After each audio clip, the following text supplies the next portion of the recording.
Hey guys. As requested, here's what if Naruto unlocked his true potential. Also feel free to leave suggestions in the comment. One discussion in the academy introduces Naruto to his first real friends and changes his life forever. Together, they will work hard, push each other, and unlock their true potential. Hit like and subscribe if you like this one, and also please check the author in the description. Let's start. We are pain, that's all. We are God.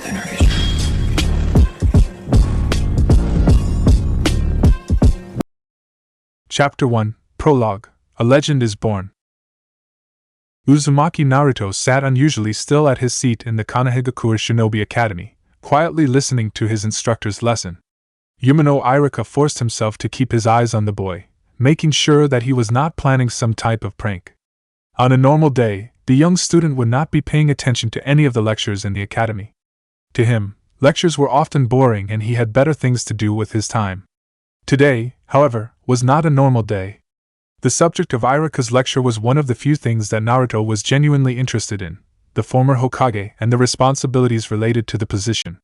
Now, who here can tell me the names of all the Hokage? Irika asked.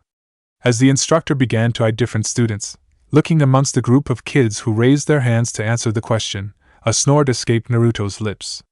Heh, that's an easy question, Irika-sensei, Naruto said, crossing his arms. The Shodai Hokage was Senju Hashirama and his brother, Senju Tobirama, was the Naidame. The old man is the Sandame, and the Yandame was Namikaze Minato. Naruto, you're supposed to wait until I call on you to answer a question. Don't just talk like that unless you have permission, Irika shouted, crossing his arms, which caused Naruto to stick his tongue out in defiance. A second passed before the Chunin dropped the serious look on his face and smiled at his student, nodding his head. However, you are correct. Although you should give Sandame-sama the proper respect he deserves and call him by his real name, Sarutobi Hiruzen, instead of old man, you are right. Those are the names of the Hokage. Naruto rubbed the back of his head, beaming at his teacher's praise.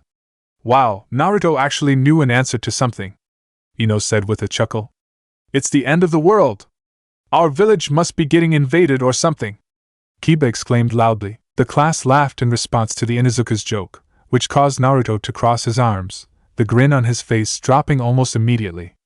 Hey, I know I don't get the best grades here, but if there's one subject I know, it's the Hokage, damn it, he shouted.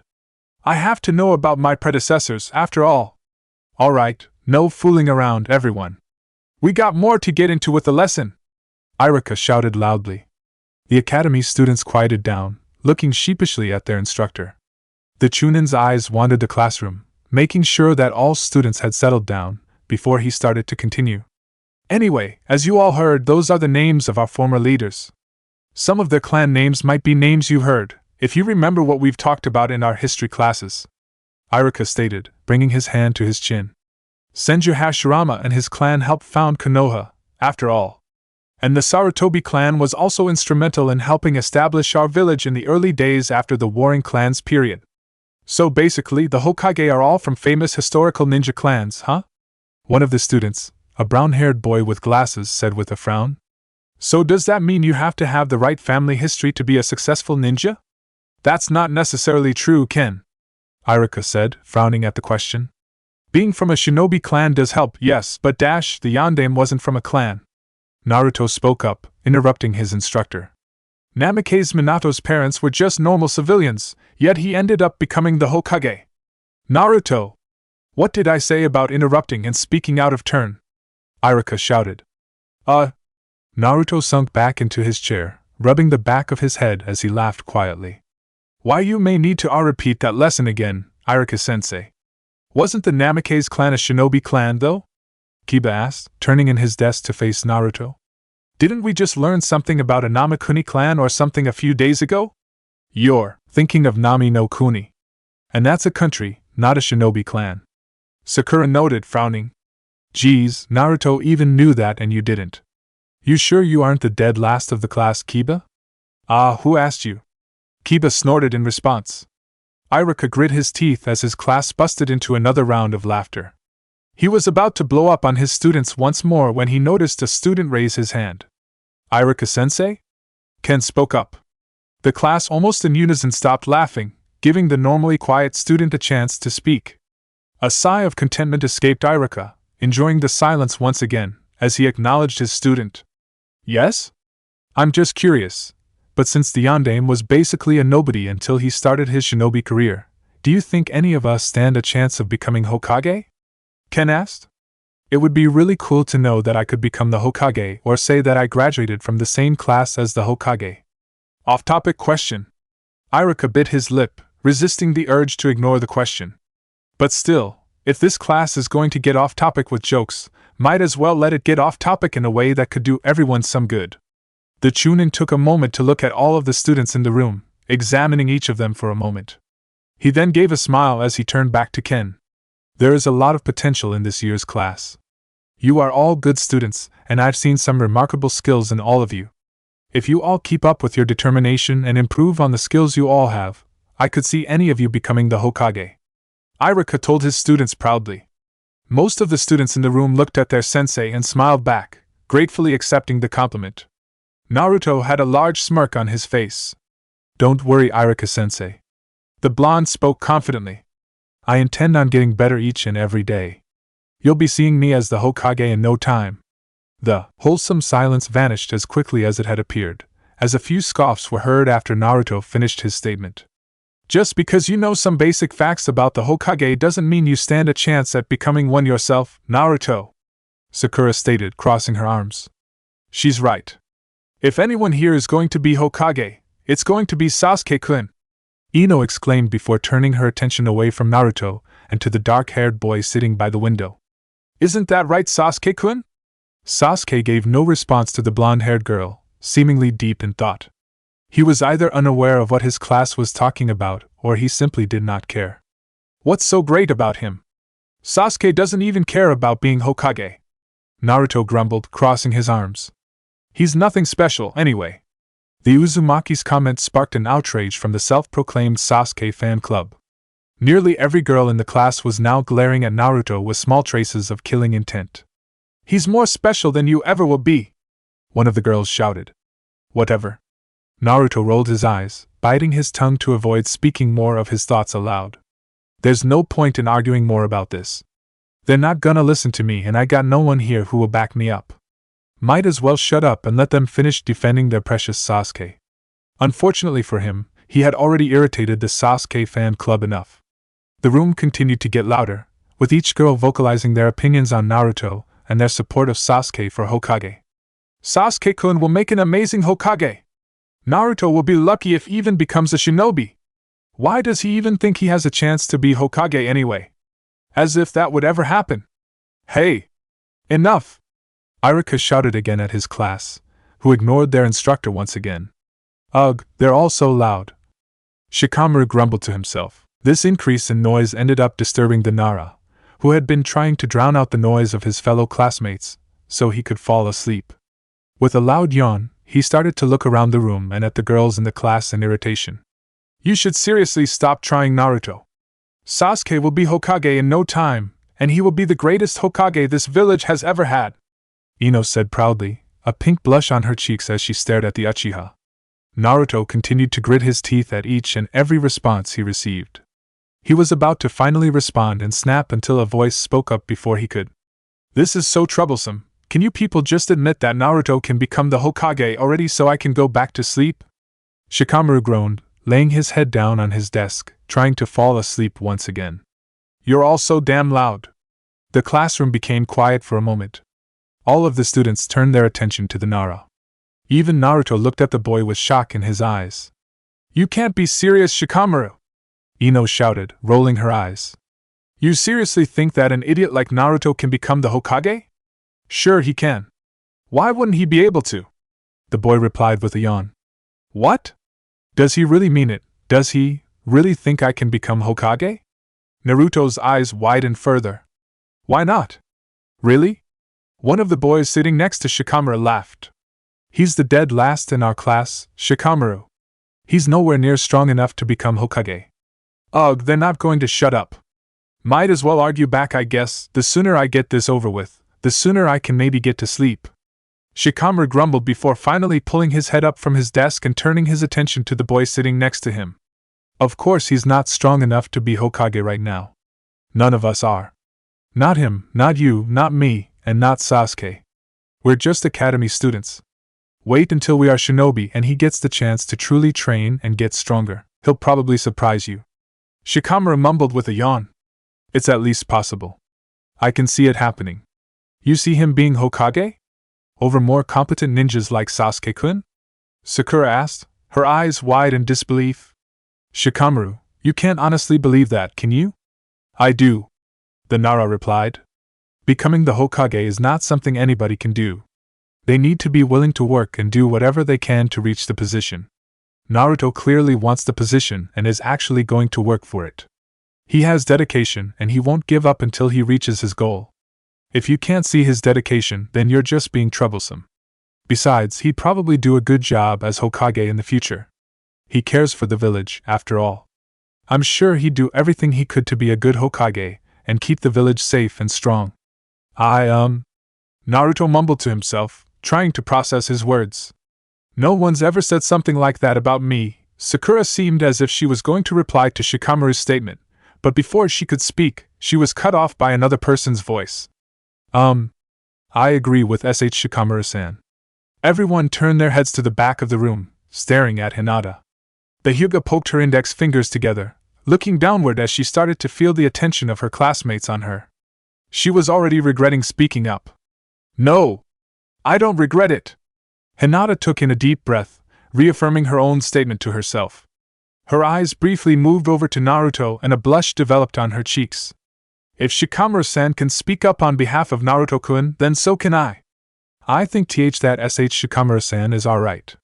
And Naruto-kun has the dedication to become a great Hokage. She spoke quietly. Hinata? She thinks so too? Naruto stared intently at the kunoichi, his eyes somehow widening further. She thinks I'd be a great Hokage? Before any of the students could reply to the quiet girl, Iruka coughed, grabbing everyone's attention back to him. That's enough for that discussion. There are more things we have to discuss today besides who we think can become Hokage.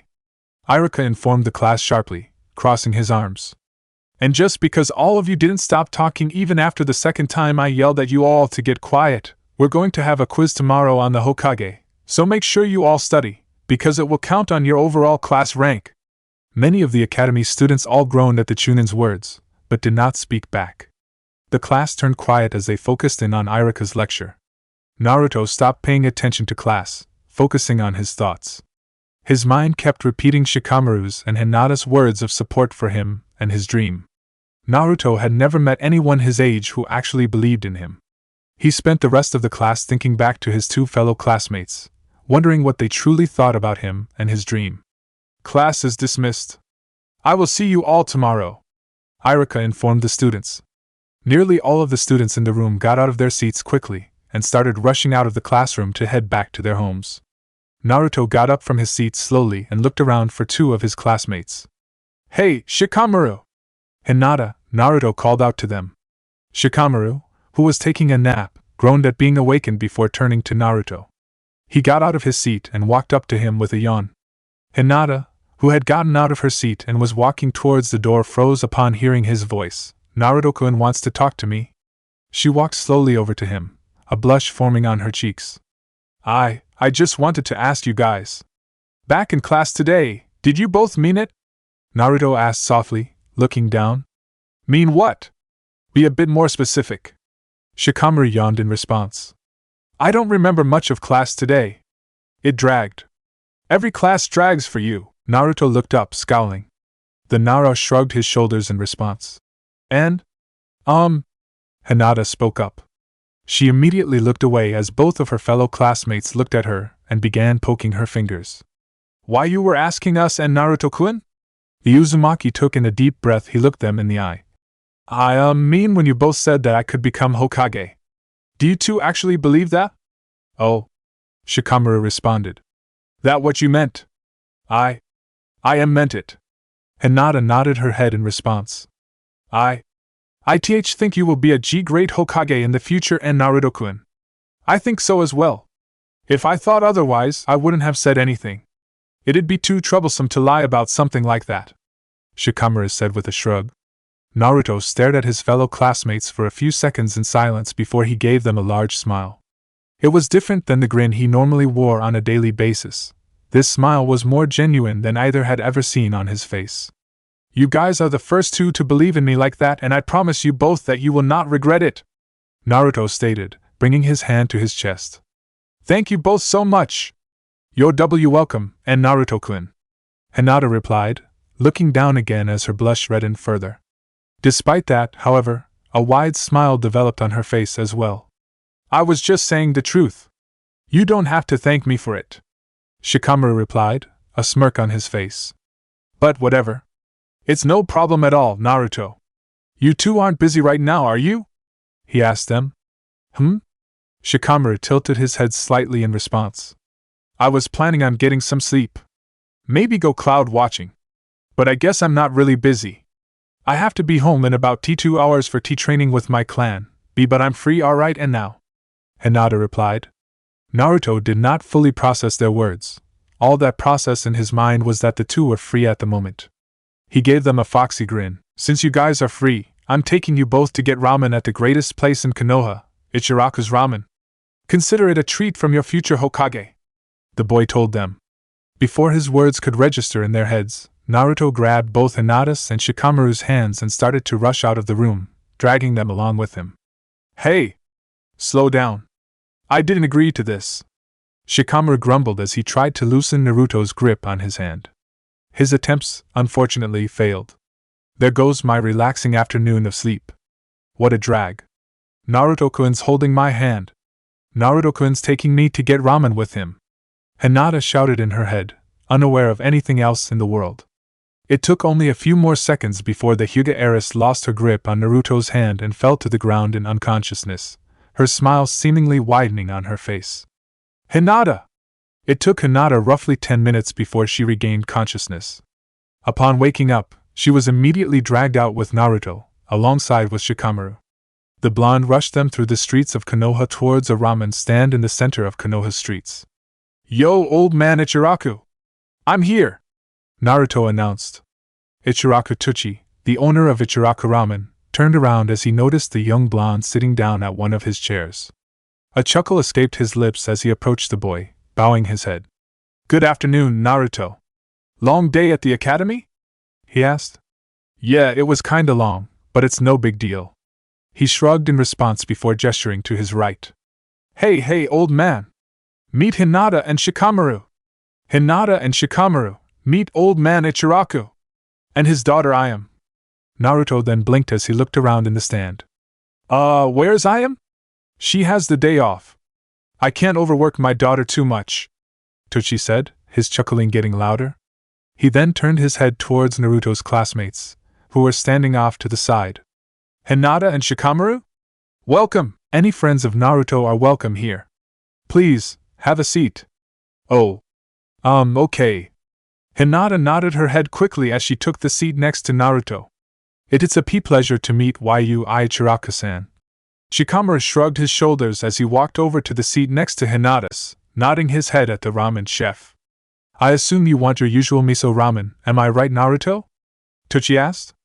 The blonde nodded his head, which caused the chef to turn his attention to the other two academy students. "And for you too? I don't really have ramen much, so I don't know. I'll just order what Naruto-kun ordered, if that's okay," Hinata said, bowing her head slightly. Shikamaru brought his hand to his chin as he tried to think. "Damn, it's been a while since I've had ramen. I guess Shio ramen? You make that here, right?" "I make all types of ramen, Shikamaru-san." Tuchi laughed again as he nodded his head. "So 2 bowls of miso and 1 shio. Coming right up." As the ramen chef turned around to start working on the ramen, Naruto turned his head to face his 2 classmates, looking at them in surprise. "Wait, you two don't eat much ramen? Really?" He blinked in response. He stayed quiet for a moment, trying to process their words. "Why? I usually eat with my CL clan and my father's not a big fan of ramen," Hinata admitted, frowning. "Whenever I go out and get my own food, I usually get something sweet. I'm sorta in the same boat. Normally eat with my parents. Mom doesn't cook ramen." Shikamaru shrugged his shoulders in response. Although I sometimes go out for barbecue with Choji whenever he wants to. Humph. Naruto crossed his arms. Ramen is way better than sweets or barbecue. A smirk developed on Shikamaru's face as he shook his head. I dare you to look Choji in the eye the next time you see him and say that. Deal. Naruto nodded his head, grinning back at the boy. His eyes then moved from Shikamaru to Hinata, then back to the Nara, as he started to rub the back of his head. So, what do you all do for fun? Fun? Hinata blinked in response. I sleep. Shikamaru spoke, getting more comfortable in his chair. The hell? Naruto rolled his eyes. Then what do you do when you're awake? Try to sleep. The Nara replied, smirking once again. Ah, that's lame. The blonde frowned in response. He then turned his head towards Hinata. Well, what about you? Literally anything can be more exciting than that. In my free tea time, I usually TR train. I'd also press flowers and read and dash. Press flowers? Naruto tilted his head. What's that? Basically preserving flowers in a bee book. Or tea to make art. Hinata elaborated, a small smile developing on her lips. My mother showed me how to do so. Ah. That's cool. The Uzumaki nodded his head in understanding. So do you grow your own flowers then? Like do you garden? 'Cause I garden and that'd be super cool. I don't. Hinata shook her head. I use flowers from my clan's garden. Oh. That's cool. Naruto nodded his head again, smiling. Hey, would you want to use something from my garden to plant? The Uzumaki's eyes widened for a brief second as he started to rub the back of his head.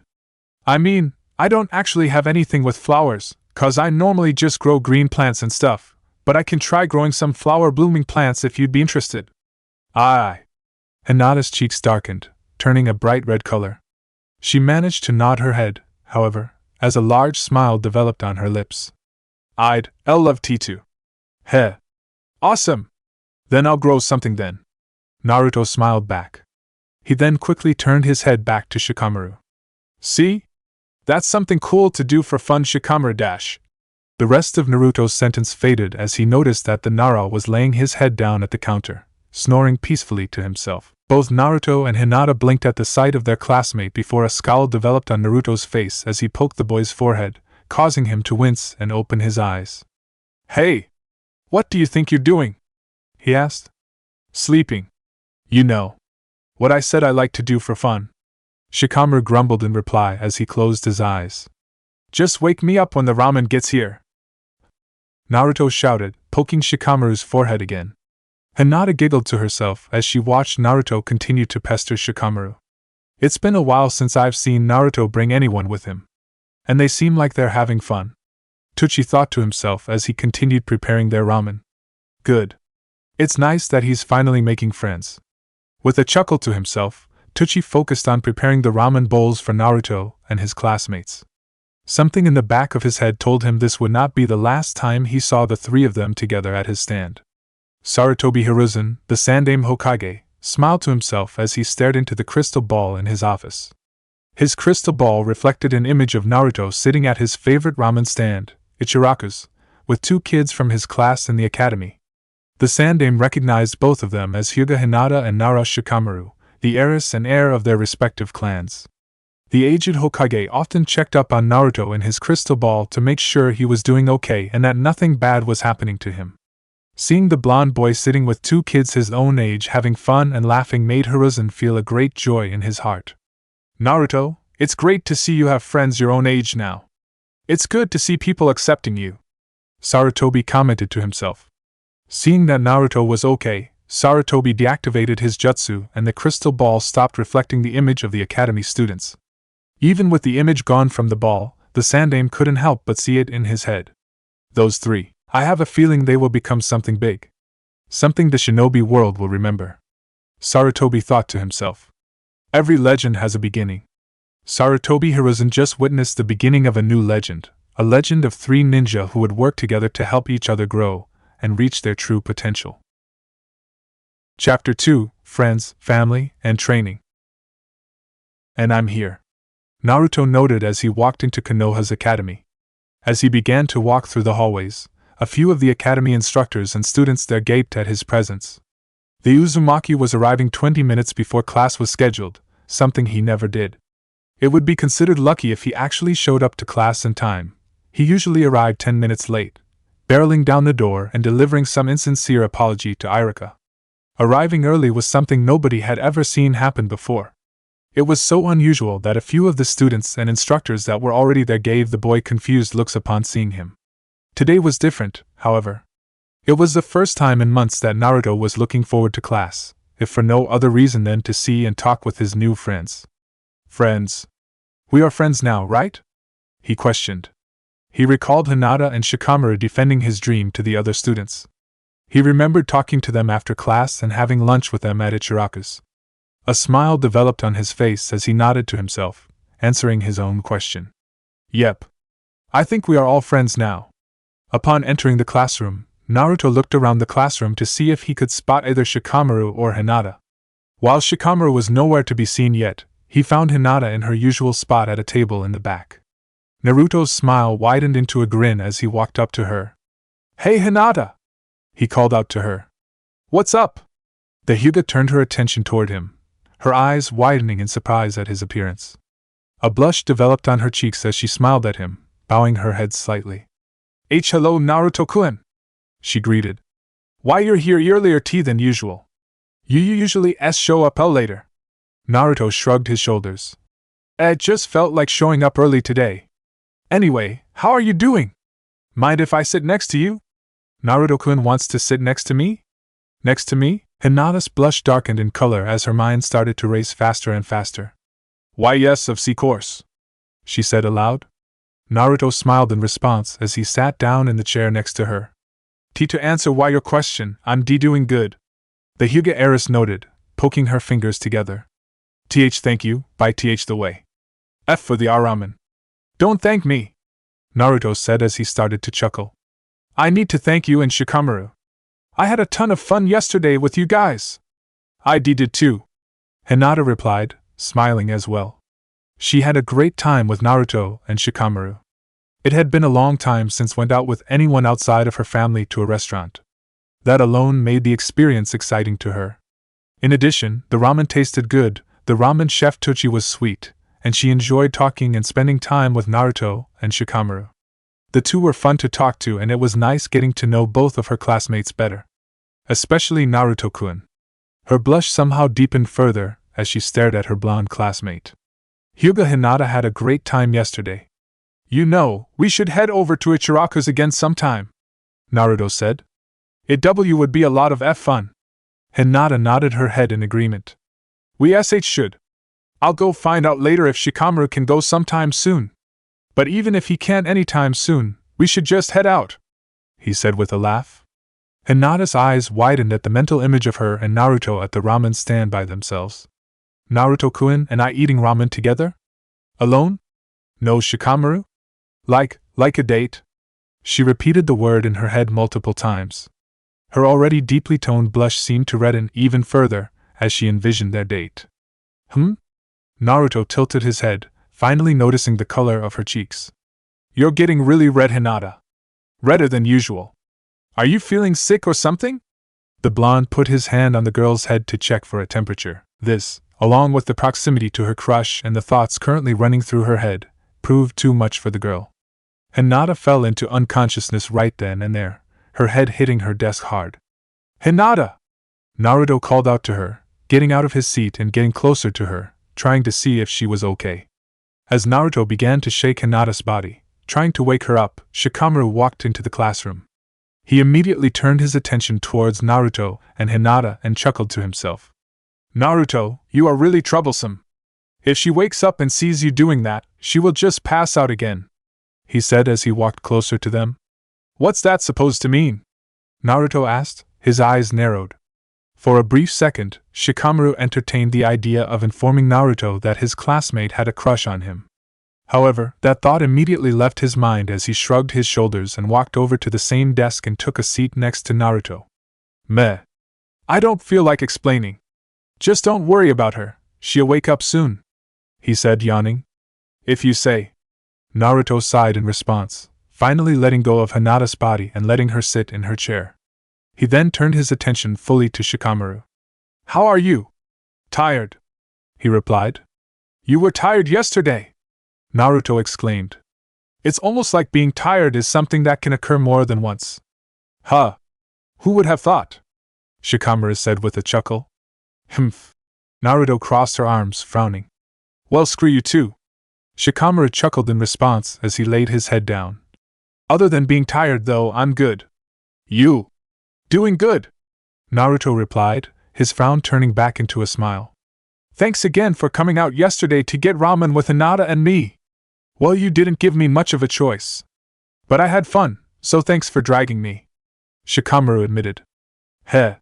Naruto rubbed the brim of his nose, his smile turning more mischievous. "Well, based on what you said you do for fun, I'm going to have to drag you to more things. I need to keep you active and doing things, you know? Or you could ask and I'll probably say yes," Shikamaru noted. Naruto's eye lit up. "Oh, so that means dash. Alright everyone, it's time for class to start." Naruto blinked in response. He looked around and noticed that, while he had been talking with Hinata and Shikamaru, the classroom filled up with the other students. In addition, Mizuki, one of the academy instructors, walked in and began to start the lecture for the day. Naruto's eyes proceeded to move to Hinata and frowned. He then leaned closer to Shikamaru. "Hinata still hasn't woken up. She's not gonna get in trouble, is she?" he asked. "Good point." Shikamaru yawned. "I'll fall asleep too, so she won't get in trouble alone." Before Naruto could even reply to Shikamaru's comment, the Nara was already snoring lightly to himself. Naruto blinked, processing what just happened, before turning away from his friend and focusing on Mizuki. "There's something wrong with him." Naruto sighed to himself as he attempted to focus on the lecture for the day. Unfortunately for Naruto, Mizuki's lecture on the fundamentals of genjutsu was boring and long, causing him to quickly lose interest in the subject. He proceeded to pull out a piece of paper and began working on something of much more value to him, a new prank. Imagine paint bombs that go off in Irika-sensei's face. That's not a bad idea. But the question is, how do I go about it? Naruto rubbed his chin in thought. Probably could ask old man Hokage to make a scroll for me with paint sealed in it. But how do I get Irika-sensei to read it? Maybe dash. Naruto turned his attention to his right.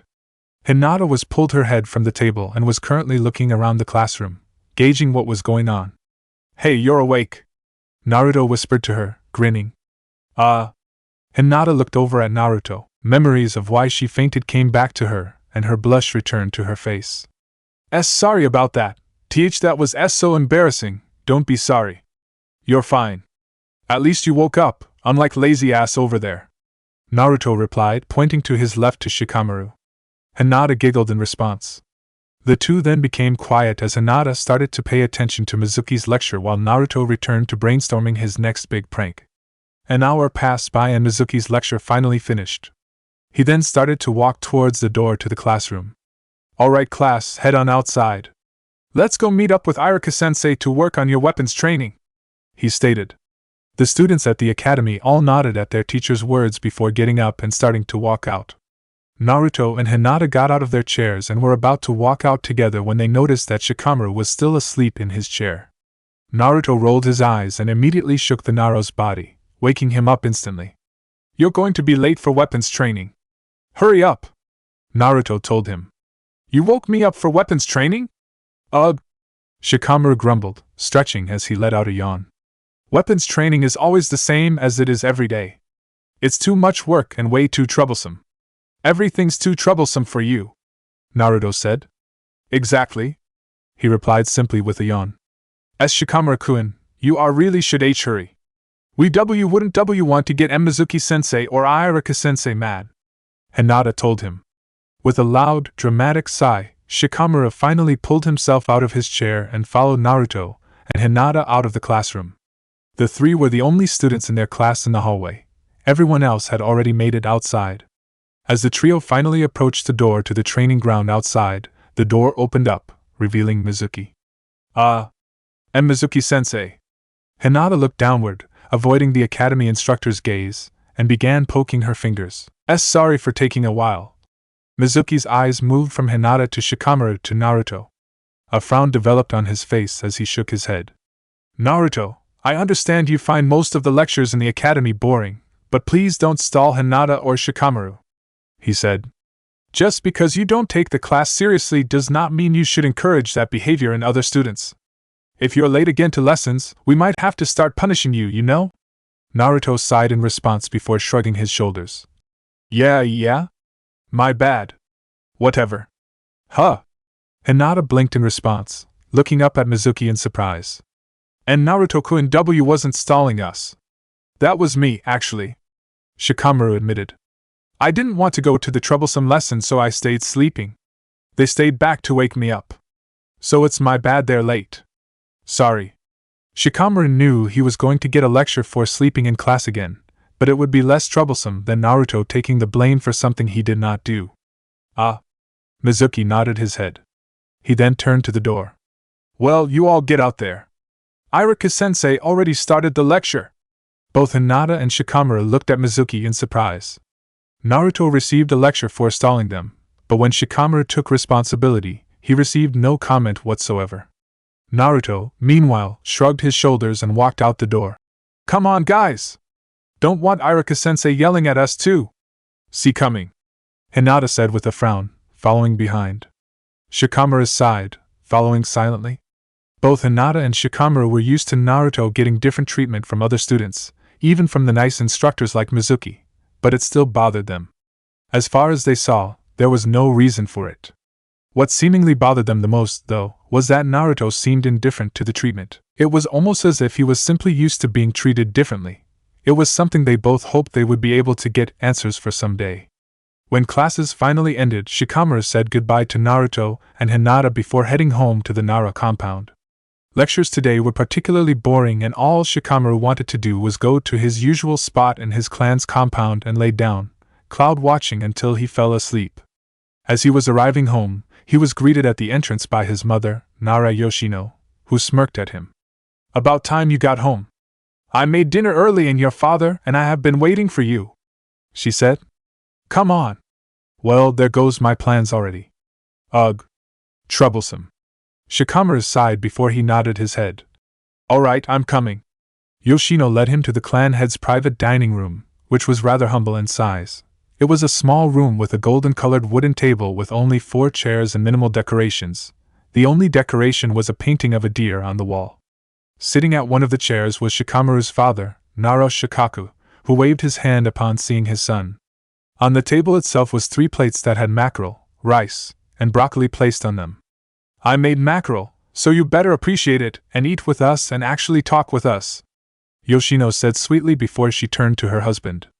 Especially since your father decided to not go out with his friends for one day finally and actually eat dinner with his family. I'm here 6 days of the week and she doesn't bat an eye, but I go out once with friends once a week and all of a sudden, everything's different. Shikaku mumbled under his breath. He assumed he was speaking quietly, but Yoshino managed to hear him. Her eyes narrowed in on her husband. You know it's not once a week, don't say that crap. Shikamaru sighed as he started to poke at his food with his chopsticks, ignoring his parents arguing. And she wonders I don't talk that much at dinner, troublesome. The Nara heir was left to his thoughts at dinner, while his parents continued to argue. As he was eating, his mind returned to his day at the academy. His thoughts returned to the conversation with Mizuki prior to weapons training. A frown developed on his lips as he took a bite of his fish. That's not the first time I've seen Naruto get treated unfairly, but that was so blatant. Why did he get a lecture about responsibility and I didn't? That's just completely inconsistent, he thought with a sigh. And it's not just Mizuki-sensei either. Some of the other academy instructors are the same way. And I've definitely caught that in the streets of Konoha. Shikamaru? Shikamaru looked up from his food and noticed that his parents had stopped arguing. His parents were both now looking at him. You look upset. Is the fish bad? She asked. Nah, it's fine, Mom. He shook his head. The Nara heir bit his lip for a second, debating about whether he should vocalize his thoughts about the Mizuki situation. He noticed his parents still staring at him with frowns of their own. With a sigh, he shrugged his shoulders. You both have heard about Naruto, right? Uzumaki Naruto? He asked. Naruto? Shikaku chuckled at the name, crossing his arms. That boy gives so many of the Jonin here a headache with his pranks. It's honestly amazing how he's able to get away from them for the most part. Okay, so you know him then. Good. Shikamaru nodded his head before he let out a sigh. Do you know why people here seem to treat him differently? Both Shikaku and Yoshino stared at each other for a second. Shikamaru noticed the slight tension that developed in his parents, causing his eyebrows to raise. Before he could comment on it, however, his mother turned to face him. What do you mean? Something happened today? Yoshino asked. Well, Naruto got in trouble for distracting myself and another classmate of ours and making us late for class, Shikamaru said. Except he didn't. I actually got both of them late cause they had to wake me up. Nara Shikamaru, you're still sleeping in class? Even after the last time we talked about this? Yoshino's eyes narrowed in on her son. You're about to be a genin. You can't be behaving like this for too much longer. Whatever. Shikamaru shrugged his shoulders. Anyway, I confess that I was the reason that Naruto and Hinata were late for class, but Mizuki-sensei did not care when it was my fault. He lectured Naruto and threatened to punish him again, but when I was responsible, he did not seem to mind. He crossed his arms. So, I was wanting to know. Do either of you know anything about why Naruto gets more inconsistent treatment from the other instructors? Naruto, the village is sensitive to him. Probably cause of his pranks. Shikaka said, frowning. But it's not fair. I only know him in passing, but he's a sweet kid. Sandaime-sama adores him. Yeah, he's pretty cool. Shikamaru admitted. He took me and Hinata out for lunch yesterday. He's kinda annoying, but he's a nice guy. You went to lunch with him? Yoshino's eyes widened. And who is this Hinata girl? I did. Shikamaru said, shrugging his shoulders again. And she's here to Hinata. Naruto dragged both of us to some ramen stand called the Chiraku's cause we said he could maybe become Hokage one day. And why are we just hearing about this now? Yoshino asked, frowning once again. Shikamaru, I'm your mother. Am I not important enough to hear about my son's social life? I mean, all of this just happened. I really just became friends with them yesterday. Shikamaru answered, rolling his eyes. And friends? Yoshino repeated the word, her eyes widening. Now you have to tell me about them. What are they like? Do you like them? Her eyes then narrowed. And I hope just because you met some new people that you aren't going to stop being friends with Choji-kun. You haven't talked about him much either. This is why I don't bring up things. Shikamaru sighed. His mother narrowed her eyes even further, which caused him to sigh. Naruto's really loud and social and Hinata's very shy. But both are easy to talk to and cool. And they're both not troublesome. And of course I'm still friends with Choji. But he and his family are currently at a wedding in some civilian village in Hai no Kuni. He's not even here, so why would I be talking about him right now? He rolled his eyes. You should remember that. Are you insinuating something about my memory? His mother shouted. Shikaka laughed to himself as he took a drink from a bottle of sake before speaking. Quit while you're ahead, Shikamaru. You should know now not to fight with your mom. Troublesome. Shikamaru grumbled as he turned his attention back to his food. The table turned quiet as the family started to focus back on their food. The silence lasted for only a moment, however, as Yoshino's eyes widened as an idea entered her head. You know, Shikamaru, I'd like to meet your new friends. You should invite them over, she declared. Her son rolled his eyes. Why? Why shouldn't I? I'm your mother. I need to be involved in my son's life. I should be able to meet his friends. The Nara mother huffed at her son's words. And why not? Kids your age should like having friends over. And do what though? Shikamaru asked. I normally just cloud watch here. I doubt Naruto or Hinata will find that particularly exciting. Well, why don't we have a training session? His mother offered. Your father can arrange a training session for you all. The Nara clan head, upon hearing his wife's words, immediately choked on his sake. When he stopped coughing and regained his composure, he turned his attention to his wife. And what if I were to say I already had plans for tomorrow? He asked her. Well, I'm certain whatever you were planning is not nearly as important as training your son and his friends, right? I mean, he is your son after all. He should take priority over everything else, especially your old teammates that you already go out drinking with each every week. Don't you agree, Shikaka-kun? Yoshino asked sweetly in a way that dared her husband to oppose her request. Naro Shikaku, among his fellow shinobi, was considered a beyond brilliant man. He was an excellent shinobi who could easily fight and outwit nearly any enemy ninja that dared to take him on. His wife, however, was someone his brilliance could never beat. The Nara clan head sighed, knowing full well what he was going to have to say and do. I agree. I'll train Shikamaru and his friends tomorrow. He sighed. I'm glad. I'm sure it'll go really well. Yoshino cheered. He has no say in anything. Shikamaru noted, rolling his eyes. Some Jonin commander he is. The Nara clan head's wife then turned her attention back to her son, a smirk on her face. Then it settled. You'll invite your new friends over tomorrow for training. Shikaku will help train them with you and we can see if they want to stay for dinner. Understood? Then again, I'm not any better. Shikamaru sighed as he wordlessly nodded his head in agreement. Nara Yoshino seemed pleased with her work. She was excited to get to meet more of her son's friends at school. She was also quite curious with Uzumaki Naruto. The Nara woman, unlike her husband, had never seen the boy and had only negative things about the boy, things that she knew were biased misinformation. She was interested in the boy and wanted to see what he was like. Nara Shikaku, unlike his wife, was dreading the next day. He had no qualms with training Shikamaru, since he had already started training Shikamaru. He also had no problems with working with Naruto or Hinata either. However, I'm going to have to cancel my plans with Inoichi. And he's going to bitch about it for a while probably, especially cause Choza isn't here to go with him. Troublesome, the Nara clan had groaned, not looking forward to dealing with his former teammate tomorrow and having to cancel their plans. When morning came and classes were about to begin at the academy, Shikamaru looked for Naruto and Hinata. He found them in the same seats they were in yesterday, chatting with each other. So Hinata's conscious this time. Naruto didn't say something stupid and knock her out again. That's a relief. Means I don't have to ask this twice. He chuckled to himself as he started to walk to their desk. Hey Naruto. Hinata.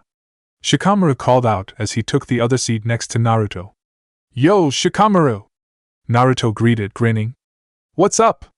Okay, I know this is last minute and stuff so you both can say no, but my mom invited you both to come over to my clan's compound for some training after class. Shikamaru told them with a sigh. No pressure or anything, of course. I'm game, I got nothing to do today. What kind of training? And what time? Naruto asked, his grin growing. I don't know. My dad's going to oversee the training but he never said what he was going to work on. As for what time, well, sometime after classes. Shikamaru told him with a yawn. Maybe 2 hours after class? Works for me. Naruto nodded his head, giving the Nara thumbs up. I'd love to hang out anyway. Training just sounds awesome to me. The Nara heir gave the blonde a smirk back before he turned his attention to the Hyuga heiress. The girl was looking down on the ground, poking her index fingers together. I need to ask my father if I can come. He usually likes to train after C class, so I'll need to see if it's okay. Hinata said, frowning. Sorry, how about we all meet up in front of my clan's compound house in 2 hours after classes end? Shikamaru suggested to them both. He then turned his head directly at Hinata. If you don't show we will just assume your father said no. Again, no pressure or anything. Oh okay. She replied, fine with me. Hope you can come as well Hinata. Naruto told her, which caused her to blush. I'm really excited though. I can't wait to see what your dad has planned for us. Mom may make us dinner after, too. Shikamaru noted with a shrug. Just letting you know. Sweet! Naruto exclaimed, grinning. Class began shortly after, but Naruto did not even bother trying to listen. He was way too excited for his plans after class. When classes ended, Hinata told her friends farewell before she hurried off to her clan's compound, hoping to convince her father to let her attend the training session with her friends. Hyuga Hayashi sat at a desk in his study, reading reports on an incident that had occurred within his clan. As the clan head, Hayashi had many responsibilities and duties he needed to perform. As such, he needed to keep up to date on everything going on within the clan to prevent any problems from developing. The incident was a father in the branch clan was refusing to allow his son be marked with the caged bird seal.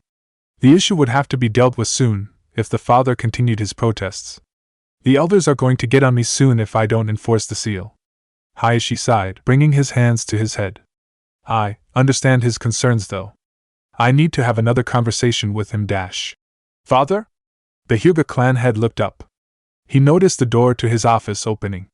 He immediately composed himself, setting the report to the side, as his eldest daughter walked into the room. Hinata. Her father greeted, nodding his head at her. Is there something you want to discuss? Father. She started, trying to get out the request she wanted to ask her father. I was asked about, Hinata, we have talked about this before. Please work on your stuttering. Hayashi's eyes narrowed on the girl. It is unbecoming for a Hyuga of the main house. Hinata looked downward, away from her father. She took a deep breath, working up some resolve, before speaking again. I was invited to attend a training session W with the Nara clan. I request permission to accept the invitation. Hinata told her father as confidently as possible. Her voice was little more than a whisper, but she managed to get out her words with minimal stuttering. Hayashi's eyebrows rose after hearing his daughter's request. May I ask what kind of training would you be working with? He asked. I am not for certain. I was invited by Shikamaru-san in class today and he never specified. He did say that his father would be overseeing the tea training. Hinata answered. I see. Hayashi responded as he closed his eyes momentarily. So Shikaku will be in charge of this training.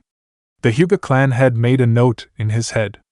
Hayashi, although displeased by his personality, had a great deal of respect for Shikaku. The Nara clan head was known throughout Konoha for his intelligence and skills as a shinobi. He wasn't Konoha's Jonin commander for nothing. Hayashi couldn't help but feel curious about how Shikaku trained with his clan and heir. Hayashi's eyes wandered over to his daughter, who was looking at her father nervously. The elder Hyuga repressed his desire to sigh. Although he hated to admit it, as it injured his pride, Hinata was a disappointment to him. The girl was not making too much progress in her daily training at the Hyuga compound with him. Any progress she makes is overshadowed by the skills of her cousin Niji. Even her younger sister, Hanabi, was showing more progress in the clan's gentle fist art. Hayashi was at a loss on what to do with his eldest daughter. If she couldn't find a way to improve her skills, she would soon be replaced as the heiress of the clan. Perhaps training with Shikaku would be beneficial for her. Maybe he could show her something to help. Hayashi thought, thinking back to the request his daughter made. He turned his head back to his daughter, who was still nervously waiting for his response. Clearly my style alone is not helping her make progress. Perhaps this would be beneficial for her. Very well. I will allow you to attend this training with the Nara clan, he informed his daughter. Hinata's eyes widened at his approval. I expect you to not be a burden to Shikaku-san and the others at his training. Hinata looked downward at her father's final words, but she still smiled at obtaining his approval. I won't, father, she told him. If that's all you had to ask me, then you are dismissed, the Hyuga clan had stated. Hinata nodded in response. She bowed her head and left her father's study, getting ready for training. Hayashi turned back to his report and his work as if the conversation had never happened. 2 hours had passed quickly. Hinata rushed over to the Nara clan compound. As she arrived at the entrance, she noticed Naruto and Shikamaru were already there. I am sorry for keeping you guys waiting, she mumbled, bowing her head at her 2 classmates. She quickly shook her head, resisting the urge to tear up. I'm really sorry, don't worry about it, Hinata. We are all actually early anyway, Naruto told her, smiling at his classmate. Hinata blushed in response, starting to calm down slightly. Yeah, you're not late at all, Shikamaru informed her. She took a deep breath, finally feeling relaxed again completely. The Nara then turned his attention towards the front doors to the compound. But since we're all here now, we should probably head inside and meet up with my parents. With those words, the 3 academy students walked into the compound. Naruto and Hinata followed Shikamaru as he led them towards where his parents were waiting. Shikamaru, your place is huge. I can't believe you live here, Naruto exclaimed as he took in the sights of the compound. Well, it kind of has to be. My clan has a lot of members in it, probably not as big as yours though, Hinata? Shikamaru asked the Hyuga heiress. I think they are similar in size. And maybe the Hyuga compound is a little bigger, but I like yours a lot, Hinata informed him with a smile. No need to be humble, Hinata. I know your clan has a bigger compound. You got the main and branch clans, after all. Shikamaru said with a chuckle. Wait, yours is bigger? Naruto turned his head to face Hinata. She blushed in response, but nodded her head. Naruto whistled in approval. Geez, I need to see that place too. The blonde knew that his friends belonged to notable clans in Konoha, but he never really thought about it too much. As he looked around the Nara clan compound, however, noting the fine wooden floors, the various branching hallways, and the various scroll decorations hanging on the wall, he began to fully understand what big deals the Nara and Hyuga clan were. Conversation stopped for a moment as the 3 academy students walked through the hallway until they reached a glass door. They walked out into a small courtyard in the back of the compound. The courtyard was filled with large trees and had a table sitting out underneath the tallest tree. Sitting at the table were Shikamaru's parents. The two immediately noticed the presence of Shikamaru and his friends and smiled. There you are. I take it these are your friends, Shikamaru? Yoshino asked. Shikamaru nodded in response before turning to his classmates. Mom, Dad, these two are Uzumaki Naruto and Hyuga Hinata. Naruto, Hinata, these are my parents. It's an honor to meet you both. Hinata bowed to the Nara clan head and his wife. Nice to meet you both. Naruto stated, grinning. Your son's really lazy, but he's pretty cool. The hell? Shikamaru grumbled. Shikaku snorted in response while Yoshino started to laugh loudly. This only caused Shikamaru's grumbling to continue as he crossed his arms, mumbling something about stupid blondes. I already like them, especially Naruto, she declared, a smirk on her face. Perhaps we can pound some responsibility into him and get him less lazy. Naruto laughed as well, joining his parents. Even Hinata was unable to prevent herself from giggling. Troublesome. Shikamaru shook his head, scowling. Well, as much fun as it is to mess with my Shikamaru, you all should really start your training. Best of luck, the Nara mother told the students before she walked off to the side to watch the training. The students turned their attention to Shikaku, who had been quietly observing the conversation. With attention drawn to him, he sighed as he pulled himself out of his chair. Okay, you guys ready? Shikaku asked the 3 students. All of them nodded in response. Good. Now, before we begin, Shadow Clone Jutsu! Shikaku made the necessary hand sign and a poof of smoke appeared. By the time the smoke vanished, 3 clones of Shikaku stood behind the man. Hinata's eyes widened at the sight while Naruto's mouth nearly dropped to the floor. Whoa! How did you do that? Those look so much cooler than the clones they tried to teach us in the academy. They almost look real! Naruto exclaimed excitedly, staring at the clones. Shikaku smirked in response. That's because they are. Really? Okay, those are so much better than the stupid clones Iruka-sensei has been trying to teach us. I have to learn this instead, the blonde-haired student declared. The Nara clan head gave a small laugh. One day, kid. But the Shadow Clone Jutsu isn't taught to academy students. Requires way too much chakra. Maybe one day, when you have more chakra. The Naro's eyes widened ever so slightly in realization as he brought his hand to his chin and thought, although, with the Kyuubi, you probably have enough already. Maybe he would benefit from it. Naruto grumbled in response but seemed to drop the subject. Anyway, I made my shadow clones for the purpose of sparring with you all, Shikaku told them. With the exception of Shikamaru, I really don't have any knowledge of your skills or weaknesses. Therefore, I will have my clones fight you while I observe them. They won't be giving it their all, just enough so that they test you and give a good fight. I'll see your fights with them and find out what your strengths are. We will then go on from there. Any objections? All 3 students shook their heads. Naruto eyed one of the clones with determination, ready to take it down. Hinata looked at one a little nervously, hoping that she would be able to give a good match and show the Nara clan head what she was capable of. Shikamaru just stared into space, thinking of a strategy he could utilize to best his father's close as quickly as possible. No objections? Good. Then we'll begin the spars now. Good luck, Shikaku told them. With those words, the 3 clones immediately charged at the students. Their sparring began. The real Naro Shikaku stood off to the side with his wife, watching the individual sparring sessions. Both were silent as they watched the spars. Shikamaru spent most of his match keeping himself distanced from the clone. Shikaku knew his son wasn't too skilled in taijutsu, and therefore, Wood tried to keep his distance during the fight. Shikamaru used kunai and other weapons to attack from a distance while trying to trap his father's clone in a trap based on their surroundings. Shikamaru eventually led the clone into the trap, getting it close to a nearby tree. Shikamaru caught the clone within his shadow and forced it to smack its head against tree. He then threw one final kunai at the clone, dispelling it and winning his match. Naruto's fight was less complex to watch. The boy kept charging at Shikaku's clone, trying to take it down with as much force as possible and as quickly as possible. The plan backfired, as the clone was able to dodge most of the attacks from Naruto's predictable moves. The more the spar went on, though, the more Naruto took advantage. His moves and fighting were getting more spontaneous with each passing second. He was also not getting tired at all, despite all the time and energy. Eventually, Naruto was able to get enough sound, strong hits on the clone and dispel it, causing instant relief. Hinata's fight showed that between her and her classmates, she was the most skilled in taijutsu, most likely as a result of training in her clan's fighting style. Hinata was much harder for the clone to avoid and strike at. She, however, was unable sometimes to get in for finishing blows that would have ended the spar quicker. There was the smallest bit of hesitation in her fighting that the clone was able to take advantage of.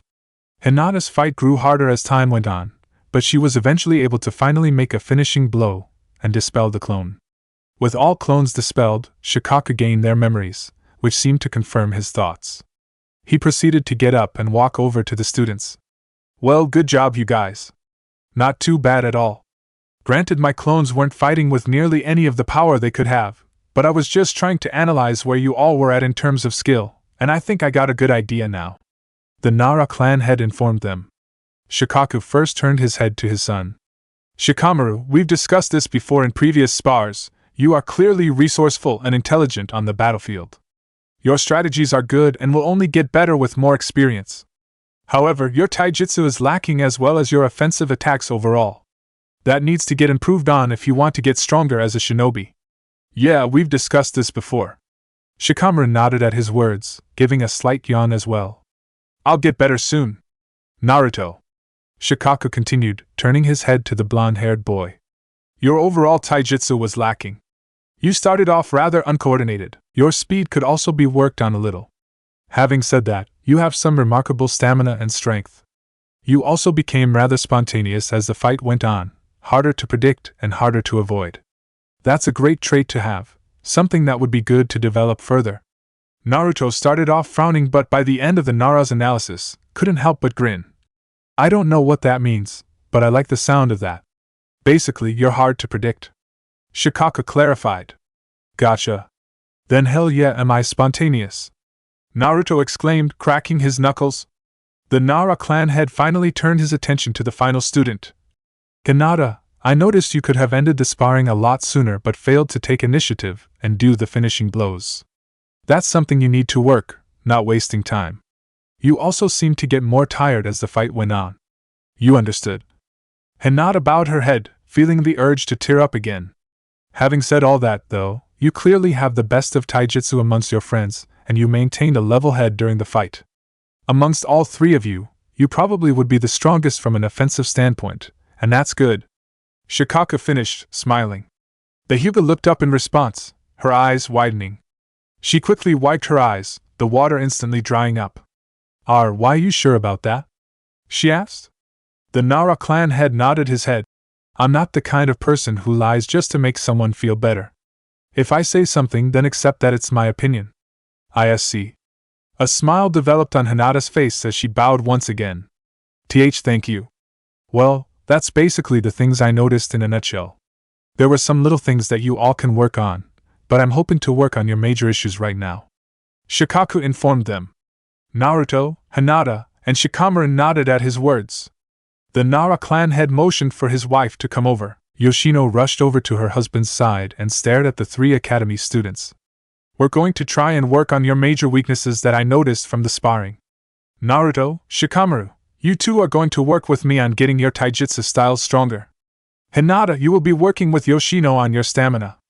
She'll also try and make you more decisive in terms of finishing off opponents if she can." "Oh, trust me, I can do that," Yoshino said with a wink. Shikaku felt a sweat drop go down his face while Hinata could feel her nerves acting up. "Anyway," he mumbled with a slight cough. Let's get back to training. Hinata, follow Yoshino. She'll be working on your stamina. Shikamaru, Naruto, stay here. I'll work on getting your taijutsu stances and styles better. All three students nodded in response. Shikamaru and Naruto opened up their stances while Hinata was being escorted by a happy Yoshino off to another part of the Nara compound. That should cover it for today, Shikaku noted with a yawn as he noticed the sun starting to come down. Naruto and Shikamaru gave no response except their heavy breathing. Shikaku spent their time working on taijutsu nonstop.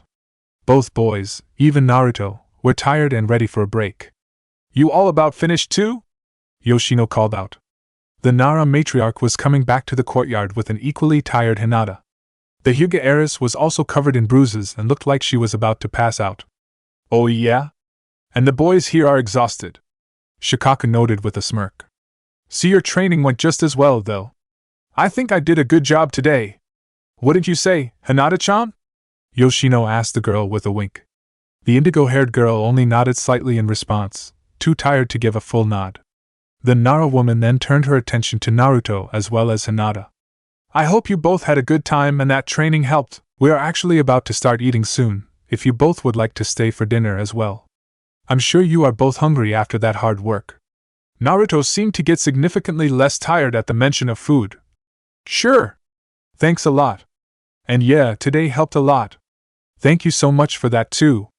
Hinata was still significantly tired, but was able to make out a response. Thank you so much for everything, Yoshino-sama, Shikaku-sama. No need to be so formal. I thought we discussed that during out training. Any friends of Shikamaru can just call us Yoshino and Shikaku. Yoshino replied with a laugh. I'll call you all when dinner is ready. For now, just relax. With those words, Yoshino headed back into the compound and towards the kitchen. Her husband followed shortly behind, leaving Shikamaru and his friends behind. That was some workout, Hinata? Naruto asked. Why, yes it was. She replied, still slightly panting. It was helpful though. Oh, of course. That's probably the hardest I've trained in a while. No doubt I got tougher from that. If I could keep training here like that all the time, I'd be strong enough to be Hokage in no time, you know? Naruto declared excitedly before turning to Shikamaru. You're pretty lucky, you know that, Shikamaru? Getting to train like that all the time. The Nara gave no response. He was laying on his back on the ground and did not seem to have any reaction. Why, Shikamaru, did you seriously fall asleep? Naruto asked. No. I'm relaxing and trying to get my energy back, he replied tiredly. Oh, Naruto said. I'm cloud watching. The Nara said as he pat the ground next to him. You two should try it. Huh? Hinata blinked. You're both tired still. It helps. Trust me. Shikamaru said nonchalantly. Naruto and Hinata looked at each other for a second before they both nodded in response. They then laid down on the ground by Shikamaru and stared at the clouds in the sky. The three academy students were quiet for a moment as they stared at the clouds passing by. Then, the Uzumaki noticed one cloud float by. You know, that one looks like a bowl of ramen, Naruto said with a chuckle. You would notice something like that. Shikamaru shook his head, trying to hide his smirk. Hinata giggled in response, feeling a little less tired and more at ease. Why, you have to admit, Shikamaru-kun, that and Naruto-kun is right. It does look like our ramen. I guess. The Nara mumbled in reply. The three academy students remained in the same spot, watching the clouds. They didn't speak much, except to mention whenever a certain cloud looked like something bizarre. Instead, they spent the remaining few minutes in peaceful silence. This is actually relaxing. Who would have thought? Naruto mentally noted, chuckling to himself. Guess Shikamaru is right about this. This has been an amazing day. Hinata sighed in contentment. Shikamaru glanced over at his friends, noting the relaxed looks on their faces. He did not bother hiding his smirk this time as he shook his head, chuckling. Guess these two can appreciate a good cloud watching session too. He leaned back more in his spot, putting his hands underneath his head. They're making things much more interesting around here. The three friends continued to relax under the clouds, unaware of anything else going on in the world. Chapter 3: Changes and Improvements. Okay, class, I am going to hand out scrolls for you to all read about the Second Shinobi World War. We're going to read and discuss them in class today. Pay attention, everyone, you will be tested on it, Irika stated sharply. Nearly the entire class groaned almost in unison, seemingly uninterested in a boring history lesson and even less enthused with the idea of a test. Only a handful of students did not appear to be fazed by the instructor's words. Naruto, surprisingly, was one of them. The boy had a mischievous smirk on his face as he watched Irika reach into his desk and pull out a collection of scrolls. Irika walked around the class, handing a scroll to each student. As he passed by the desk of Naruto, Hinata, and Shikamaru, his eyes narrowed slightly. "Shikamaru, wake up!" he shouted at the Nara. Shikamaru pulled his head from the desk and nodded dumbly as he reached out for the scroll. Irika frowned as he gave the boy the scroll, then handed one to his friends. He then moved on to the next table and Shikamaru immediately laid his head back down. "How tired are you today?" Naruto asked, chuckling. "Same as I always am," Shikamaru said with a yawn. "Never enough hours in the day for a good night's sleep." Naruto shook his head, mumbling under his breath about lazy friend while Hinata giggled to herself. A few more seconds passed by until Irika finished passing out all the scrolls. He then walked back to the front of the classroom, holding his own scroll. "Okay, now open up your scrolls and let's start your lesson," he said, opening his scroll, which prompted the other students to open theirs. "Focus your attention on the second paragraph dash." Irika was unable to finish his sentence. A large ball of blue paint shot out of the scroll, splashing him in the face. He closed his eyes, dropping the scroll. "Ugh!" he shouted loudly. No one else in the classroom had time to react. Paintballs shot out of each open scroll, spraying all students with different colored paint. "The hell is this?" Kiba shouted as he tried to rub red paint out of his eyes. "Who did this?" Ken commented, frowning as he tried to shake paint off his shirt. "My hair!"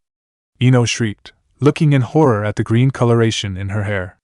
The rest of the class turned into frantic shouting. Irika grit his teeth as his eyes moved from student to student.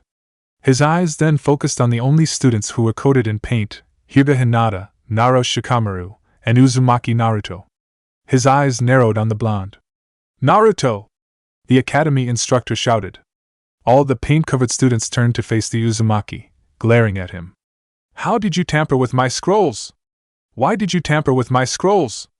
"I don't know what you're talking about, Irika-sensei. I didn't do this," Naruto said, grinning. "Props to the guy who did, though. That's hilarious!" "Oh, give me a break, Naruto!" Sakura shouted at him, orange paint dripping from her face onto her desk. "A stupid prank like this could only be done by you. And your two friends are the only ones who didn't get paint on them? That's hardly coincidental, you idiot!" Naruto frowned at Sakura's words, but he shook his head in response. "I didn't get paint on my face because I didn't open my scroll. Obviously the dude who planned this planned on getting me too, and I just got lucky I didn't open it. And now I'm definitely not opening it." "Yeah, you didn't open it 'cause you know you'd get paint on your face." Ino rolled her eyes. "Nah, I didn't open it 'cause I don't need to learn about the Second World War." He shrugged his shoulders. "That's ancient history. No one cares about that stuff anymore." Irika's eye twitched in response. "And your friends both happen to not open it too?" Ino asked, her eyes narrowing on him. "I mean, I probably already know everything about the Second Shinobi World War. Didn't feel the need to open the scroll," Shikamaru replied, yawning. "No point to bother. Jay just was being slow today. By the tea time I started to open it, I saw paint hit you all. So I didn't want to risk opening my scroll," Hinata said, frowning as she poked her fingers. Please don't use me to blame Naruto-kun. I'm so sorry I didn't open it fast enough." Ino frowned in response. "Hinata, no one's blaming you, Naruto, can you prove you didn't do this?" Irika questioned, his eyes still narrowed at the blonde. "Can you prove I did?" "'Cause I didn't, so you can't," Naruto retorted. "I would have been a victim too if I opened my scroll, you know?" "Then do it," Irika said. "Prove your innocence." "Nah, I'm not getting myself wet with paint," the blonde scoffed. "You prove it." "Fine." The academy instructor sighed as he walked up to Naruto's desk and grabbed the scroll. "This will be the proof." Irika, in his anger, forgot he passed out the scrolls. In this moment, he expected a blank scroll. Instead, he was met with another ball of paint that smacked him in the face, painting his already blue face a lighter shade of blue. "Naruto!" he roared. "Well, there's your proof," Naruto declared, grinning triumphantly. Class continued from there, with Iruka drawing attention back to the subject at hand. Still, the instructor continued to keep his eye on Naruto suspiciously. While he technically had no proof, he was still suspicious. He could not shake the feeling that it was his fault. When class ended, Naruto brought Shikamaru and Hinata to Ichiraku's once more in order to celebrate. Old man Ichiraku, you should have seen the looks on their faces," Naruto said, grinning. "There was paint everywhere, and I just know it's gonna take a long time to get everything cleaned up. Everyone was so angry, but they couldn't prove it was me, so I got away with it." "Good work then." "I am the daughter of Tucci," said, chuckling. "I'm impressed you were able to pull something like that off. I mean, you had to pull a fast one on your academy instructor too." "Well, in order to pull it off right, I did need some help," he admitted, elbowing both Hinata and Shikamaru. Hinata looked down slightly, blushing in response, while Shikamaru simply waved his hand in acknowledgement of his guilt. "Shikamaru-san. Hinata-san." Tucci gasped dramatically, bringing his hands to his face in fake shock. "You both helped? Is Naruto that much a bad influence on you too?" "Bad influence? Hey!" Naruto frowned. "He's in a knot." A giggle escaped Hinata's lips. "We just offered tea to help.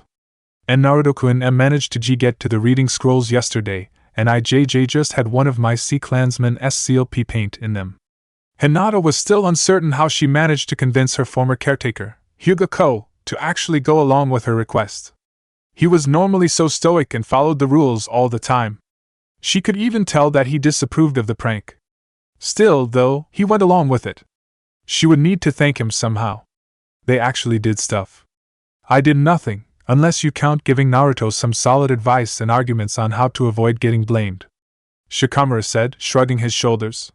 "Hey, that helped a ton. I'd probably be cleaning everything up right now if it wasn't for you," Naruto said, his arm swinging around Shikamaru's shoulder. "Thanks a lot." "No need to thank me," Shikamaru said, chuckling. "It was fun. It was interesting. Well, I got your ramen ready," Tucci announced as he finished pouring 3 bowls of miso ramen. He then brought them onto the counter in front of the 3 students. "Enjoy your lunch, you crazy troublemakers." "Well, the ramen is ready. Here you all go, you crazy troublemakers," Tucci informed them with a laugh as he and Iam passed out the ramen orders. "Finally!" Naruto shouted as he reached for his chopsticks. "Let's eat." Hinata giggled as Naruto began shoving his food down his throat while Shikamaru shook his head, mumbling something under his breath. The two then turned their attention to their own ramen bowls. As Naruto walked into class the next morning, he noticed some of the students glaring at him. Kiba and Ino, in particular, were scowling and mumbling something under their breath about him. The blonde grinned back at them and waved as he took his seat next to Hinata and Shikamaru. "People are still pissed about yesterday," he said. "No shit." Shikamaru shook his head, chuckling to himself. "Honestly, I wouldn't be surprised if Kiba tries to punch you later." "Let him try." Naruto crossed his arms. "Hopefully he doesn't try anything." Hinata mumbled. Shikamaru opened his mouth to respond to Hinata, but he stopped himself as another student walked into the room. A smile developed on his face as he waved at the new student. "Sup, Choji? How was the wedding?" he asked. Naruto and Hinata turned their heads to see Akimichi Choji walk in, a bag of chips in hand. He waved to the Nara, a smile on his face. "It was nice. The village was nice. And my cousin's new family were really nice," he said in between bites of chips. "Plus her dad's a great cook. The wedding feast was amazing." Shikamaru nodded his head. "Cool." Choji's eyes moved to Naruto and Hinata. He waved at them. "How's it going, Naruto?" "Hinata? Good. It's nice to see you again, Choji-san," Hinata said, smiling back at him. "Hey Choji, Shikamaru told me you think barbecue is the best food," Naruto noted, crossing his arms as he grinned at him. "I just wanted to let you know that ramen is infinitely better than barbecue place." Shikamaru brought the palm of his hand straight to his forehead. "You actually were serious when you said you'd do that, Naruto?" Akimichi blinked in response as he stared at the blonde. He was silent for a moment before he started to chuckle, shaking his head. Ramen's good and all, but trust me, if you had good barbecue, you know barbecue is better, he said as he started to eat his chips again. And if you had good ramen, you'd know what I mean, Naruto defended. What are you doing after class today? I'll show you what I mean. I got nothing planned. Sure, take me wherever you want, and I'll see. And then I'll take you to Yakiniku and show you a better barbecue place, Choji said, still chuckling. He then held out his bag of chips to Naruto. Want one? Naruto smiled in response as reached in and grabbed a chip. Thanks. Choji then wordlessly moved the bag towards Hinata, extending the same offer. She bowed her head as she reached in and grabbed a chip of her own. He then walked over to the seat next to Shikamaru and sat down. Uzumaki Naruto felt, for the first time he could remember, that time was going by quickly. Lessons at the academy no longer seemed to drag and he felt himself more invested in what was going on. Days quickly turned to weeks. He greatly enjoyed going to the academy now and spending as much time as he could with Hinata, Shikamaru, and Choji whenever the boy was available. He was having more fun than he could ever remember having. In addition to enjoying his time more, the Uzumaki began to slowly improve in his grades and practical skills at the academy, as did his friends. Iruka began to notice Naruto paying more attention to class, and he caught him questioning his classmates whenever he had any questions about topics of a lesson. Slowly, Naruto began to improve his grades in class to the point where he could no longer be considered the dead last of his class. Naruto was not alone in his improvements. Hinata could be seen as becoming ever so slightly more confident in herself, which translated into better focus in lessons on taijutsu or weapons training. Shikamaru, also, would get encouraged by his friends to participate more in class and try for some of the lessons, allowing him to receive marks fitting his actual skills. These improvements were further amplified by training sessions with Shikamaru's parents. Twice a week, Naruto, Hinata, and Choji were invited over to the Nara clan compound. Shikaku and Yoshino proved to be strict teachers, but were effective and respectful, only pushing the students in ways that would benefit them. They showed the students the tree walking exercise and worked on improving their chakra control. They also worked to improve their endurance through sparring session and prolonged tree climbing exercises.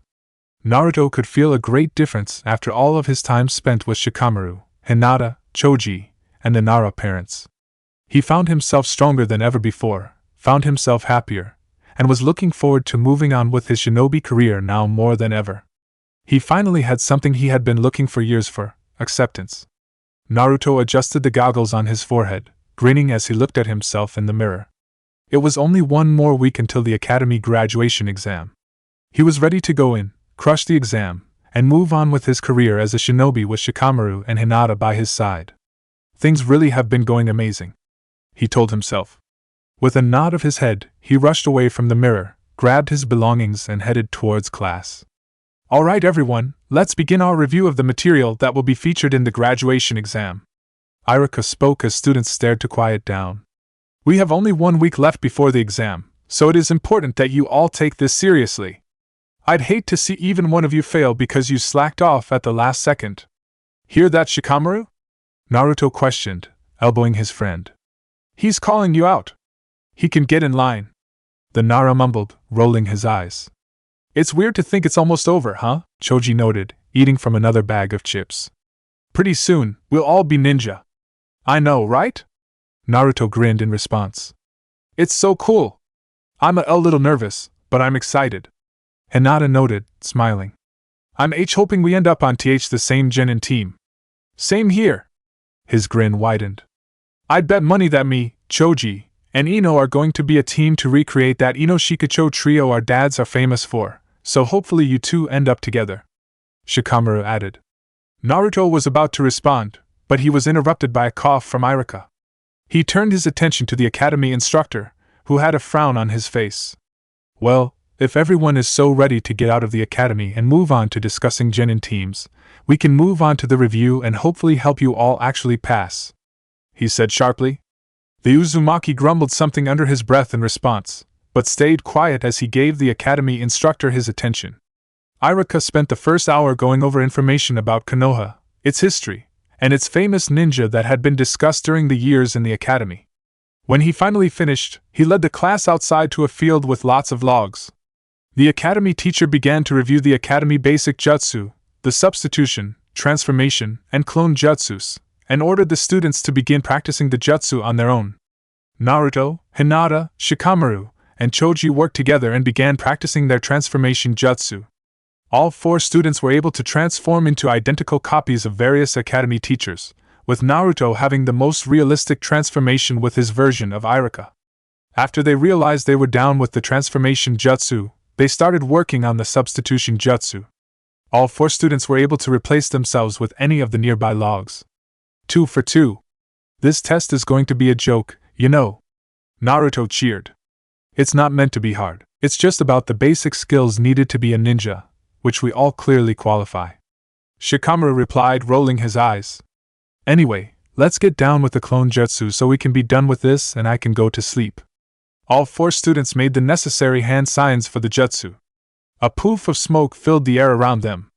When the smoke cleared, perfect clones of Shikamaru, Hinata, and Choji appeared. Naruto, however, only created one, seemingly dead blob that could be barely considered a clone. Ugh, again? Naruto rolled his eyes. Why does this keep happening? I've improved my chakra control and everything. Why can't I make even one stupid clone? Maybe you're not using enough chakra? Choji asked. That can't be it. Naruto shook his head.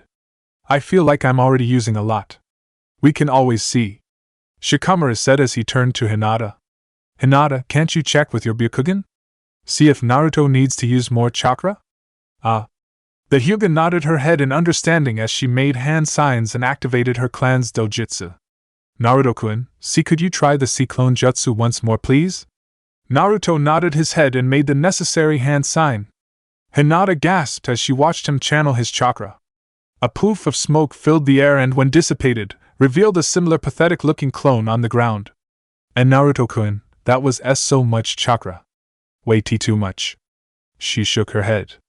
The amount of chakra he used for such a simple jutsu seemingly overwhelmed her. Why you're going to need to use a whole lot less? Naruto raised an eyebrow at her in confusion, but nodded his head as he wordlessly made the hand sign again.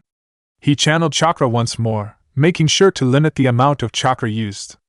Upon completing his jutsu, he created another dead-looking clone on the ground. What gives? He grumbled. Hinata frowned. That's still too much. Oh, come on. I was hardly using any that time. Naruto shouted in frustration as he made the hand signs. Clone jutsu! Once again, another dead-looking clone appeared on the ground. He rolled his eyes as he made another attempt. He continued to try making clones until Iruka spoke up, informing all the students that it was time for weapons training. With an annoyed sigh, Naruto walked forward ahead of his friends, trying to get weapons training over with as quick as he could so he could get back to practice. Hinata, Shikamaru, and Choji all looked at him, confused expressions on their faces. It doesn't make sense though. Most people have problems getting enough chakra. How is that his problem is that he uses too much? Choji wondered. And Naruto-kun has one of the largest chakra supplies I've ever seen. Hinata admitted, shaking her head. It's even larger than my father's chakra supply. That's unreal. Choji whistled in approval. That's going to make him an amazing ninja later though. He's never going to have problems with chakra exhaustion. Yeah, but it's a problem right now. A troublesome problem. Shikamaru mumbled. The Nara knew that, due to technicalities, Naruto could fail the test if he was unable to produce a single clone, which caused him to scowl. That would be idiotic to fail him for that. Punishing him for a large chakra supply? When that's actively going to help him as a ninja. Hey! Dad! Shikaka sighed. He had only just gotten him from a long day of work with paperwork for the Shinobi Council and a late meeting with the Sandaime. He wanted a few minutes alone in his compound's private cellar to drink sake and de-stress. Not even a minute had passed by and his alone time had already been disturbed as Shikamaru ran into the cellar. Yes? He grumbled as he sat his bottle down on a small table. It's a troublesome situation, I know, but I got to ask about it. We were working on the clone jutsu and Hinata, Choji, and I noticed Naruto having problems with it. Was wondering if you knew anything that could help him out, since it'd be a pain if he couldn't graduate because of such a stupid problem. Shikamaru said, sighing. Shikaka had an idea what his son was referring to, but needed confirmation. Well, what kind of problems are we talking about? Chakra. Shikamaru answered. Hinata checked with his Byakugan. Naruto's got a huge chakra reserve and is seemingly incapable of using the little amount of chakra needed for the jutsu. The Kyuubi's chakra is probably to blame for that. Shikaku noted, shaking his head. Most people have issues with too little chakra. This kid's issue is the exact opposite. That'll help him out later, but right now that's a pain. I know Yoshino and I have helped him out with his chakra control. This kid is getting better at it, but if he's made no improvements with the jutsu yet, he probably never will be able to create a standard clone. The man's eyes widened as a solution occurred to him. Wait, he probably can't ever do standard clones, but what about a different type of clone? Shikamaru, invite your friends over for a training session tomorrow. Don't worry about Naruto, I got an idea that'll help him out. He told his son. Alright. I can do that. Shikamaru nodded his head. With his concern addressed, Shikamaru walked off, heading to his usual cloud-watching spot. Shikaku remained in his seat, still thinking about Naruto and his issue with clones. If this were anyone else, I'd be worried to show them how to do shadow clones. But Naruto should be fine. He's got enough stamina and chakra to pull it off, troublesome kid. Shikaku noted, chuckling. He picked up his bottle of sake and started to drink once again. The next day came quickly. Shikamaru brought Naruto and Hinata to his clan's compound after class and walked to the courtyard. Both Shikaku and Yoshino were standing in the courtyard, their eyes on the three students. Choji didn't feel like coming today? Yoshino asked. Yeah, he wasn't feeling too good in class today and went home. We stopped by the Akimichi compound on the way here to check on him, and he said he was getting sick. Shikamaru said, frowning. His mother frowned. That's not good at all. I'm going to stop by and see what's wrong with him after training. Later, though. We got training to do, Shikaku stated, getting everyone's attention. Today, Yoshino will be working on improving your chakra control further. Yoshino's sadness went away in seconds and was replaced with a sadistic grin on her face. She instinctively reached for a blunted kunai and pointed it at the group of academy students, who all instinctively backed away. What do you intend on doing with those, Mom? Shikamaru asked. If you all are quick on your feet, you won't have to find out, she replied, her grin widening. Hinata turned to look at her classmate. Shikamaru-kun, your mother is terrifying. As if reading her mind, Shikamaru shook his head. At least you don't have to live with her. The Nara clan head chuckled before he continued to speak. Anyway, she'll work on chakra control today for about an hour. I'll tell you what we will do when you are done and recovered. His eyes then moved over to Naruto. However, Naruto, can I borrow you for a little bit before you join your friends with chakra control training? Huh! Naruto blinked in response, pointing to himself, before he shrugged his shoulders. Sure? Why not? Then join up when done. Anyway, Hinata, Shikamaru. Follow me! Yoshino shouted excitedly as she walked towards some of the large trees in the back of the compound, reaching for a second dulled kunai. Wish us luck, and Naruto-kun. Hinata mumbled as she and Shikamaru both followed his mother. A few seconds passed until they were out of sight. Now, along with Naruto, Shikaku crossed his arms. Shikamaru told me you were having trouble with the clone jutsu. Asked if I knew any way to get around having too much chakra. He said, Humph. The blonde scoffed. Yeah, I know. It sucks dash. The words died on his lip as his eyes started to widen. Wait, can you help me with it? With the basic clone jutsu? Nah. Shikaku chuckled in response. Huh! Naruto blinked in response. You have too much chakra from what I understand. Nothing's going to fix that. While you can definitely better your chakra control to better use your chakra, if you genuinely have too much chakra for such a technique, you're physically incapable of creating regular clones, so you probably will never get the jutsu down with any help. The Nara clan head informed him. Really? He asked, starting to frown. He shook his head, biting his lip. Then what the hell am I supposed to do? How am I supposed to graduate without it? Am I just supposed to quit or something? 'Cause that's bullshit. This jutsu shouldn't be a requirement then if kid. Naruto. Relax, Shikaku said, raising one of his hands. Naruto quit talking, but still silently glared at the ground. The look on his face caused Shikaku to chuckle.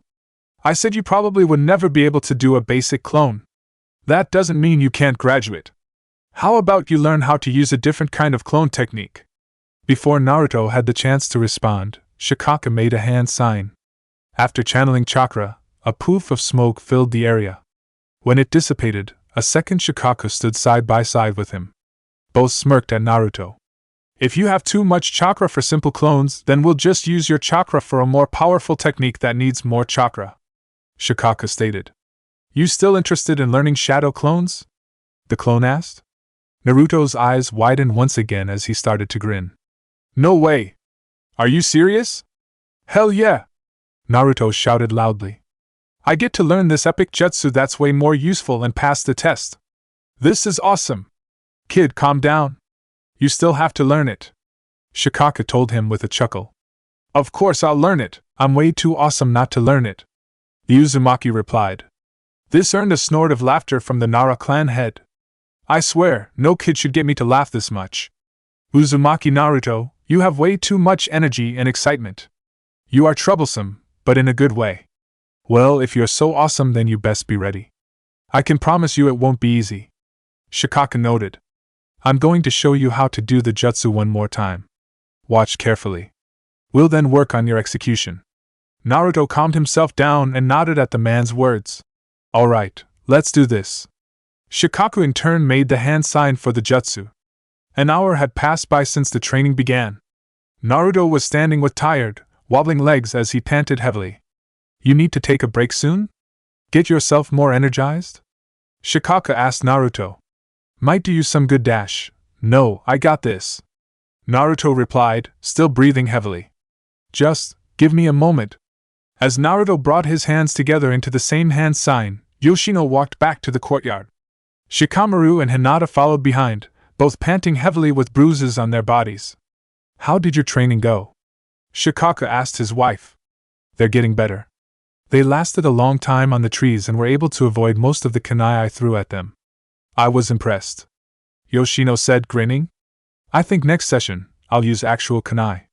Maybe the fear of getting hit and a real wound will incentivize them more.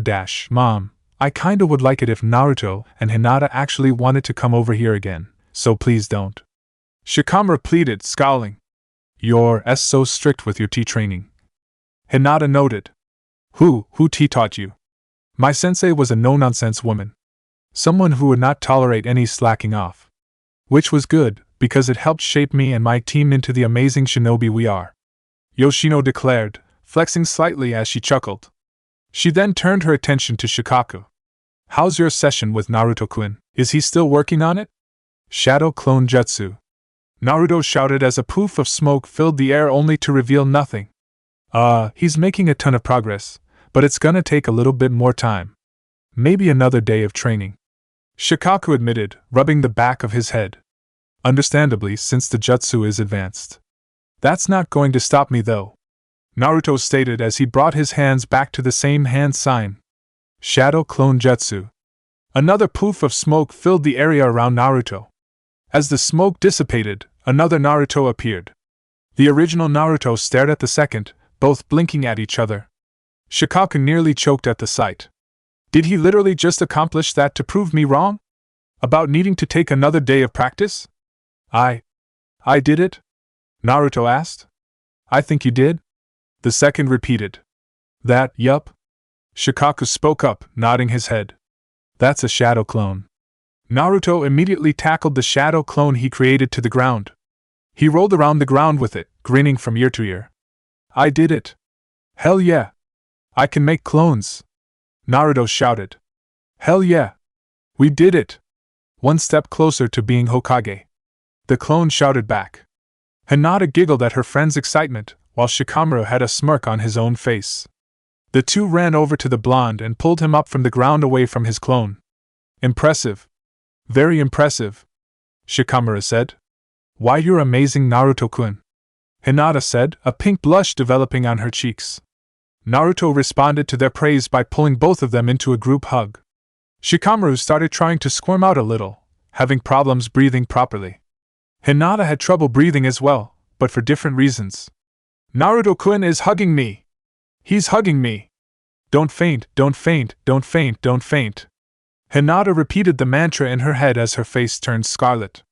Not again, not again, not again, not again, air! Give me air! Please! Shikamaru mentally pleaded. Eventually the boy let go. Shikamaru immediately started to gasp over dramatically as he caught his breath. I saw what must have a god calling me to the afterlife. He mumbled in a daze. Screw you, Shikamaru. I didn't hug you that tight. Naruto rolled his eyes. Hinata still seemed to be in some dreamy daze, but was inwardly cheering herself for not fainting from her crush's embrace. Well, from what I understand, you all deserve a break for a little bit. I know Naruto probably does at least. Shikaku spoke, getting the attention of all the students again. Take about 20 or 30-minute break and head back here. We'll work on improving your resistances to genjutsu when you are back. The three shinobi nodded their heads in unison before they walked off together, heading towards a tree. Shikamaru immediately collapsed upon arriving, which caused Naruto to roll his eyes and Hinata to giggle in response. The two then joined the Nara clan heir on the ground as they laid down, staring up at the clouds. Just what we needed, more cloud watchers, Yoshino noted, rolling her eyes. Our son's a bad influence. Perhaps, Shikaku chucked in response. But that might not be a thing. And they are rubbing off on him as well. That's true. I like that they are and wish they would rub off on him more. Maybe that would get rid of his laziness. The Nara woman told her husband with a smirk of her own. They really work well together, you know? They just seem to have a desire to help the other improve. They probably would work well together as a genin team. Maybe even better than you and your old teammates. The Nara clan head was about to give a sarcastic reply, but one glare from his wife told him it would be troublesome to say otherwise. Instead, he remained quiet and watched his son lay down with his friends. You know, she has a point. They really are all rubbing off on each other in a good way. They'd probably make a great team. Shikaku rubbed the chin of his head. Chapter 4: Tests and Revelations. A knock on the door sounded throughout the Hokage's office. Hiruzen looked up from a stack of papers on his desk. Come in. The door to his office opened and Naro Shikaku walked in. The Jonin commander bowed his head. Sandaime-sama. I hope you are well, he greeted. Shikaku, no need to be so formal. Hiruzen chuckled as he gestured forward. Have a seat. How are you today? Doing well, Shikaku said as he took a seat in the chair in front of the Hokage's desk. He eyed the stack of paperwork on the Hokage's desk before he shook his head. I can see you're busy today, so I'll keep this brief. I just had one thing I wanted to talk about. No need to rush. Any break from that pile is appreciated. The Sandaime chuckled. He breathed out a poof of smoke from his pipe before speaking. What did you want to talk about? It's about the academy graduation, Shikaku said, bringing his together. More specifically, the genin team assignments. What about them? Hiruzen asked. I already made arrangements to assign your son with Ino and Choji. I figured that'll be pleasing to you, Choza and Inoichi. Shikaku shook his head. That's actually what I was going to bring up. I was going to request that Shikamaru get placed on a team with Uzumaki Naruto and Hyuga Hinata. Hiruzen's eyes widened in response. He breathed out another cloud of smoke before his eyes narrowed on the Nara clan head. A lot of care was put into team assignments, Shikaku. Is there a reason you wish to make such a request? He asked. I do not know if you were aware of this, Sandaime-sama, but Yoshino and I have been training them alongside Shikamaru these past couple of weeks. And I have to say, I think the kids have a good chemistry together. And they complement one another, Shikaku answered. I think they'd make a rather effective genin team. As would Shikamaru, Ino, and Choji, Hiruzen mentioned. Shikaku nodded his head. Theoretically, yes, but I also think that's partially me, Choza, and Inoichi pushing for that trio to be made again. The Sandaime's eyebrow raised slightly. I mean, the three of us want to remake another Ino Shikacho like our team was. And that's why we've been pushing it. The Jonin commander admitted. But I'll confess that I don't think the chemistry is like ours. While Shikamaru and Choji are friends, they don't appear to get along with Ino much, or at least Ino and Shikamaru don't get along. He shrugged his shoulders. Which I'll acknowledge that being on a team with each other would probably improve their working relationship. But it's nothing like what Shikamaru already has with Naruto and Hinata. I mean, I play relationships into account when assigning teams, but I don't try and simply put friends together based solely on teamwork. Hiruzen said, his eyes narrowing further on Shikaku. You know that as well. There's more to your request, is there? Shikaku was quiet for a moment. He sighed as he brought his right hand to the back of his head. I've been watching those two interact with my son, and I've seen them make some noticeable changes to his personality and work effort, he admitted. Did you know Shikamaru got me to teach Naruto the shadow clone jutsu? You taught Naruto how to make shadow clones? Hiruzen asked, eyebrows raising. You are aware of the risks that technique can pose to its user. Any reason why you would teach him that? Shikaku nodded his head. Because Shikamaru argued for it, and he made sense. He was very concerned about whether or not Naruto could even learn the regular clone jutsu and wanted me to help him practice. A chuckle escaped his lips. Shikamaru's a pretty sympathetic person, but it's been quite a bit since I've seen him try and help someone like that. And Naruto and Hinata are pushing him as well, making him work harder in training and not just rest the entire time. Hiruzen stared at Shikaku, processing his information. The two were quiet for a few seconds before Shikaku cleared his throat and pulled himself out of the chair. That's all I wanted to discuss. I've seen those two make some good improvements with my son that Yoshino and I are impressed with, and I think he can help them just the same. And I think it'd be a waste to not pair them together and see exactly how much stronger they can grow together. He stated. It's close to the deadline, so I do not know if I can easily change my team plans, Shikaku. Hiruzen admitted with a sigh. However, I will consider it. That's all I ask? The Jonin commander said, nodding his head as he turned around. Thank you for your time, Sandaime-sama. As Shikaku walked out of the office, Hiruzen turned his attention to a clock in the room. It's about time for the academy exam to begin, he noted to himself. He then turned his head back to the piles of paperwork and sighed. Great. More to think about. That would just be more work. The Sandaime returned to his work, but in the back of his head, he kept hearing Shikaku's words. Something told him that today was going to be a long day. Yumino Iruka glanced at the clock in his classroom, reading 9 o'clock. He then turned his attention towards the students sitting down at their desks. Everyone was quiet. It was a rare moment to not have at least a single student making some type of noise, but today was not a normal day. It was the day of their graduation exam. It was comforting to the academy instructor to see that every student at least understood the seriousness of this date and exam. Ahem. He cleared his throat, drawing attention towards himself.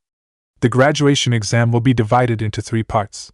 The first part is a written exam based on the information that I, and the other academy instructors, have taught you over the years of basic shinobi theory and history. The second is a test on your efficiency with weapons. The final test will be an exhibition of the 3 required jutsu: substitution, transformation, and clone jutsu. Does anyone have any questions? Everyone remained quiet. Iruka waited a few more seconds before nodding his head in understanding. Then let's not waste any time, shall we? Iruka said as he reached into desk and pulled out a collection of papers. For the written exam, you are required to answer at least 70% of the questions correct. You will have 1 hour. As Iruka began to pass out the papers, Naruto turned his head to the table behind him, facing both Shikamaru and Choji. The two nodded their heads at him and Shikamaru gave him a thumbs up, which Naruto quickly returned. He then turned his attention to Hinata, who was sitting in the chair to his left. Good luck, Hinata, he whispered, a large grin on his face. Why you as well, Naruto-kun? She whispered back with a smile of her own. A few more seconds passed as Iruka finished passing out the papers. The Chunin moved back to the desk at the front of the room and turned his attention to all the students. His eyes then focused on Naruto, who was staring intently at one of the first questions. You don't need to get 100%, Naruto. Just do your best, Iruka told himself. As if on cue with his thoughts, Naruto penciled down an answer and moved on to the next question. A smirk developed on Iruka's face. You got it this time. Naruto was practically beaming as he made his way back into the academy classroom. The class had just finished the second exam and he shone excellency with both kunai and shuriken, impressing the exam proctor.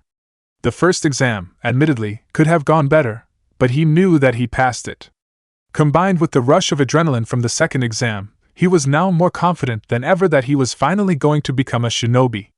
It is now time for the third and final test. Please come follow me out of the room and over to the examination area when I call your name. After you finish, whether you pass or fail, you will be asked to leave the building. You can wait for friends outside if you must. Mizuki announced. He then looked down at his papers for a brief moment before looking back to the students. First up is Abirame Shino. Shino nodded his head before getting out of his chair and walking forward, following Mizuki out of the room. Just one more exam, then we can go home and sleep, Shikamaru said with a yawn as he laid his head down. Hell no. We're celebrating when we get out, Naruto stated, grinning. We're gonna have a victory bowl at Ichiraku's ramen. That sounds good, but I won't be able to go, Choji admitted. It's tradition for when an Akimichi graduates from the Shinobi Academy and becomes a genin to have a celebratory feast, so I have to go to that. A dreamy sigh escaped his lips as he almost started to drool. Both my mom and dad are cooking for it, so I can't wait to taste it. That sounds like so much fun, Hinata said, smiling. Her eyes dropped slightly as she brought her hands together, her voice dropping to a whisper. I wish my family did something like that. Naruto turned to the Hyuga. Did you say something, Hinata? A blush developed on her cheek as she shook her head. And no, nothing important. Akimichi Choji, Mizuki called out as he came back into the room. Hinata yelped, having been interrupted. Everyone then turned their head towards Choji. Really? That fast? Did Shino already finish? Naruto asked. Probably. Shino's good, and he doesn't waste time. He probably did it in near record time. Shikamaru shrugged his shoulders. He then turned his head to his childhood best friend and gave him a thumbs up. You really don't need it, but good luck, Choji. Uzumaki gave the same thumb ups to him. Yeah, good luck, Choji. Do your best, Hinata added, looking back up to him. The Akimichi smiled as he stood up from his chair. Thanks, guys. Good luck as well. Choji left the room and all remained quiet. A few more minutes passed by before Mizuki returned to the room and called for the next student. Names continued to be read. More and more students continued to head to the examination room. A certain tension and nervous feeling seemed to grow in the room with the various students. Amongst her friends, Hinata was the only one to seemingly feel it.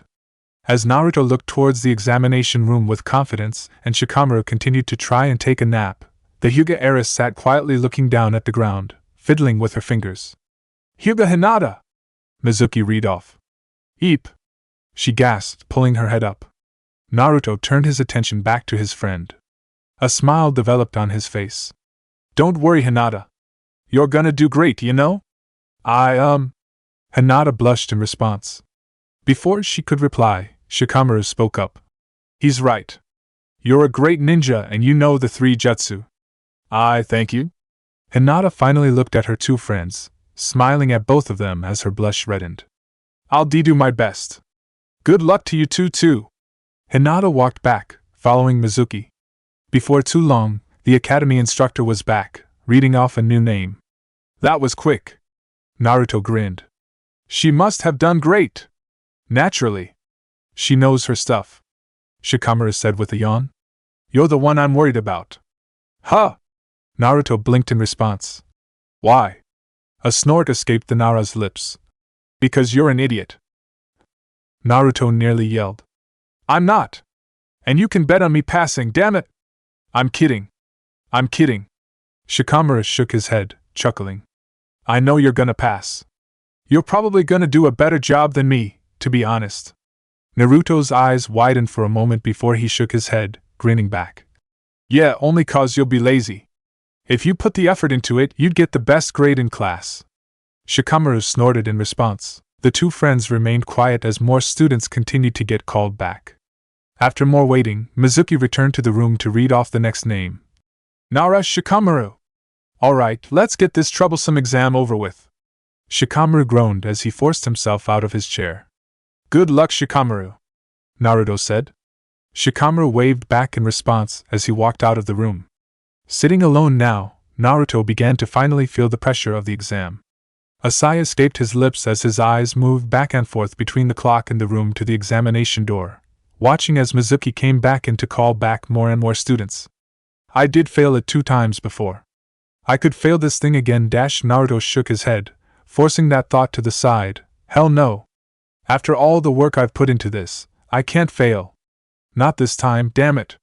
His mind then flashed images of Hinata's, Shikamaru's, Choji's, Shikaku's, and Yoshino's faces, all of whom were looking at him with confidence. He tightened his fists. They all believe in me, so I know I can do this at this time. Uzumaki Naruto! Mizuki finally called back, a smile on his face as he looked at the blonde. About damn time! Naruto grumbled to himself as he pulled himself out of his chair. A grin developed on his face as he rushed over to Mizuki's side. Let's do this! Naruto followed the instructor as he led him into a small, open room with a large, wooden table in the center. Sitting out the chair was Irika, alongside 2 other academy instructors. Mizuki walked over to the table, standing next to it. Uzumaki Naruto, please perform the 3 academy jutsus. First, the substitution jutsu. Trade places with a log that's placed in the corner of the room, Irika requested. The blonde turned his head to the corner. His eyes focused on a small stack of logs in the corner before he turned back to the academy instructor. He gave them a smirk and vanished in a poof of smoke. A log was seen in his place while the boy was currently in the corner of the room, sitting on a different log. Without hand signs? As an academy student? Impressive, Naruto. Irika smiled in response. The other academy instructors wrote down on their papers, no seeming reaction on their faces. Very good. Now, the second jutsu, the transformation jutsu. Please turn into a copy of one of the teachers in the room. And please, do not use that stupid sexy jutsu of yours, Irika requested, glaring slightly. Yeah? Naruto rolled his eyes as he walked back to the center of the room. I'm not an idiot. The boy made the necessary hand sign and soon vanished in a poof of smoke. In his place stood Yumino Irika. The man was an identical version of the academy teacher in every way: height, body structure, and clothes were all spot on. He even got my scar just right as well, Irika noticed, rubbing his nose slightly on instinct. He coughed a little before speaking. Great job once again, Naruto.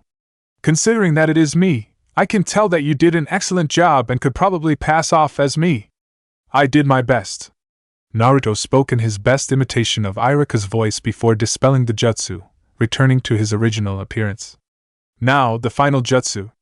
Mizuki spoke up, a slight smirk on his face. The clone jutsu. Please, make as many clones as you can in the room. Naruto took the second to look at the teachers in front of them before nodding his head. A smug grin developed on his face as made the hand sign for his newly acquired jutsu. Mizuki frowned. What's he doing? Before any of the teachers could verbally react to the different hand sign, the room filled with smoke. When it cleared up, 10 clones of Naruto surrounded the boy. Each of them were all staring at the shocked faces of the teachers, grinning smugly just like the original. So, what do you think? One of the clones asked proudly. Shadow clone jutsu? Impossible! You are an academy student. There's no way you could pull that off. I can't even do that jutsu. One of the academy instructors shouted in disbelief. No, they're real, the second instructor said, shaking his head. To see a genin use the shadow clone here, unbelievable. Naruto, you just went above and beyond what we required for graduation. I can't think of any student who deserves to graduate more than you right now, Irika informed the boy proudly as he picked up a Konoha forehead protector and tossed it to the boy. Congratulations. You are now an official genin. Naruto caught it and did not waste any second putting it on his head, replacing his goggles with the forehead protector. He ran his hand over the forehead protector, his finger tracing the Konoha insignia. Tears developed in his eyes as he looked back at the academy instructors. I'm finally a ninja. Thank you all. Just watch me, you'll see me become the greatest ninja Konoha has ever seen, Naruto declared. Irika grinned as he watched Naruto rush out of the room. Naruto, I'll treat you to ramen when you're free. You finally did it. I'm so proud of you. Mizuki, likewise, watched Naruto leave the room with a look of disbelief on his face. He took in a deep breath, resisting the urge to shout. I knew he was improving, but he should never have been able to pass. He can't produce a single clone. But no, he had to learn the shadow clone jutsu somehow. Mizuki mentally snarled. He took in another deep breath as he tried to calm himself down. So what if he passed? That doesn't ruin my plans. It just means I have to change them a little. It doesn't matter though. In the end, I will get my scroll. Mizuki, I believe there's one final student waiting. Let her know it's her turn, Irika requested. Understood. Mizuki nodded his head as he walked over to the door.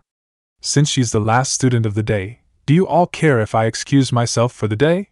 I had a prior arrangement with Tsubaki. Of course, we are basically wrapped up anyway.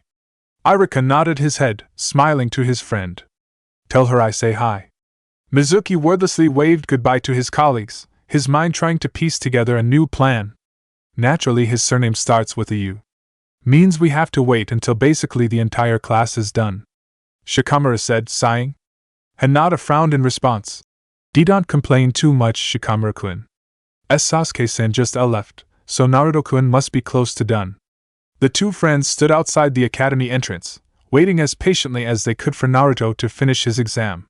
Both were wearing their new Konoha forehead protectors, Hinata around her neck and Shikamaru tied around his left arm.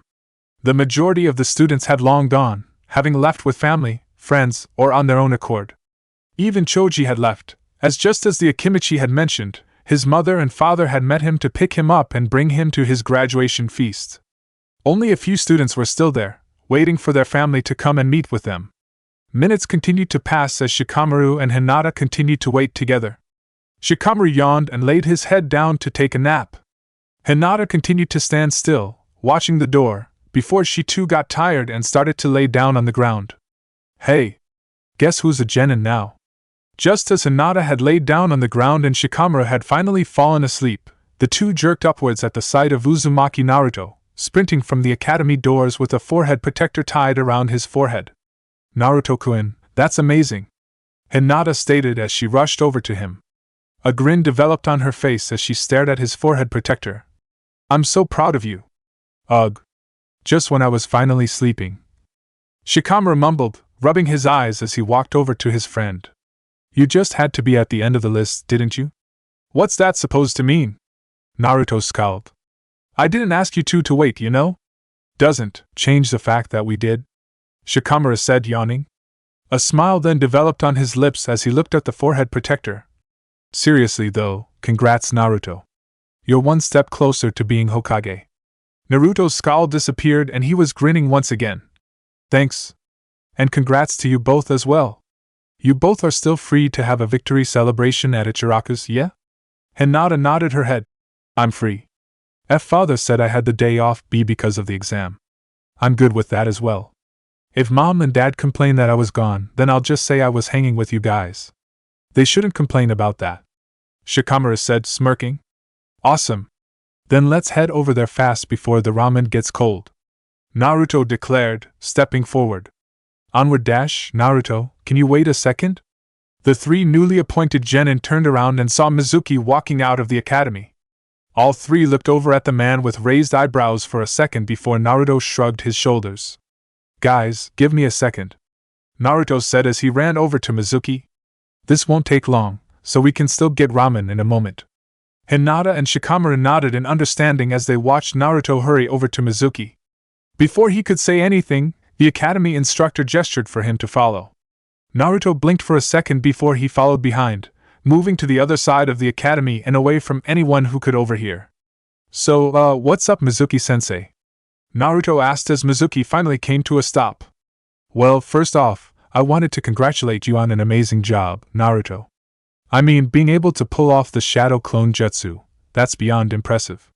Mizuki informed him, smiling. You have a bright future ahead of you if that's how you start your professional career as a ninja. Naruto's grin returned as he began to rub the back of his head sheepishly. Heh, thanks a lot, Mizuki-sensei. In fact, you impressed us enough that you were nominated for a secondary exam we have here, Mizuki said, his smile widening.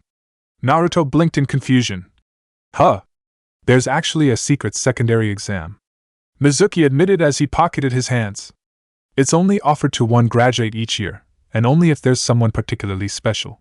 If the graduate passes the second exam, then you will automatically be promoted to Chunin rank. Naruto's eyes widened. For real? And you're saying I was chosen? Why? Why?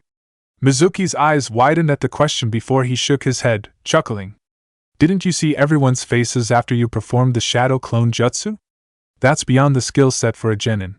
You showed that you are a genius to be able to accomplish that. It was between you and Uchiha Sasuke, but we all agreed you deserve the honor this year. Oh. Naruto shook his head, trying to process everything. Well then, what's the second exam? Well, you actually have to agree to participate in it before we can make it official. It's actually like a small test in of itself. Mizuki admitted, rubbing the back of his head. It's like how you don't always get to pick your missions. When the Hokage has work for you, you must do it. Likewise with this exam, once you commit, you can't back down. You understand? Naruto nodded his head, a look of disbelief on his face. Mizuki noted the widened eyes and the surprise present, causing him to chuckle. A single good jutsu changes nothing, he's still the same idiot he's always been. The Chunin resisted the urge to grin. Everything is still going to go according to plan. It doesn't make sense. There was even a question on the written exam today. The only two ways to get promoted to Chunin is through the Chunin exam or through field promotion. The academy doesn't have the authority for this. Plus, why the hell would the teachers vote for me for this thing? They hate me. There's no way they'd pick me over Sasuke, Naruto wondered, shaking his head. His eyes narrowed in on Mizuki. Something's fishy about all of this. What are you trying to do here, Mizuki-sensei? Naruto? Are you okay? Mizuki asked. The question pulled Naruto away from his thoughts and back to reality. He laughed in response, forcing a grin onto his face. Yeah, I'm fine. Just thinking about how I'm gonna pass this thing, Naruto stated, gripping his fists tightly. I'm ready for this next exam. I already just became a genin, and I can't wait to be a chunin already. If Mizuki-sensei is really up to something, then I need to know what he's doing. And if accepting his stupid exam is the only way to find out, then I'll do it, Naruto inwardly noted. Mizuki's smile turned into a grin that almost seemed maniacal. So you'll take it? Excellent, he stated excitedly. Alright Naruto, before I tell you about the exam, let me ask you a question. What do you know about the Scroll of Seals? After his conversation with Mizuki had ended, Naruto had dragged his friends to Ichiraku's. Upon arriving, he immediately spilled the dirt on what he was just informed about. Mizuki-sensei wants you to steal the Scroll of Seals from the Hokage's office for a secret exam to become a Chunin? Shikamaru asked Naruto. Naruto nodded his head, which elicited a sigh from the Nara. What a pain. That sounds completely fake. I know, right? Naruto exclaimed as he crossed his arms. There's no way the academy has the authority for that. They don't? That would mean that Mizuki-sensei is trying to get you to steal the scroll for himself, Hinata said, frowning. But why? He was our sensei for years and he is a loyal Konoha shinobi. Why would he try to steal it? Shikamaru shrugged his shoulders. Guess he's not that loyal. He then turned his head to Naruto. So, what are you going to do about this? At this moment, Tuchi came forward and delivered 3 bowls of ramen for the new graduates. Naruto immediately started to dig into his bowl rapidly. Hinata giggled in response while Shikamaru proceeded to shake his head. Only when the Uzumaki was finished did he continue to speak again. Well, I plan on telling Old Man Hokage about it. After that, I plan on taking down Mizuki personally, he admitted, a scowl developing on his face. He thought he could trick me into stealing the scroll for him, so I feel like I should be the one to take him down. Biba Naruto-kun, that would be dangerous. Hinata spoke up, her frown deepening. Why you shouldn't go alone? She's right, Mizuki's a chunin. You may be a ninja now, but on paper, he should be able to defeat you easily if you fought on your own, Shikamaru added. Naruto rubbed the back of his head, his scowl shifting into a frown. I guess I could ask the old man if he has anyone willing to assist me. But I personally want to take down the guy, so hopefully they won't interfere too much. Why not let us help? The Hyuga asked. Eh? Naruto blinked, staring blankly at Hinata. Hinata blushed a little at having her crush's attention so focused directly on her. She tried to speak, but no words came out. She then looked downward, her ramen bowl seeming more interesting than ever before. Why do you want to help out, Hinata? You said it yourself, it's going to be dangerous, Naruto asked. After his question, she pulled her eyes away from her food and looked up at him. She took a deep breath before she looked at him with determination present in her eyes. Mizuki-sensei may be a chunin and stronger than us individually, but if we all fought him together, we could take him out ourselves. We would just need to use teamwork, she answered. She then clapped her hands together. Please, Naruto-kun, don't fight him on your own. We can help you. Naruto continued to stare at his friend in surprise for a few seconds, which only caused her to frown. After 30 seconds passed, Naruto stopped staring and smiled widely at her. Thank you, Hinata. Sure, you can tag along. We can take down him together with no problem, he told her. Hinata smiled back in response, her blush getting a little darker. Naruto, you realize she said we right? That would also include me as well, Shikamaru pointed out, finally speaking up as he put his bowl of ramen to the side. Naruto turned to the Nara and smirked at him. You've been quiet for a bit, so didn't know if you were listening to us. Sure it's not too troublesome for you, Shikamaru? Naruto asked. Shikamaru snorted in response. I mean, this whole situation is troublesome, but Hinata's right. Teamwork's the best option, and I'm not going to let you two do something like that without me being there to help. Thanks. Naruto's smirk turned back into a smile. I appreciate it. And you're both right. Teamwork's the best option. And together, we're going to kick his ass and personally drag Mizuki-sensei's ass right back to the old man. Speaking of the Hokage, we should really discuss this with him first though, like you said originally. The Nara noted. The blonde genin nodded. Yeah? Well, we can't waste any time. We have to hurry and talk with him, cause it's going to get closer to time for me to meet up with that lying sensei. The three new graduates paid for their meal, thanked Tucci, and hurried over to the Hokage tower, ready to talk to the Hokage about their plan. Mizuki could not hide his grin as he rushed through the forests around Konohagakure, looking for the meeting point. Everything was going according to plan and he was one step closer to being done with Konoha. In the end, it really didn't matter if the brat passed or not. I still convinced him to steal the scroll. In the end, that demon brat is still too naive to be a proper shinobi. He noted, chuckling to himself. I still convinced him to steal the scroll from me. Now, to collect my prize. The Chunin did have a slight concern that Naruto could deny the request, as his original plan mostly relied on capitalizing on Naruto's desperation to become a genin, using that to make him go against any better judgment. He was relieved to hear the boy still stupidly believed his lie about promoting him to a Chunin. Everything was going according to plan. All that was left to do was meet up with Naruto, take the scroll from him, possibly kill him, and head off to Otogakure.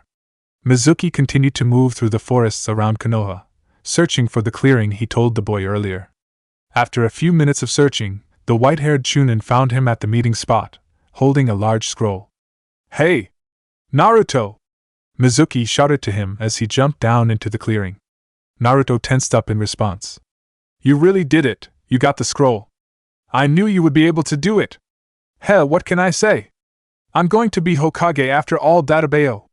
And now I'm one step closer to getting there. Naruto informed with a large grin. That is true, and you're going to make a great Hokage.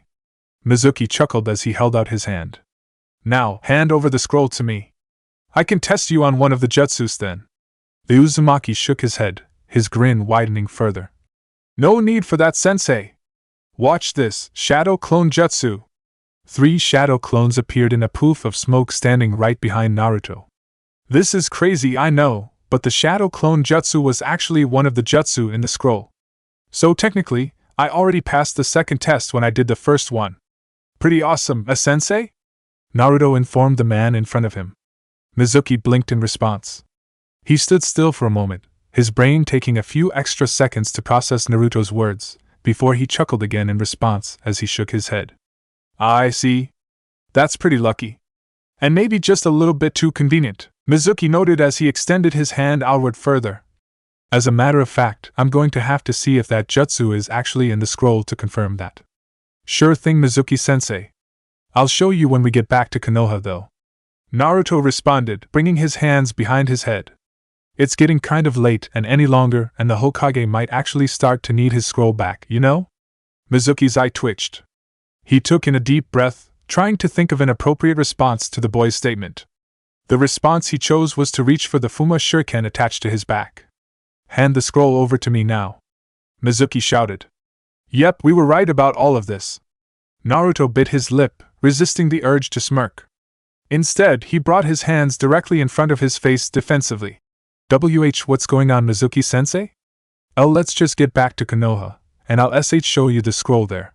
Haven't figured it out yet, Naruto? Well, then let me spell it out to you. There is no Chunin graduation exam. Mizuki shouted, spinning the shuriken in his hand in a clockwise fashion. What you did was help me steal the scroll. And now you're going to hand it over, or else you're going to die right here. Before Naruto could even reply to his threat, Mizuki chucked the shuriken forward, causing it to fly directly at Naruto's body. Say goodbye, brat. To his surprise, the scared, nervous Naruto steadied himself and jumped out of the way of the giant shuriken. He then tossed his own, smaller shuriken at the Chunin. What? Mizuki's eyes widened as he jumped away, avoiding the blonde's weapons. That reaction time makes no sense. He should have been too shocked and scared to react. What the hell? Once again, to the Chunin's surprise, more shuriken flew at him at different angles from the forest.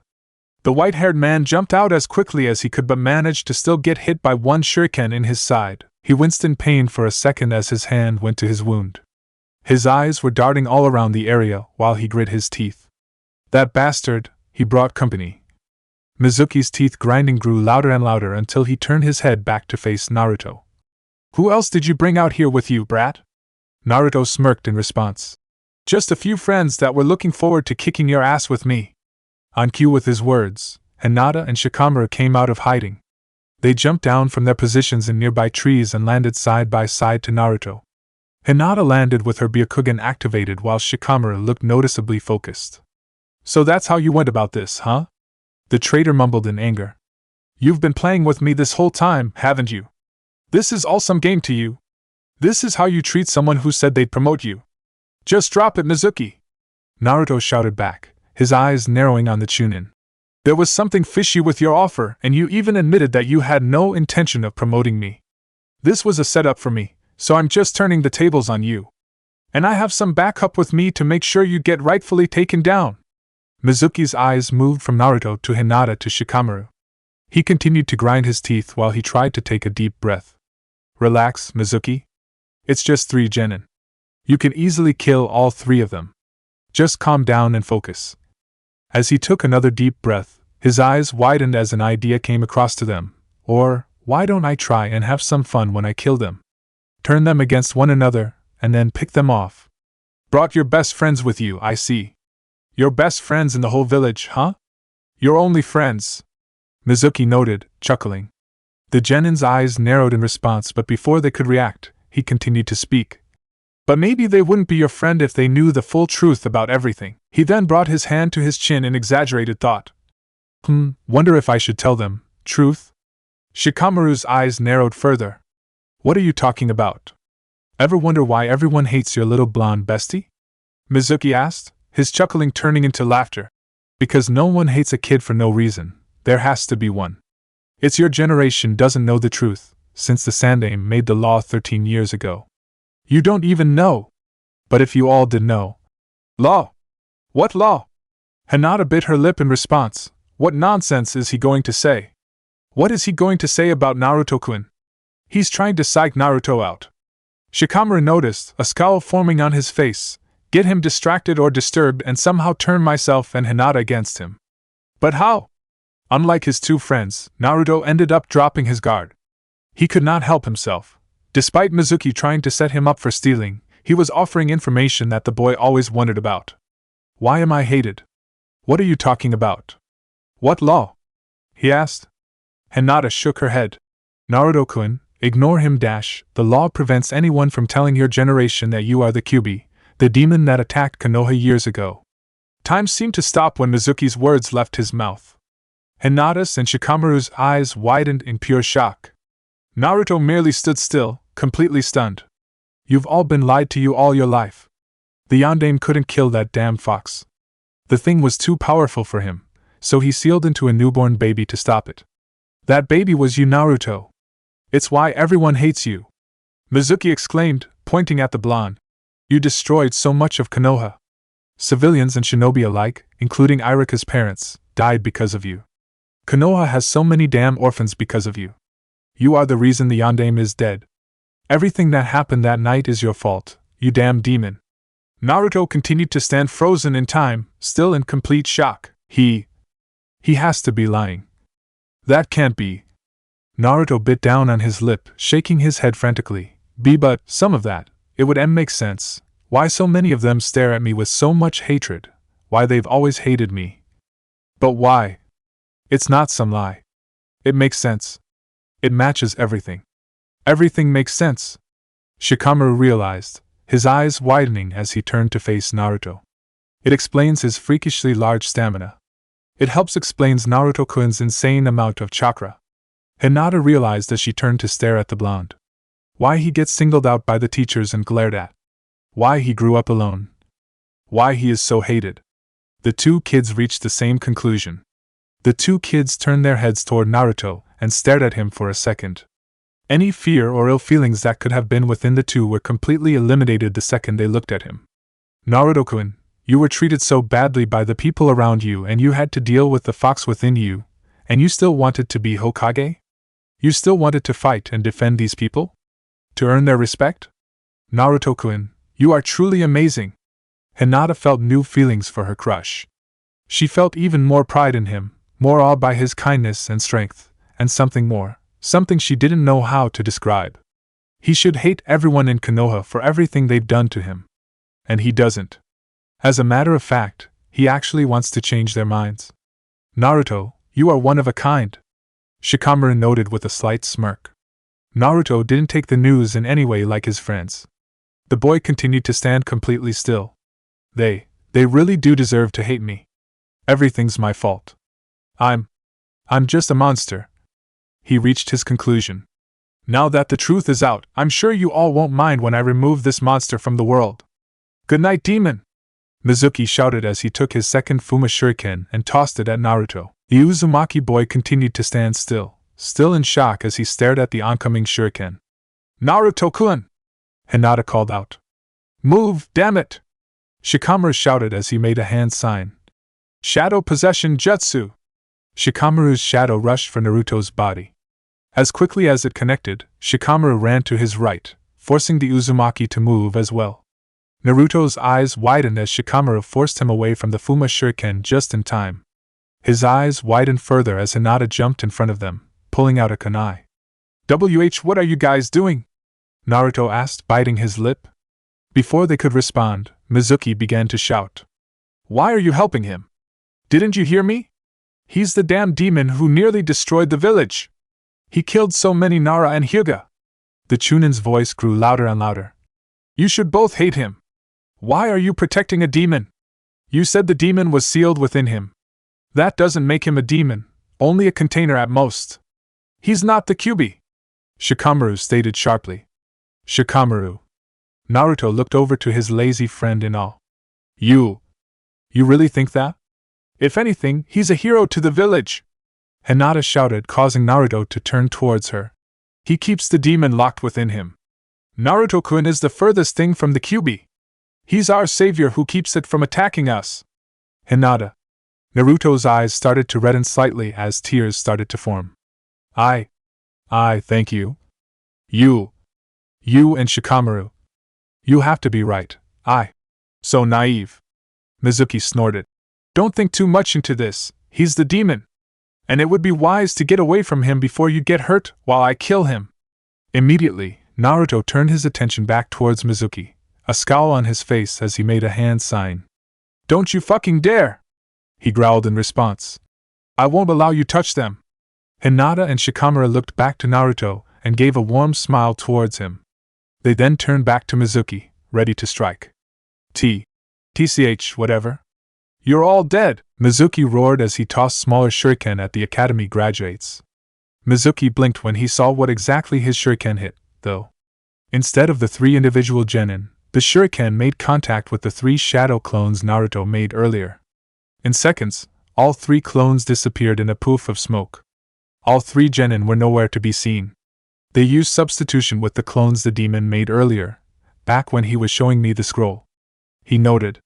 The academy instructor inside him was actually a little impressed with the skilled use of the jutsu and the quick, unnoticeable exchange. That did not change the fact that he was also extremely pissed. It's pointless to hide, brats, 'cause I'm going to find and kill you all! He shouted. Mizuki made the necessary hand signs before turning his attention to the forest around him. Fire style, Phoenix Fire Jutsu! The Chunin breathed out a barrage of fireballs into the forest. Nearby trees caught on fire. Some trees were completely burnt in seconds while others collapsed from the damage. Mizuki watched as he cleared the area around him, looking for the first sign of one of the genin. Within seconds, a group of 20 Naruto clones shot out and charged directly at the Chunin. More shadow clones? Is it seriously all you can do? You're screwed, demon brat! The traitor taunted as he dropped into his personal taijutsu stance. All Naruto clones attempted to assault the Chunin at once. He immediately went on the defensive, blocking them to the best of his abilities. Mizuki was able to avoid too many direct hits while striking back. He was able to destroy 6 of the clones after a few blows. The Konoha traitor noticed that one of the clones was not disappearing. It would keep getting up after each hit, and would charge back, ready to strike with its palms. Guess that's the original demon. Weird fighting style for him, but whatever. It's not helping him any. The assault by the clones continued. As time passed, Mizuki was getting more physically tired. He started to take a few more hits than usual from the clones, including the Naruto that was striking him with his palms. Despite his weakening state, Mizuki was able to bring down the number of clones to 6. It was at this point that the Chunin noticed something very wrong with himself. What is happening to my chakra? Why can't I use it? I haven't used any since my fire jutsu. The demon shouldn't be able to do this. Mizuki groaned on the inside. He was getting slightly nervous at this new development. Then, an idea hit him of what was happening. Then, that means. Before Mizuki could continue his train of thought, he found himself completely immobilized. He couldn't move, no matter how hard he tried or struggled. Caught you! The Chunin found his head turning around on its own accord. He saw his shadow mixed with the shadow of one of the Naruto clones. At this moment, the clone dropped its transformation, revealing a smirking Shikamaru. You! The traitor hissed. Didn't notice me, did you? Or Hinata, I'm guessing? The Nara asked as he turned his head, forcing Mizuki to turn his head as well. They were now facing the Naruto that Mizuki originally thought was the original. This Naruto dropped the transformation and revealed itself as Hinata. You knew that Naruto was skilled with the Shadow Clone Jutsu, so you assumed that all 20 clones of Naruto were simply clones.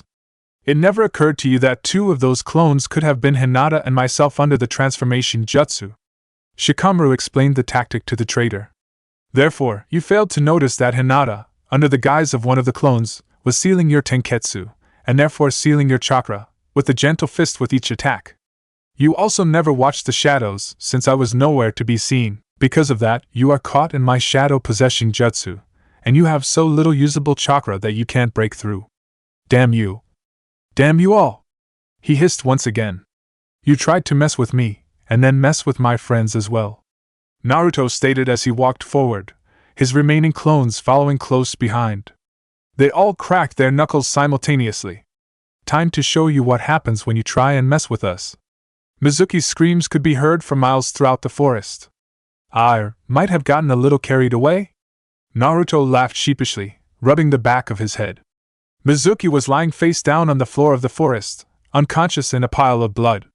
Naruto and his clones beat down on the traitor hard. The man, while still alive, would not be waking up anytime soon. He would wake up in a few hours later probably, locked up in a cell or in a room alone with Marino Ibiki. If Mizuki was conscious, he would be praying for the former. You might have, but he deserved it. Shikamaru shrugged in response. Right. Hinata nodded her head, looking away from the traitor's battered body. Silence filled the air for a moment as Hinata and Shikamaru stared at their friend, who seemed as if he was trying to come up with some words. After a minute, he finally broke the silence. So, about what Mizuki told us. Naruto started, looking downward slightly. Naruto, if you think we are going to think any differently of you just because of the Kyuubi, then you are stupid enough that you should have been the dead last. Shikamaru told the boy bluntly. Naruto immediately looked upwards once more, glaring at the Nara. Look, we aren't stupid. We know you aren't the Kyuubi. You are just the container, and there is a major difference. You are definitely not a demon. You are way too troublesome, but also too nice to be one. Shikamaru-kun's right. And what I said earlier was true as well. You are the savior of Konoha, who keeps it back. If anything, Naruto-kun, knowing about it only makes me respect you more. Hinata said, a wide smile on her face and a slightly reddish blush on her cheeks. Naruto's eyes reddened once again as tears fell. He had finally found out the reason why everyone hated him, and it was overwhelming to him. He himself, was starting to accept the demon label until his two friends spoke up for him. Just like before during that lecture, his fears of being rejected by them were gone. Naruto almost did not care if he ever earned the respect of the village or not right now. For right now, all that mattered was that he had two friends who he would protect with his life, two friends who knew why he was hated and didn't think anything different of him. Hinata-chan. Shikamaru, thank you. Naruto nearly shouted amongst tears as he charged forth and tackled his friends in a hug. Thank you? Under normal circumstances, Hinata would have flipped out that Naruto had used the Chan honorific with her, and would be blushing beyond red at the physical contact. She probably would have passed out. Under normal circumstances, Shikamaru would be complaining that he was having trouble breathing in Naruto's hold. He would struggle to get out and complain about his friend being troublesome. These were not normal circumstances, however. The two simply returned their friend's hug, giving him a warm smile. It was almost ironic. Mizuki's attempts to divide the group apart ended up bringing them closer to each other than ever before. Sarutobi Hiruzen smiled as he stared into his crystal ball. After Naruto and his friends came in and told about Mizuki's plan, he had kept careful observation of the three. He had felt some wariness with allowing 3 newly graduated students from the academy to take on a traitorous Chunin shinobi, but he also felt confidence that they could handle it. Something within him told him that the 3 would be fine. Just like he predicted, the kids were fine. They were now heading towards Konoha, holding on to Mizuki's body, who was going to be delivered to the first Konoha shinobi they could find. The kids succeeded in their mission. More than just succeeded. Hiruzen noted with a chuckle. The 3 genin demonstrated great teamwork with each other.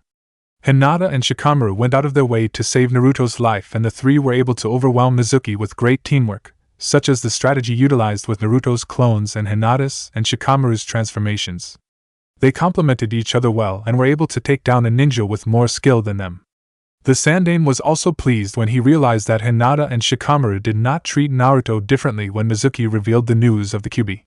Sarutobi, although a rather smart man with great foresight, failed to predict that Mizuki would reveal the information about the demon to the kids in desperation. For a few seconds, the old man was rather nervous and was tempted to head out there himself to end the man's life before any damage was done. Thankfully, Hinata and Shikamaru took the news very well and actually praised Naruto for being able to be the container.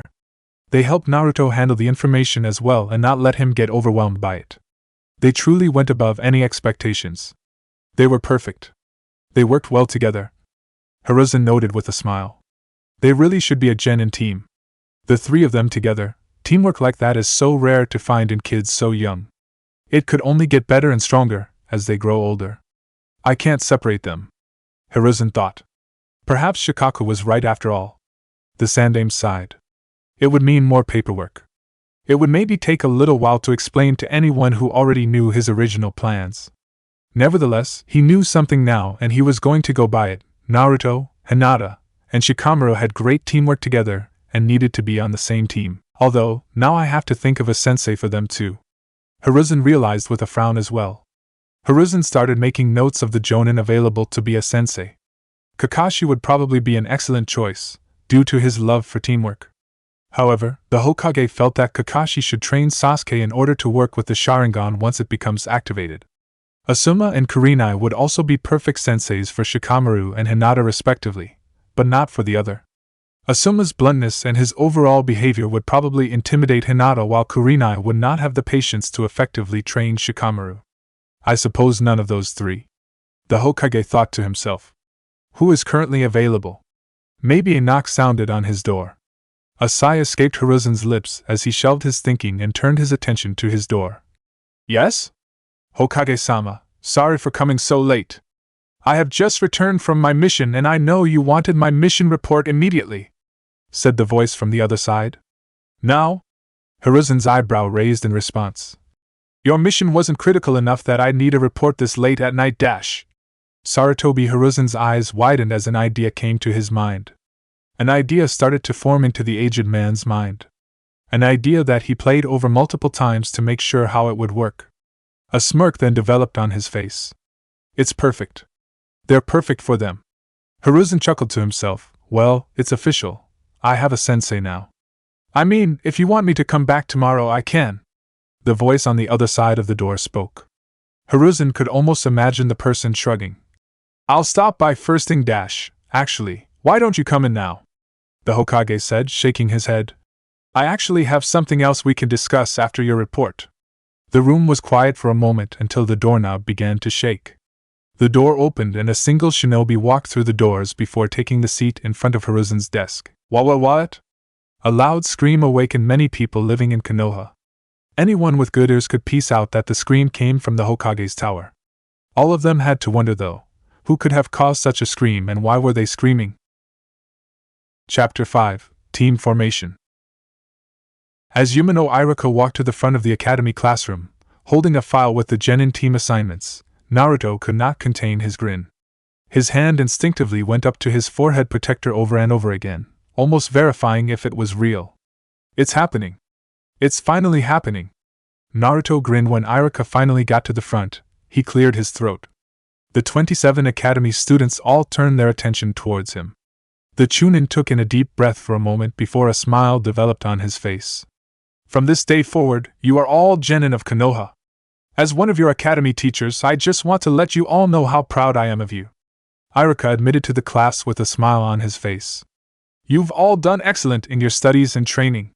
I believe with all my heart that this may be one of the finest classes Konoha has ever produced, and I can't wait to see what extraordinary shinobi you all become. Nearly every student in the classroom smiled at their now former sensei's words. Naruto was grinning more than anyone else, however. Finally. I really am a ninja now. Finally. He thought to himself excitedly. Now I'm going to start reading off the team assignments. Pay attention carefully, because I will not repeat. Iruka informed everyone. Now, starting with Team 1. Everyone tried hard to pay attention to Iruka's words. It proved too difficult, however, to listen to every name that was called. Everyone seemed to only notice when their name was called or when their friends were called. Now, Team 3. Iruka said as he shuffled some papers in his hands. Uzumaki Naruto. Naruto lifted his head up in response to his name. Hyuga Hinata. The Chunin continued. Yes. Of all the people I could get, I got Hinata. Naruto cheered inwardly, grinning even larger. I at least got one of my friends on my team. Hinata's thoughts were less coherent, but even more excited. Naruto-kun and I are on the same team? Naruto-kun and I are on the same team. He's on my team. Her rather loud, repetitive thoughts were a strong contrast to her outward reaction, which was merely a silent, but large smile and a red blush. And Nara Shikamaru! Iruka concluded. The Nara blinked. Huh! Fuck yeah! Naruto couldn't hold in his thoughts any longer. The top 3 shinobi here! We are so going to kick ass! Naruto, you idiot, shut up! Sakura hissed. Some of us are trying to concentrate here. Naruto barely even registered her words. He was just too happy to care about anything else. He was on a team with Hinata and Shikamaru. This was everything he had hoped for. Hinata, too, was pleased at this revelation. Although she was still more excited about being partnered up with Naruto, having Shikamaru as the third member felt like an amazing bonus. He became a great and important friend to her, and their friendship was growing each day. If nothing else, she knew that their third member would be something she could interact well with, and not be someone who would put neither herself nor Naruto down. I could have sworn they would have put me on a team with Choji and Ino. Our parents' teamwork was legendary, and I know my dad and Ino's dad at the very least mentioned talking to the Hokage about this. What prompted this? Shikamaru brought his right hand to his chin in thought. Maybe the incident with Mizuki? Maybe we impressed him, and he felt we should stay a team? That's dash. His thoughts came to a halt as he felt an arm around his neck. He blinked as he turned to face Naruto, who had gotten out of his seat and gone over to hug his friend. Hey, you excited too, huh? He asked. We're gonna be the most badass team of all time, you know? I mean dash, Naruto.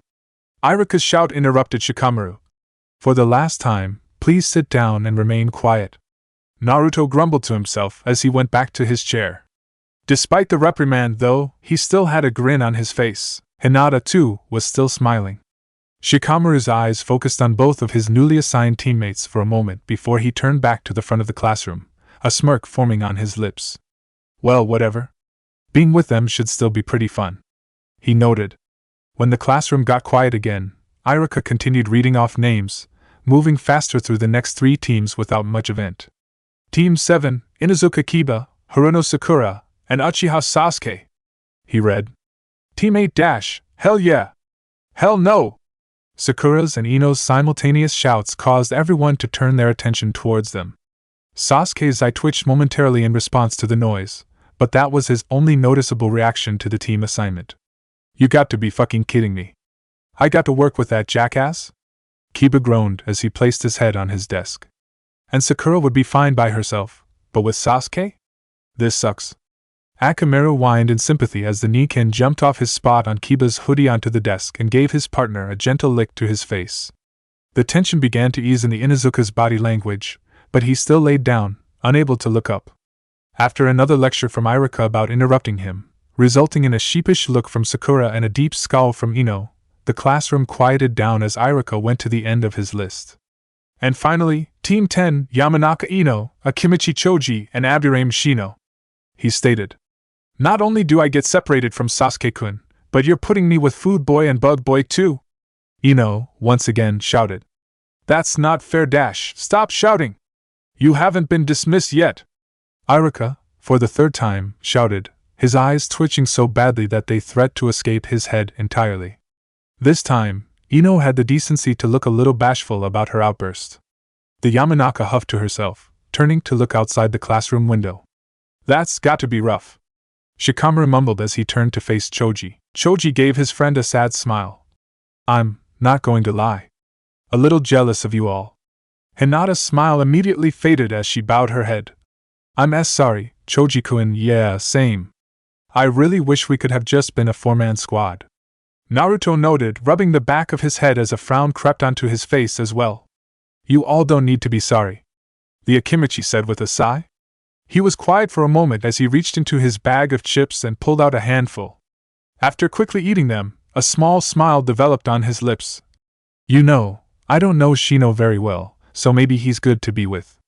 And while Ino says things like that, well, our dads are best friends, so maybe we'll get closer. I'm sure they'll be good to work with. Hinata nodded her head in agreement. Yeah. At least Shino should be. He's supposed to be super smart, right? Naruto noted before he turned to look at Shikamaru. Almost as smart as you, right? The Naro shrugged his shoulders in response before he focused on his best friend. You want to meet up after all of this? Cloud watching or something? Discuss how the team things go? He asked. Choji's smile widened a little bit more as he nodded his head in agreement, which in turn caused Shikamaru to smirk back, the two now formally affirming that their friendship will not end here. A few more moments passed while Irika waited for the class to fully quiet down. With the Chunin now calmed down from his previous shouting sessions, a small smile developed on his lips as he turned to address the graduates. Now that you all know your teams, you are free to take an hour break for lunch. You will come back here to meet up with your Jonin-sensei, in which case you will be under their care. He noted. So, for the last time, coming from me at least, you all are dismissed. Don't leave just yet, you little brats. Just as the students were all about to leave the room, they were stopped by a rather loud, powerful voice that was seemingly being amplified via chakra. Before anyone could ask about who was speaking, a black banner flew through one of the academy windows. When the banner reached the center of the room, a figure jumped out from behind it and threw kunai at its edges, pinning it to both the floor and the ceiling. The entire banner could now be seen, and the words, "The sexiest and strongest sensei in all of Konoha," were visible to all. Now standing directly in front of the banner was a purple-haired woman who tied her hair up in a spiky ponytail. She was wearing a large tan coat over mesh armor that did little to hide her figure, and an orange skirt. She wore a pair of shin guards and also had a pendant worn around her neck. You're all looking at the sensei to Team 3, Mitarashi Enko. The woman introduced herself to everyone, a large, almost insane grin on her face. Now, Uzumaki Naruto, Hyuga Hinata, and Nara Shikamaru. We will begin our meeting and discuss protocol. Let's go! The room fell into silence.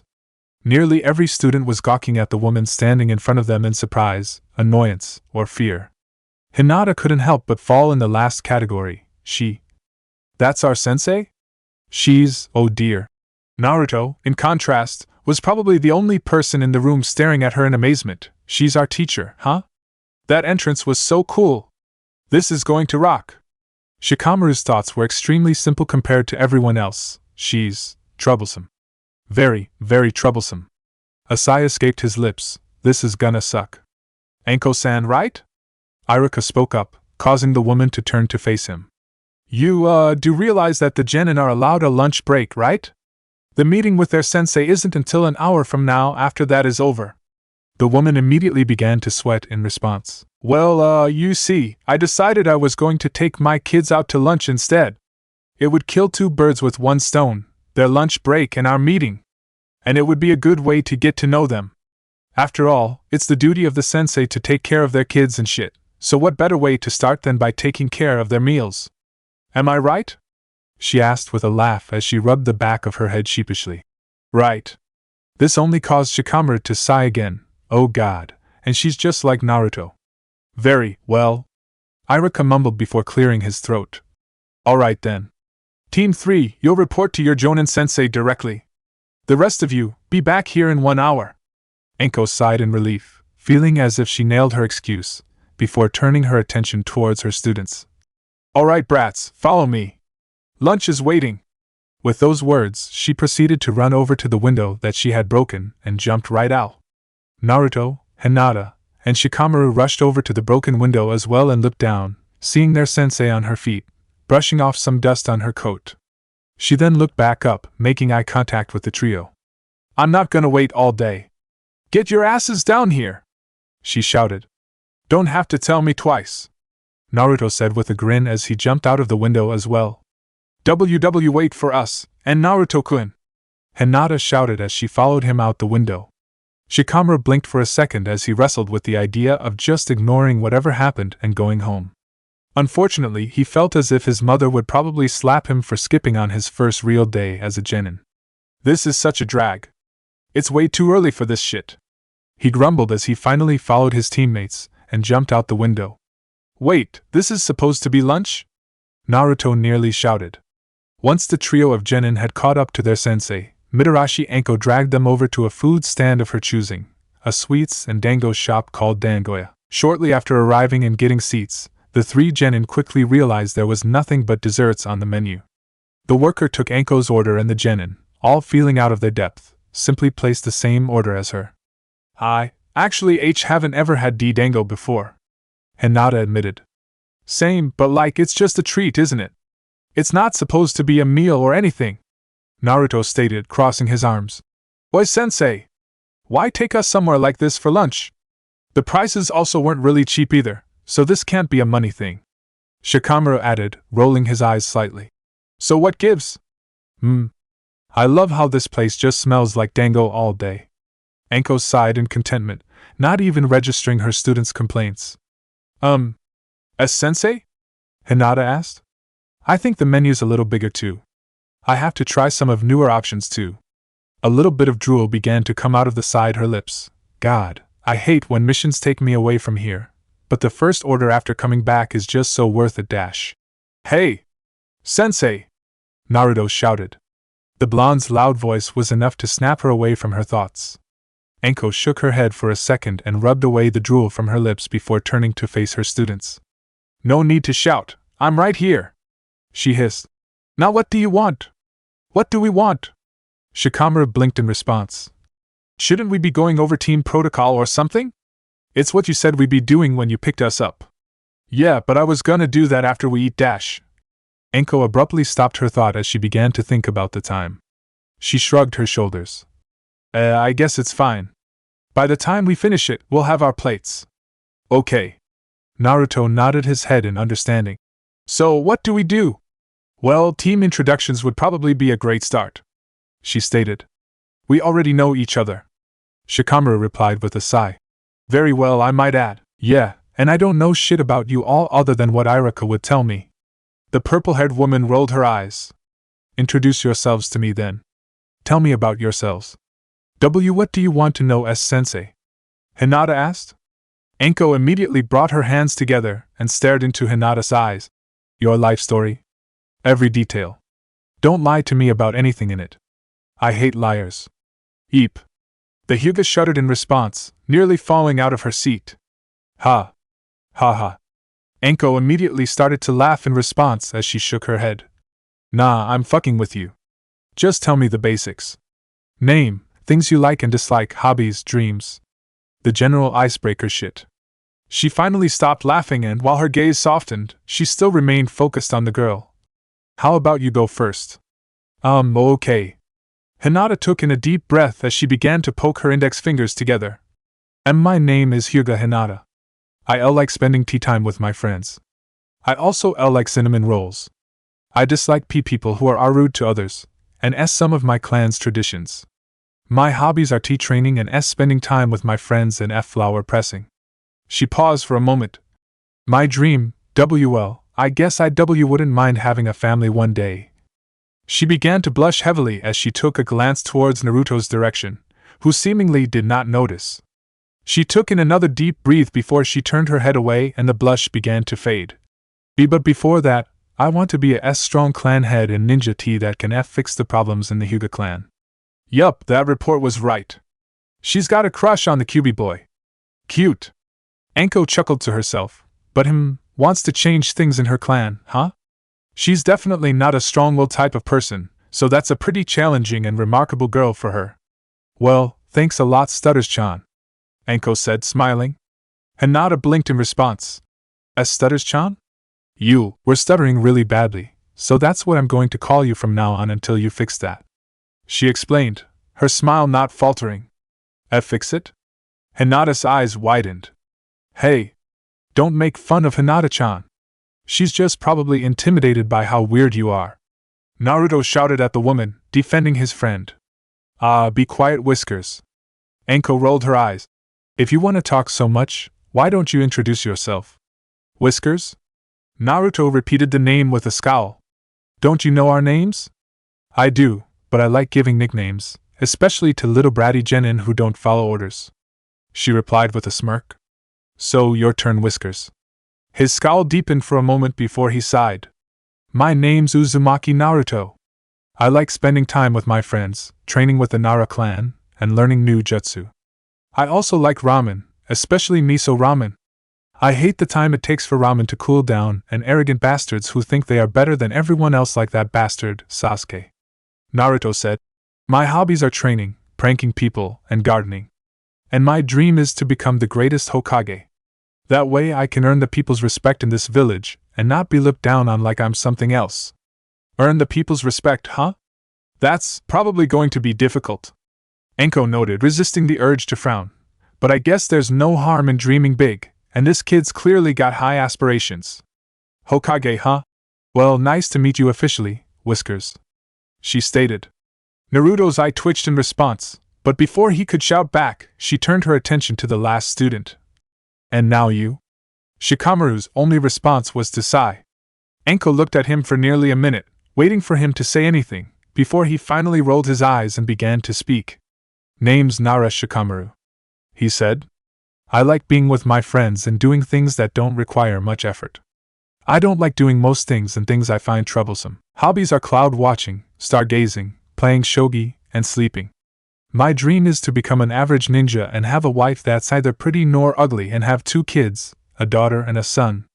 I'll retire when my children become successful shinobi of their own and live the rest of my days playing shogi and watching clouds until the day I die, before my wife. All Anko could do was blink in response. She stayed in silent thought for nearly 2 minutes, processing her feelings on that answer, before she decided to simply glare at the boy. Lazy ass, she said. The Nara blinked in response. What? You complained about doing this intro for me. You hate doing things with effort, and you seem to have gone out of your way to have the most basic dream imaginable. Because thinking of something more interesting would have required work, wouldn't it? She scoffed. You're a lazy ass, thus you are now lazy ass. Immediately, all of Naruto's and Hinata's bad feelings about their own nicknames went away. The Uzumaki was laughing extremely loudly and nearly fell out of his seat at the cart. Hinata, meanwhile, was trying her hardest to contain her own laughter to not offend Shikamaru. Unfortunately, she couldn't fully contain it, and a single giggle escaped her lips. What a pain. Shikamaru scowled. All of you. Well, regardless of that, thanks for sharing. Now, since you all introduced yourselves, it's only fair I do the same. Listen well, brats. Anko started as she brought her right hand to her chest. I'm Mitarashi Anko. I'm a Tokubetsu Jonin and serve as the second in command in the torture and investigation department. I like dango, tea, sake, traveling, training, and working at the tea department. I dislike spicy foods and I hate people who take things too seriously. A scowl then formed on her face. I also hate a certain snake I've met in my life. Her students immediately blinked in response. The moment Snake escaped Anko's words, a large amount of killing intent began to leak out of her body, paralyzing them. A few seconds passed by in the painful silence before the killing intent dropped, and their sensei's mood went back to normal. My hobbies include hosting tea ceremonies, training my ass off, and torturing detainees, she said. And my dream, well, I have 3 actually. First is to kill that snake I mentioned. Second is to make sure I can keep my friends safe and protected. And third is just simply enjoy life. That, I agree, Hinata said with a smile, focusing on the end of her sensei's speech. I also want you to keep my friends safe. If your hobby is training your ass off, then we'll get along just fine, Anko-sensei. Naruto added, a grin forming on his face. Are we all just going to gloss over the killing intent from a moment ago? Shikamaru asked, looking at his teammates with a confused look. Also the fact that she said torturing was a hobby of hers? Well, now that we know each other, let's get straight to the business part, the purple-haired woman stated. And we're just going to ignore all of that. Cool. The Nara sighed. Anyway, let's just get the worst part over with this. You 3 technically aren't genin, Anko said. What? That makes no sense, Naruto shouted. We passed the stupid test, so that makes us genin. Anko snorted in response. That test is bullshit. It's like a pre-test to make sure you guys are good enough to be genin. Basically, tomorrow you all have to take another test that has a 33% pass rate. Fail and get sent back to the academy. Are you as serious? Hinata asked. Dead serious, the Tokubetsu Jonin replied. The 3 genin all grew silent as their own thoughts began to race. Shikamaru was groaning about the thought of another test, Hinata was worried about failing and disappointing her father, and Naruto was scared of not being able to become a genin. Anko seemed completely oblivious to her students' frustrations. As soon as she informed them of the second test, the attendant finally came back with their plates of dango.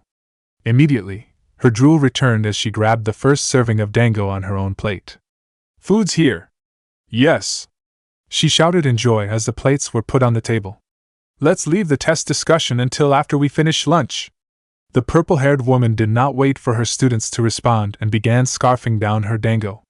The 3 students all blinked in response before they all quietly reached for their own portions, their minds too focused on her earlier words to properly communicate. When lunch was over, Anko told the students to meet her at Training Ground 17 tomorrow at 8 o'clock for their second exam. After that, she left for the Konoha tea department to get to some assigned work. A couple of screaming victims later, she hurried over to a nearby bar alongside her friend and boss, Marino Ibiki. The 2 did not speak until they placed their order and continued to remain quiet until the first round of drinks came out. Both immediately reached for their newly brought cups of beer and chugged the entire thing. They then sighed in relief as the bartender knowingly took the empty cups and proceeded to get their next drinks. God, I needed that, Anko mumbled to herself. One of those days, Ibiki asked. Yup, she sighed, relaxing further into her seat. You too? Today was easy. Too easy, he said. It is obviously in Konoha's best interest for us to gather our information easily, but I need someone who is more of challenge to break. What about that new prisoner? Mizuki, wasn't it? Anko asked. Was he boring to work with? To be determined. He's apparently still unconscious. The medics believe he'll wake up soon and I'll get to work on him, but it's probably going to be another few days. Ibiki sighed. Incidentally, I was told that the reason he's currently knocked out is thanks to the group of brats you have. I heard that too. Anko shrugged her shoulders. The bartender came back over, this time bringing an ornate blue bottle of sake and 2 shot glasses. Anko's eyebrows raised as Ibiki reached for the sake glass and began to pour into her cup first. Thought we were doing another beer round, she noted. What's the occasion? 'Cause that bottle looks way too expensive for just a casual round of drinks. You're forgetting I make more than you, Ibiki reminded. Anko raised her middle finger in response, earning a scoff from the man as he finished pouring her drink and moved on to his own cup. But yes, consider this me treating you as a sort of congratulations on your new assignment as a Jonin sensei. I know your availability to work in tea is going to change drastically, so I wanted to treat you at least once to something more high grade than usual. My, how considerate. Anko snorted in response as she picked up her shot glass. She held it out from her eyes focused on the liquid. Of course, that's all assuming I end up passing these brats. They took down a Chunin-ranked shinobi on their own before officially becoming genin. Ibiki reminded as he finished his pour. They're going to pass. Anko hummed for a second as she took her first sip of the cup. You know, no matter how good they supposedly are, I'm the one who decides if they pass. You're not the kind of person who'd fail them on purpose. Ibiki said. You sure about? She asked. 'Cause I definitely do not want to be Jonin babysitter for an indefinite amount of time. Ibiki's eyes narrowed. Then if you do fail them, I'll have severely misjudged your character. Anko's only response was to finish her drink, opting to chug the remaining sake in her cup. She then reached for the bottle and poured herself another drink, doing her best to ignore her friend's glare. She brought the cup back to her lips once more before she finally acknowledged his disapproval and sighed, bringing her drink back to the table. Look, I'm sure they're great kids. The sweetest kids. The ones with the most potential. They'll do great work in a few years. Whatever. She crossed her arms. Just why does it got to be me assigned to them? Seriously. Why me? Anko bit down on her lip hard at thought as she recalled her conversation with the Hokage where he told her that team he chose for her was one that could only flourish under her guidance. Every counterargument went over his head. The fact that she's not good with kids? Did not matter. The fact that she was only a Tokubetsu Jonin and not a regular Jonin? She wouldn't be the first, according to him. The fact that she did not have the time or motivation to just wait around babysitting Genin for years. Oh, I'm sure they'll be Chunin very quickly, was the only response he gave to that. The fact that her only reference for what a Jonin sensei was supposed to be like was her former sensei. The Sandaime looked sympathetic in response, but he still brushed it off. Then you know exactly the type of person you do not want to be like. In the end, it all went back to one singular idea he kept repeating. Only you can train these three to their truest potential. Only me? Bullshit. She grumbled. What was that? Ibiki asked. Nothing. Nothing. Anko sighed as she propped herself up to look at her friend in the eye properly. Look, I'm not in the mood for a lecture. I'm just pissy and complaining. I'm not going to intentionally fail the brats, okay? Ibiki nodded his head in approval as he took a sip of his own sake. It was never in my intentions to give you one. But it does seem like you need to work out some of your grievances. Yeah? We'll see. She shrugged her shoulders as she took a sip from her drink as well. Regardless of what happens, you know my door is open should you need to rant. And your job in the tea department is still yours no matter what, he said with a scoff. God knows the headache you'd give me if I tried to replace you. Headache? I'd kill you if you even considered anyone else, Anko said with a smirk. Ibiki's eyebrow raised slightly. Go ahead and try if you'd like. We'll see what happens. Anko's smirk only widened in response, which prompted Ibiki to smirk back as well as he raised his sake cup. Anko raised hers as well as they both took another sip of their drink. The two continued to drink long into the night. Anko could not recall how long. But despite the head-splitting hangover she woke up with the next day, she appreciated Ibiki and the long night of drinking before she dived headfirst into her time as a Jonin sensei. Hinata woke up feeling more anxious than usual.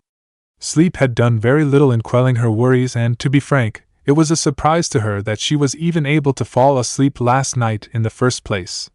The girl could barely think straight as she got dressed for the day and gathered her belongings and weapons. All she could focus on was the upcoming test. Sensei never said too much about it. Only the time and place of it. I wonder what it could be on, Hinata mumbled to herself as she rushed out of her room. There's nothing we really could be tested on, other than, maybe combat? She bit her lips slightly. We're all taking the same test, right? Does that mean if I fail, then both Naruto-kun and Shikamaru-kun would fail? A shiver went down her spine as she shook her head, pushing those thoughts away. No, I can't let that happen. They need to pass. I need to pass. The Hyuga rushed to the main family compound's dining area and had a brief breakfast before leaving. As she neared the exit to the compound, she passed by her father, who was walking into the building. She stiffened slightly before bowing her head. Good morning, father. Hinata. Hayashi nodded his head in acknowledgement. You are leaving somewhere? She nodded her head back in response. Yes. I have tea to dash. Hinata's words died on her lips as she noticed the small frown on her father's face beginning to form. Her hands tightened into fists as she shook her head. Don't stutter, don't stutter. I have go take my secondary test. The one administered by my sensei T to see if I qualify as a genin. She mumbled. Oh yes. Forgive me, it's been some time since my own days as a genin that I forgot about it. Hayashi noted. His eyes then narrowed. This reminds me, you failed to tell me who your team was composed of. Hinata poked her index fingers together. I'm with Nara, Shikamaru, and Uzumaki and Naruto. Our sensei is Amaterasu Enko. Hayashi's eyebrow rose in response. A random grouping. I was aware she was training with those boys these past few weeks, but are their skill sets compatible?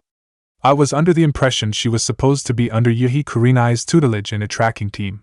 He then frowned again, and the sensei chosen was Orochimaru's former student. Was this Hokage-sama's goal with this team? Father? Hinata spoke. Hayashi's expression softened at the sound of his daughter's voice. He brought his hands together as he nodded in acknowledgement to his answer. A unique grouping to be sure.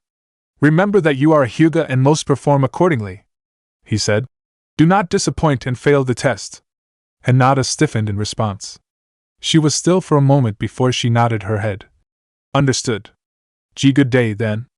Hayashi stood still, watching his daughter hurry out of the compound as a sigh escaped his lips, realizing that his words were a lot harsher than he had intended. Hitomi, how were you able to speak so easily with her when you were here? Hinata, meanwhile, felt herself nearly tear up at her father's words and seeming lack of faith. Before any of the tears could fall, though, she took in a deep breath and rubbed at her eyes, brushing them off as she steeled herself. Naruto-kun and Shikamaru-kun are taking it with me. I can't fail. We all need to pass. Her hands tightened once more into fists. I won't let them down. With that thought echoing in her head, the Hyuga picked up her pace as she continued on her way to the meeting spot for the exam. Enko blinked at the sight in front of her before she rubbed her eyes to make sure that she was seeing things correctly. Sure enough, she was not. All 3 of her genin students had arrived early for the exam. She was not quite exactly sure why she was expecting them to be late. Maybe it was because the Nara seemed overtly lazy to the point of it being ridiculous. Maybe it was also her lack of desire to be a sensei in the first place. Regardless, the 3 of them were already there and ready for the exam to begin. I'll admit, I'm pleased to see you all give a shit about this. Good on all of you, she stated, her eyes focusing on Shikamaru for a moment. And especially good on you, lazy ass. Maybe there's hope for you yet. Both Naruto and Hinata laughed to themselves in response while Shikamaru scowled. Well, we're here, so are you going to tell us what the exam is already, or not? He asked. I'm going to, don't worry. Enko replied as her eyes moved away from just him to the 3 genin as a whole. So, just making sure, you all are ready for this time, right? Obviously. Naruto stated. Alrighty then. Enko noted as she began to crack her knuckles. The test is actually going to be really simple. It's just going to be spar. You 3 against me. A spar? Naruto repeated. So it's a combat training. Hinata said, her body tensing slightly. I knew it. You can call it combat training, yeah. Another word choice you could use is survival training.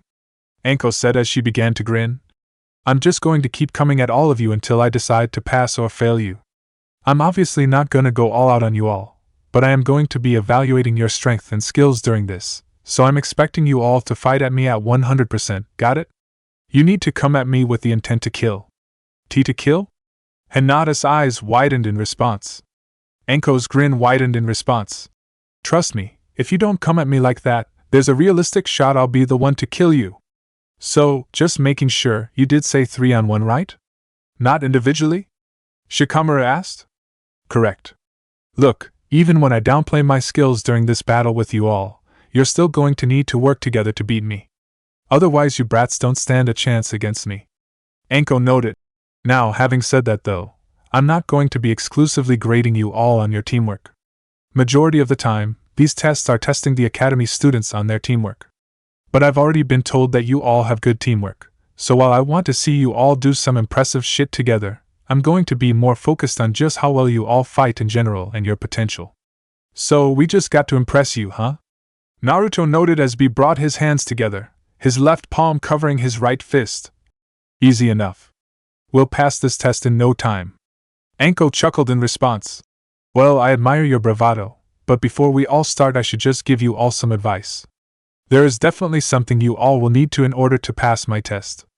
The blonde tilted his head in response. What's that? Survive. The three genin proceeded to stiffen in place as they felt the world around them completely vanish. The air began to thicken, feeling almost suffocating, as an overwhelming sensation of unease surrounded them. It felt like nothing they had ever experienced. Even the battle against Mizuki did not compare to the feelings they were experiencing right now. In an instant, the air turned to normal though as Anko began to laugh. The tension finally dropped and three genin all began to breathe heavily in unison. Oh come on, you all can't get scared that bad from just a little killing intent. That's not even a fraction of what I'm capable of doing, and it's also nothing in comparison to what an actual battlefield is like, she stated. Suddenly, her laughter died down again, and her eyes narrowed harshly on the three genin. Immediately, they all stiffened in response once again. Consider this my first lesson to you three, whether you pass this test or not, Anko said. You all will need to get used to fighting despite your opponent's killing intent. You must never succumb to it. Do you understand? The three genin were still for a moment as they worked to try and compose their breathing. After a few seconds, all three appeared to push past Anko's killing intent and nodded their heads. We understand. Hinata spoke up for the group, causing Anko's eyebrows to raise. We will not let you beat us that easily. Heh. I'd hope not. A smirk developed on her face as the Tokubetsu Jonin as she brought her right hand to her mouth. So, one last time. You brats ready? This time, Naruto spoke up for the group as he took a step forward. Bring it! Good. Very good. Anko's smirk widened into a grin as she bit at her thumb, causing it to bleed. She then started doing hand signs. Then let's get this over with. Your true graduation exam starts now. Anko immediately slammed her hand down on the ground, causing it to erupt in smoke. All three genin pulled out a kunai and stared attentively, waiting for their sensei's first move. When the smoke cleared, to their surprise, Anko was no longer in sight. In her place, a giant camouflage-colored snake was curled up. The second it saw the three genin, it hissed and attacked. The giant snake moved faster than the genin could react. It slammed its large tail straight into the stomachs of each genin, sending them backwards and knocking the breath out of them. Damn, that hurt! Naruto hissed in response as he pulled himself up. Well, what were you expecting? We're going up against a Jonin after all, Shikamaru said, still out of breath, as he pulled himself up. He kept his eyes on the approaching snake. We need to be careful, Hinata added, joining her teammates. The snake, seeing that the kids were starting to recover, struck again with its massive tail. This time, however, the genin had the chance to react and disappeared in poofs of smoke, being replaced by logs with the substitution jutsu. They then moved further into the surrounding forest around the training ground, creating distance between them and the snake. As the group placed distance between them and the snake, Hinata brought her hands together and activated her Byakugan. A frown developed on her face. The snake is already after us. It's getting close, she noted. Getting close, but it's not here yet, Naruto said with a grin as he turned to face Shikamaru. You have exploding tags on you, right Shikamaru? Already ahead of you. Shikamaru chuckled as he reached into his bag and pulled out a few tags. I can get these set up for when the snake comes after us. We just need to lead it into the trap and then I'll activate the tags. After that, we just pound on it until it's taken out. We don't have much time before it's here, Hinata warned. Go get the trap set up quickly. Shikamaru nodded his head and the three friends came to a halt, standing in the center of a clearing.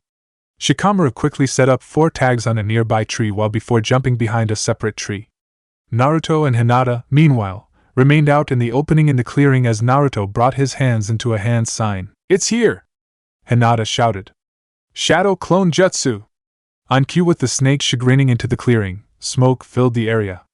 When it subsided, Naruto and Hinata were now joined by 20 shadow clones.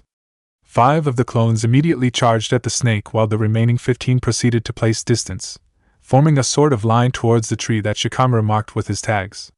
The snake immediately rushed into the 5 approaching clones, its head slamming into the first and causing to dissipate instantly while the remaining 4 jumped back, avoiding the attack. They then attempted to jump onto the snake, but the snake turned its body and swung its tail, this time hitting and destroying the clones. Before it could adjust from its position, Hinata, Naruto, and his remaining 15 clones all tossed kunai from their positions at the snake's head. The snake's scales resisted the urge, caused most of the kunai to bounce off, but a few managed to impale themselves into the back of his head. The snake hissed loudly in response before it quickly turned its head back to the genin and charged once again, its mouth opening wide. Both Naruto and Hinata jumped away in time. Naruto's clones attempted to do the same, but 7 of the clones were unable to get away and were subsequently eaten. The snake then turned again to face its prey, but the remainder of the clones quickly jumped back at the snake, each kicking it in its body. The snake hissed loudly as it quickly lifted its body up and slammed it down, crushing the remaining clones and causing them to dissipate. Hinata then jumped towards it, her Byakugan flaring as she landed a palm strike on the snake's stomach. The force of her targeted strike caused the snake to growl back as it was pushed back. As it was moved, though, it slammed its tail back, which collided with Hinata's stomach and sent her flying into a nearby tree. Hinata groaned as she tried to pull herself up from the attack, her back and legs feeling extremely sore. As she steadied herself, her eyes focused on the snake and its new position. More accurately, she noticed how close it was to the marked tree. A smile developed on her face as she raised her hand upwards. "Now, Shikamaru-kun!" she shouted. On cue with her shout, the Nara made the necessary hang sign and the tags were ignited. In an instant, the snake was blasted by the force of 4 separate exploding tags. The snake was sent flying backwards further into the forest, crashing into multiple trees before becoming crushed under the debris of wood and branches. The snake hissed in pain as it tried to pull itself, but the pain proved too much. As it continued to try and pull itself out, Naruto proceeded to toss a few more kunai at the snake to take it down for good. The kunai all connected with its tail, causing the snake to hiss even louder before it finally gave up and disappeared in another poof of smoke. "Hell yeah!" Naruto shouted as he raised a fist into the air. "We beat her summon!" Hinata couldn't help but smile, feeling accomplished from the fight. She pulled herself up from the ground as both she and Shikamaru walked over to the grinning friend. Not bad, brats." All 3 students immediately tensed up as they turned their heads towards tree around the clearing. Anko sat on top of one of the branches, laying down with her hands behind her head. "That guy wasn't a particularly strong, and I did tell him to take it easy on you. Still, other than just a few quick licks, you really beat down on the poor guy bad enough that he's probably going to bitch about it to me sometime," Anko said with a chuckle. "How long have you been there?" Hinata asked, her hands trembling slightly. "I didn't even see you with my Byakugan? Didn't see me or didn't notice me?" "'Cause I've been here the whole time," the Tokubetsu Jonin replied with a shrug, which caused Hinata's eyes to widen. "Then again, I was suppressing my chakra a decent bit, and you were probably more focused on the snake. Suppose it makes sense." The Hyuga bit her lip in response. "So you've been watching us the whole time. Whatever, it should be you down here testing us and not some summons you have," Naruto noted with a snort. Anko's eye twitched in response, but before she could respond, he continued to speak. "So, how'd we do? Impressed you yet?" "Hardly," she said, yawning. "I just said the snake was going easy on you. Why would that be enough?" A tick mark grew on Naruto's face as he took out another kunai and tossed at his sensei. "Well, then let's see how impressed you are with this." Naruto had expected the woman to block the kunai or dodge it. What he did not expect was her to take the hit. The kunai landed directly in her head. Anko fell off the tree lifelessly, before disappearing in smoke. "Huh!" Naruto blinked in response before his hands tightened into fists. Was that a shadow clone? Makes sense she would know it. It's a Jonin-level jutsu, after all. Shikamaru noted. Hinata gasped, her Byakugan pulsating as she now noticed a large chakra presence incoming. "She's here." "Where?" Naruto asked. Hinata's only response was to toss a kunai in the opposite direction that Naruto was facing. The kunai was blocked by a shuriken from that same direction. Does that answer your question? Anko asked in a fake sweet tone as she slowly made her way into the clearing as she extended her left hand outward. Hidden shadow snake hands. Snakes shot up from her coat's sleeves and were sent forward towards the academy graduates. Before they had time to react, the snakes grabbed onto Naruto and sent him flying towards the Jonin sensei. Naruto-kun. Hinata's eyes widened as she ran after her crush. Shikamaru followed closely behind. Naruto gasped in pain as the snakes bit harder into his skin as he was being sent towards his sensei. As he approached her, Anko then redirected her attack, sending Naruto straight into a nearby tree. She then charged at the boy, slamming her fist straight into his stomach. He groaned in pain and barely registered the fact that she pulled out a kunai. She then made a small cut on his cheek, eliciting a hiss in response. Give an enemy shinobi the smallest of opportunities and they'll have you in their mercy. You'll end up in a situation a lot worse than this one, and know that you can't make a single mistake even in a weakened state, 'cause you know you'll die if you do. Anko informed the boy as she licked the blood of the kunai. So, how do you face this situation, Whiskers? He won't be facing the situation alone. Anko turned away from Naruto's body, causing him to fall to the ground, as she came face to face with Hinata, who had her right palm extended. The Tokubetsu Jonin sidestepped, dodging the girl's attack. Hinata then attempted to slam her left palm into her, which once again, Anko evaded. The purple-haired woman then reached out and grabbed the girl by the wrist. Hinata's eyes widened as she tried to pull away, but she could not break her sensei's grip. I admire the fact that you rushed in to save your ally, but that doesn't always cut it in the real world.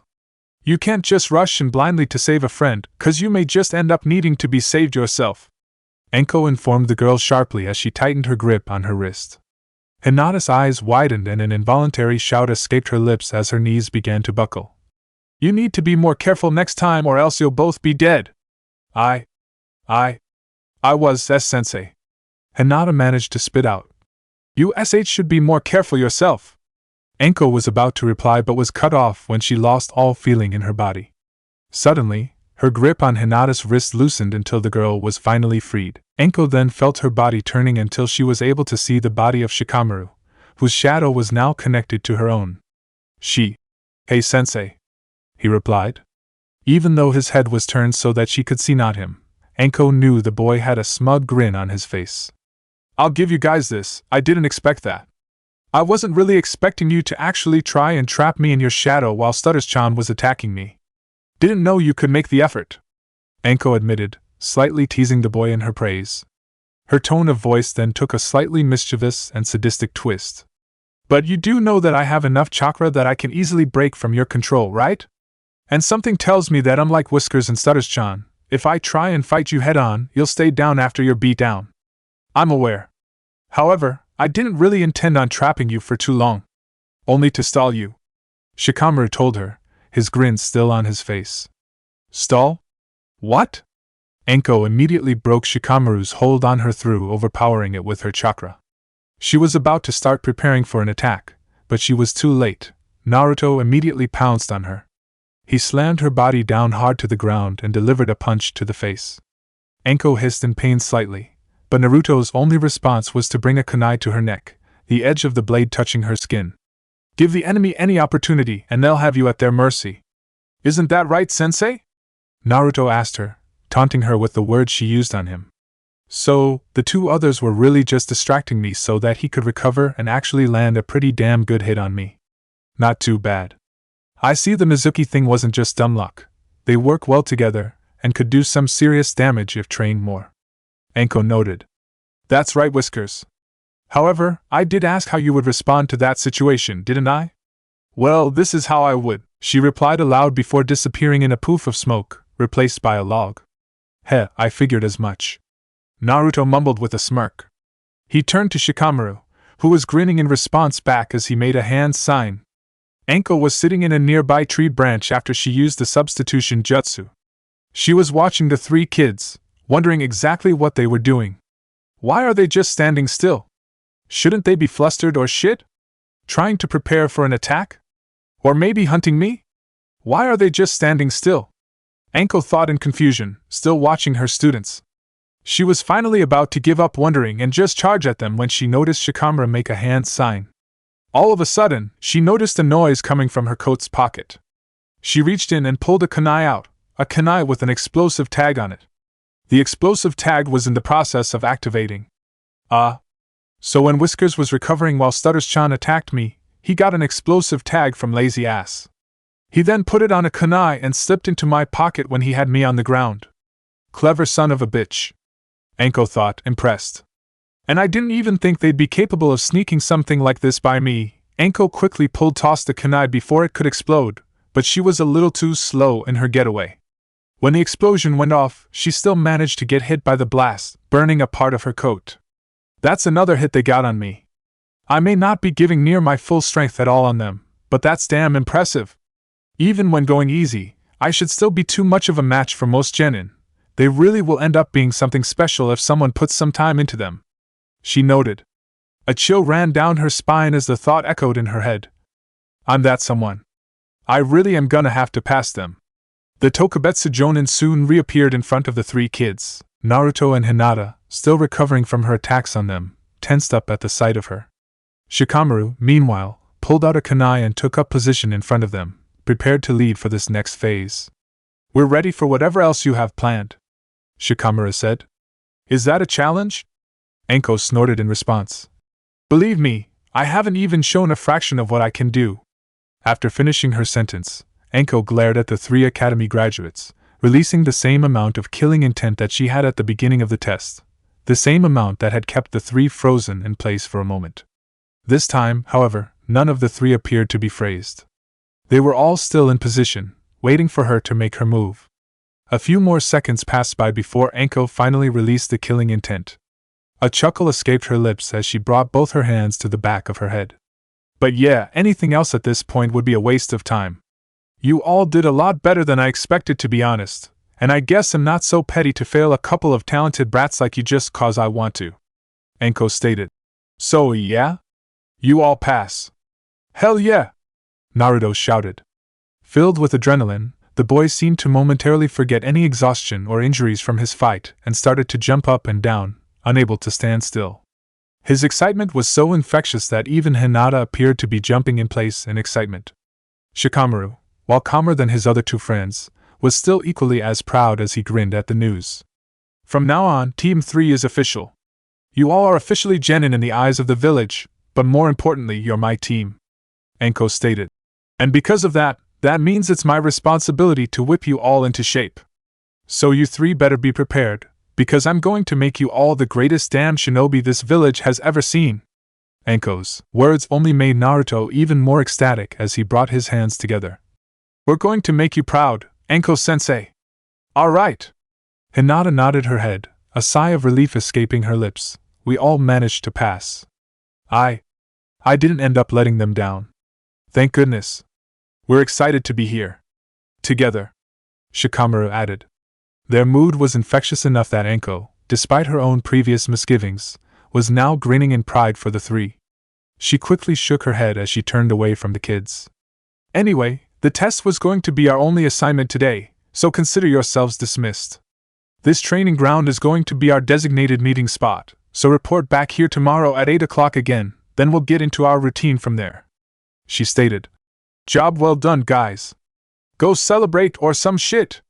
Naruto, Hinata, and Shikamaru all bowed in response, thanked their sensei, and left together. Anko assumed they most likely were going to go celebrate together, but it did not really matter what. It was not her concern what her students did during their off time. My students, huh? Anko's mind repeated the word choice, a sigh escaping her lips. Admittedly, this level of anxiousness was something she was not particularly used to, and she did not like it. A part of her was concerned if it was even the right choice for her to make. After all, what could she really accomplish as a Jonin sensei? Guess I gotta figure it out as I go. Maybe the Hokage can give me some ideas if I bother him. After all, he's the one who did dump the responsibility onto me, she told herself with a chuckle. She stood still for a moment as she began to envision what exactly she would be able to do for her students. But before she could let her thoughts develop, she felt a familiar presence nearby. She turned to one of the nearby trees and looked up towards its branches. Well, my brats are all gone. You can come out and stop hiding, Anko stated with a smirk on her face. On cue with her words, A woman with long black hair and red eyes jumped out of the tree. She wore a white and red tight-fitting armor that resembled a blouse and had bandages over her hands. The woman greeted Anko with a wave and walked up to her. She responded back with a wave of her own.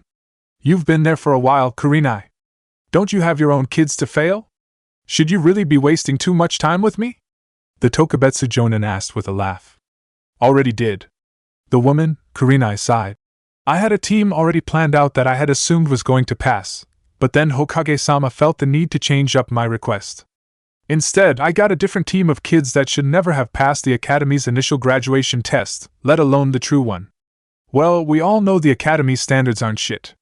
That's why they have this second test anyway," Anko replied with a snort. "You'd think they'd try and just make the Academy's test more difficult, but whatever." "True. Perhaps a discussion to have with Hokage-sama and the Academy directors for another day," Kurenai noted. A small smirk then formed on her face. "You know, I really am surprised that you passed your team. It feels odd for you." Yeah, Anko admitted. "Still not sure if I'm fully comfortable with it, but I guess this is the way it's going to be.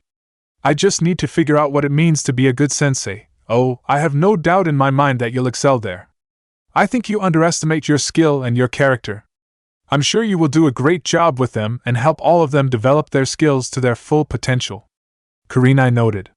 "Heh. Thanks." A smile developed on Anko's face. "Don't know if I believe that, but I probably needed to hear that." "I'm sure you do, and I'll be here to say it again if you need," the black-haired woman replied. Her smirk then proceeded to widen. "However, that wasn't why I was surprised you passed the team. I'm just surprised you willingly are putting yourself in this scenario, you know?" "Huh." Anko's smile disappeared immediately. Kurenai proceeded to laugh in response, which only caused Anko to scowl back at her. "What the hell do you mean?" Kurenai was quiet for a moment as she tried to compose herself. Once her laughter finally faded, she continued to stare at her friend with the same shit-eating grin on her face. "Well, you just took up a team. A team of new genin. A team of genin who must start completely fresh in terms of their standing in the village.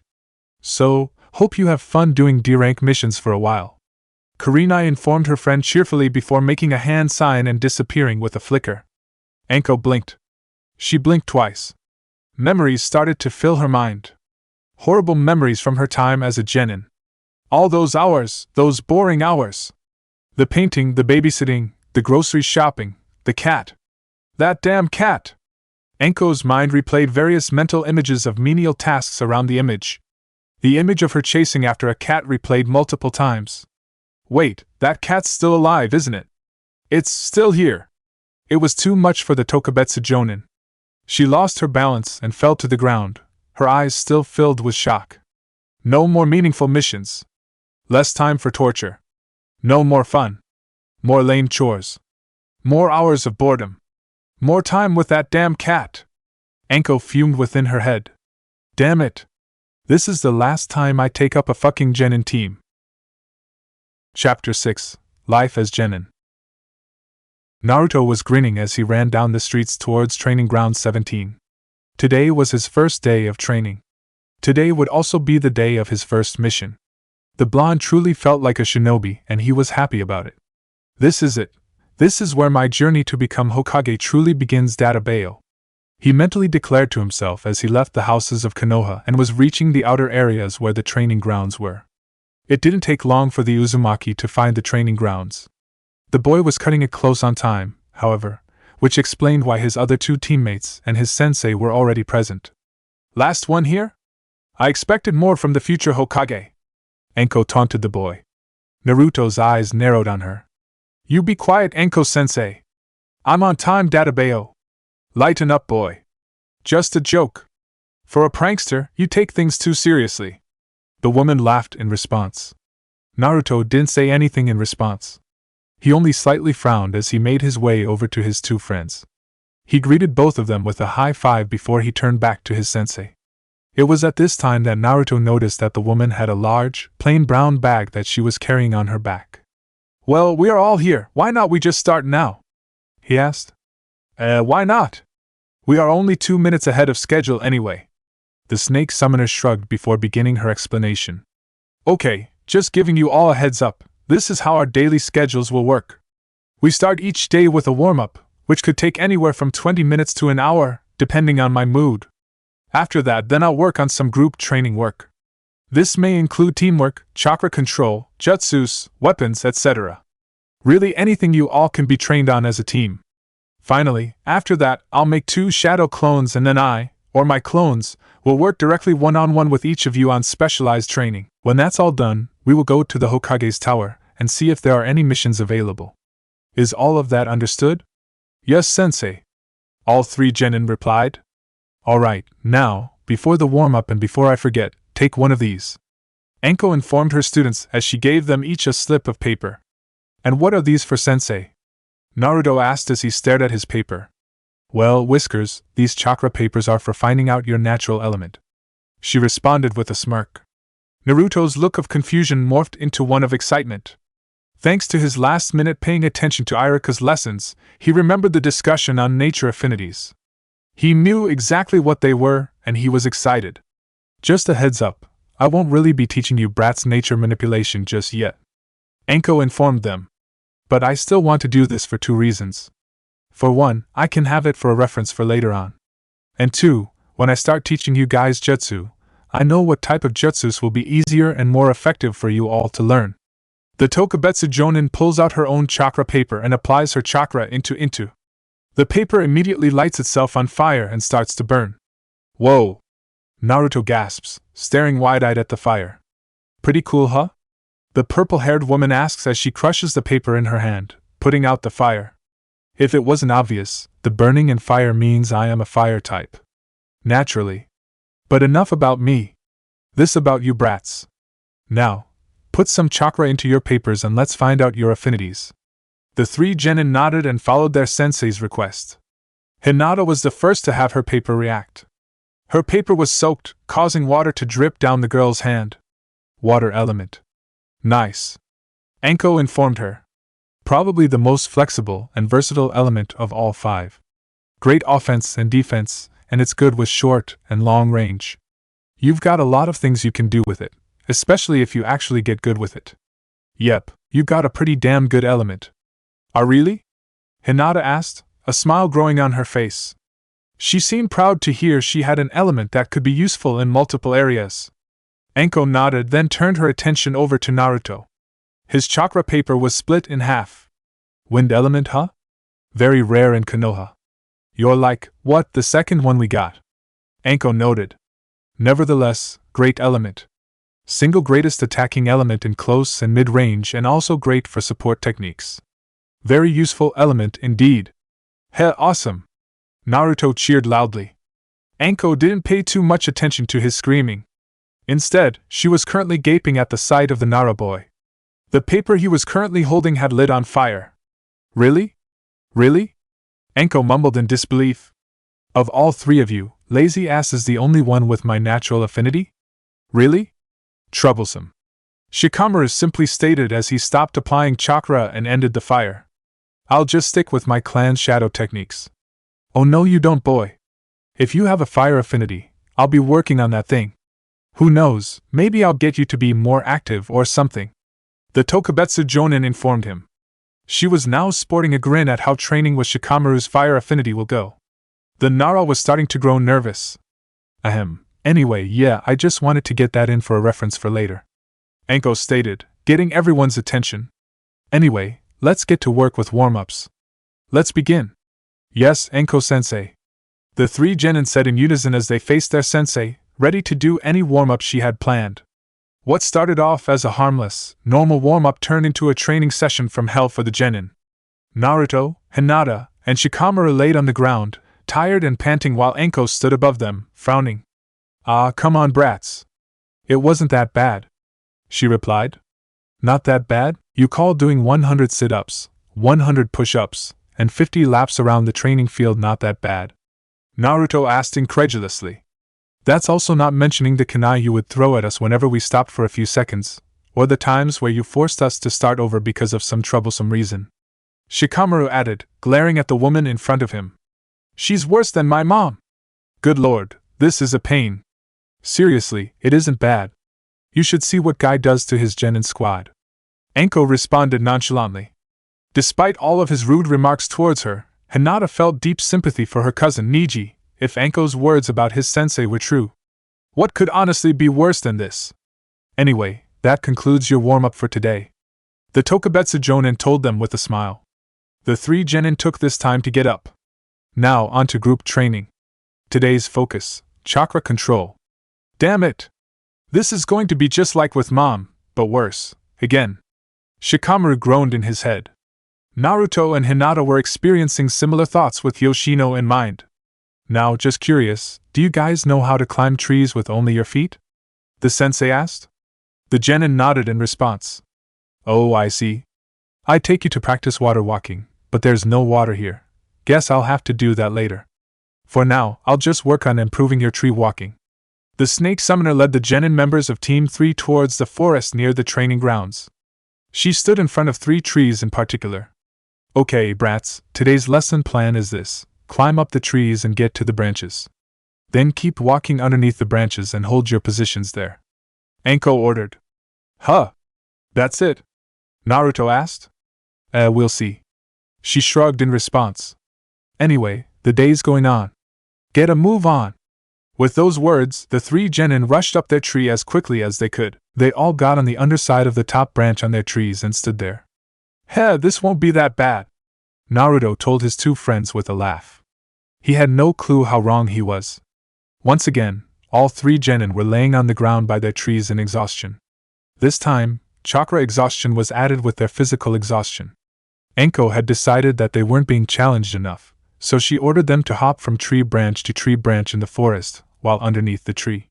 This was naturally harder to do than being above the tree and required even more chakra control and balance.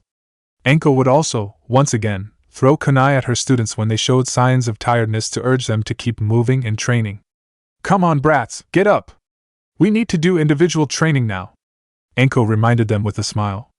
The 3 genin got up once again, this time more slowly. You're a sadist, you know that? Shikamaru informed her with a deep breath. Yup, the woman responded. Just give a few minutes to relax please, Anko-sensei, Hinata requested. The Tokubetsu Jonin sighed. Fine. I'll give you guys 15 minutes to take a break. Just be ready when you're done. With those words, the 3 kids passed out on the ground in exhaustion once again.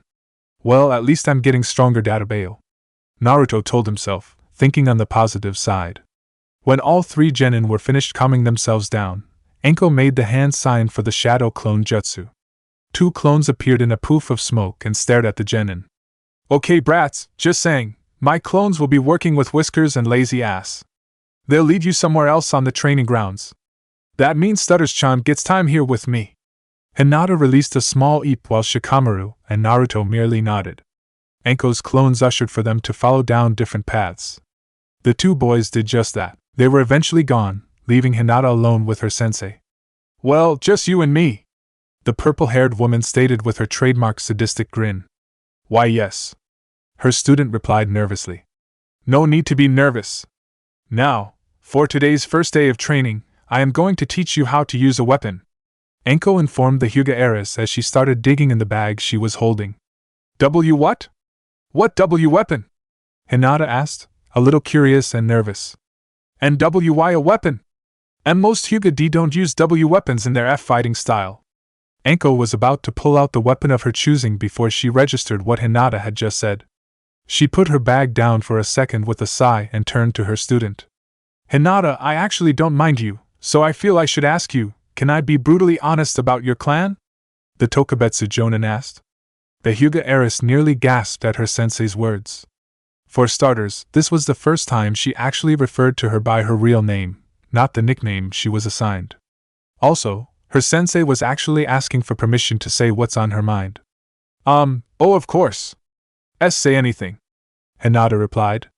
She felt happy that her sensei actually asked her, but she was also nervous about what her sensei would say.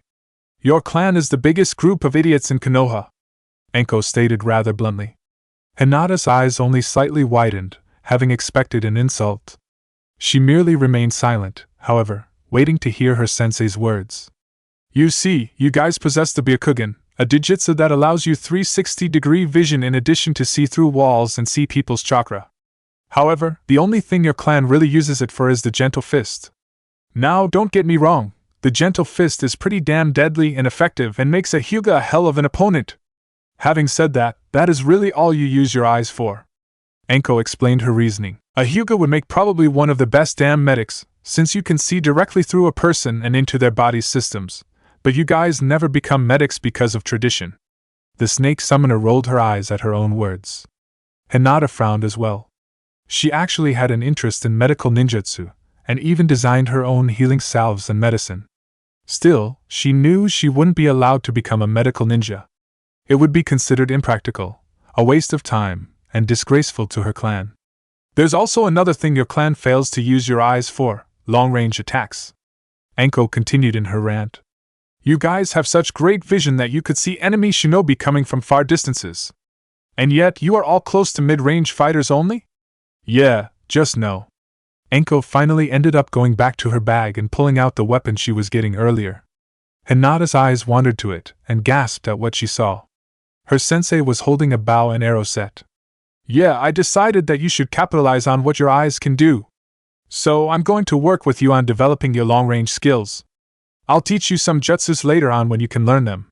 For now, though, let's work on developing your archery, she declared, handing over the bow and arrows to the Hyuga. Hinata held the wooden bow in her hands tightly. She instinctively moved her hand back and forth down its limbs, trying to get a feel for her weapon. The Hyuga then had another thought come into her head. Byakugan! She shouted, activating her Digitsu. Her vision expanded greatly, showing her everything around her due to her eyes' range. For the first time in a while, though, Hinata noticed just how far she could see with her eyes. I'd say I can see about a little more than a kilometer. I can see far away trees with fruit that I could shoot down. I know if there was a ninja there, I could see them and would be able to fire at them, Hinata thought, excitedly. And I can even increase my vision with more practice. So you just how deadly you could be, don't you? Anko asked her student.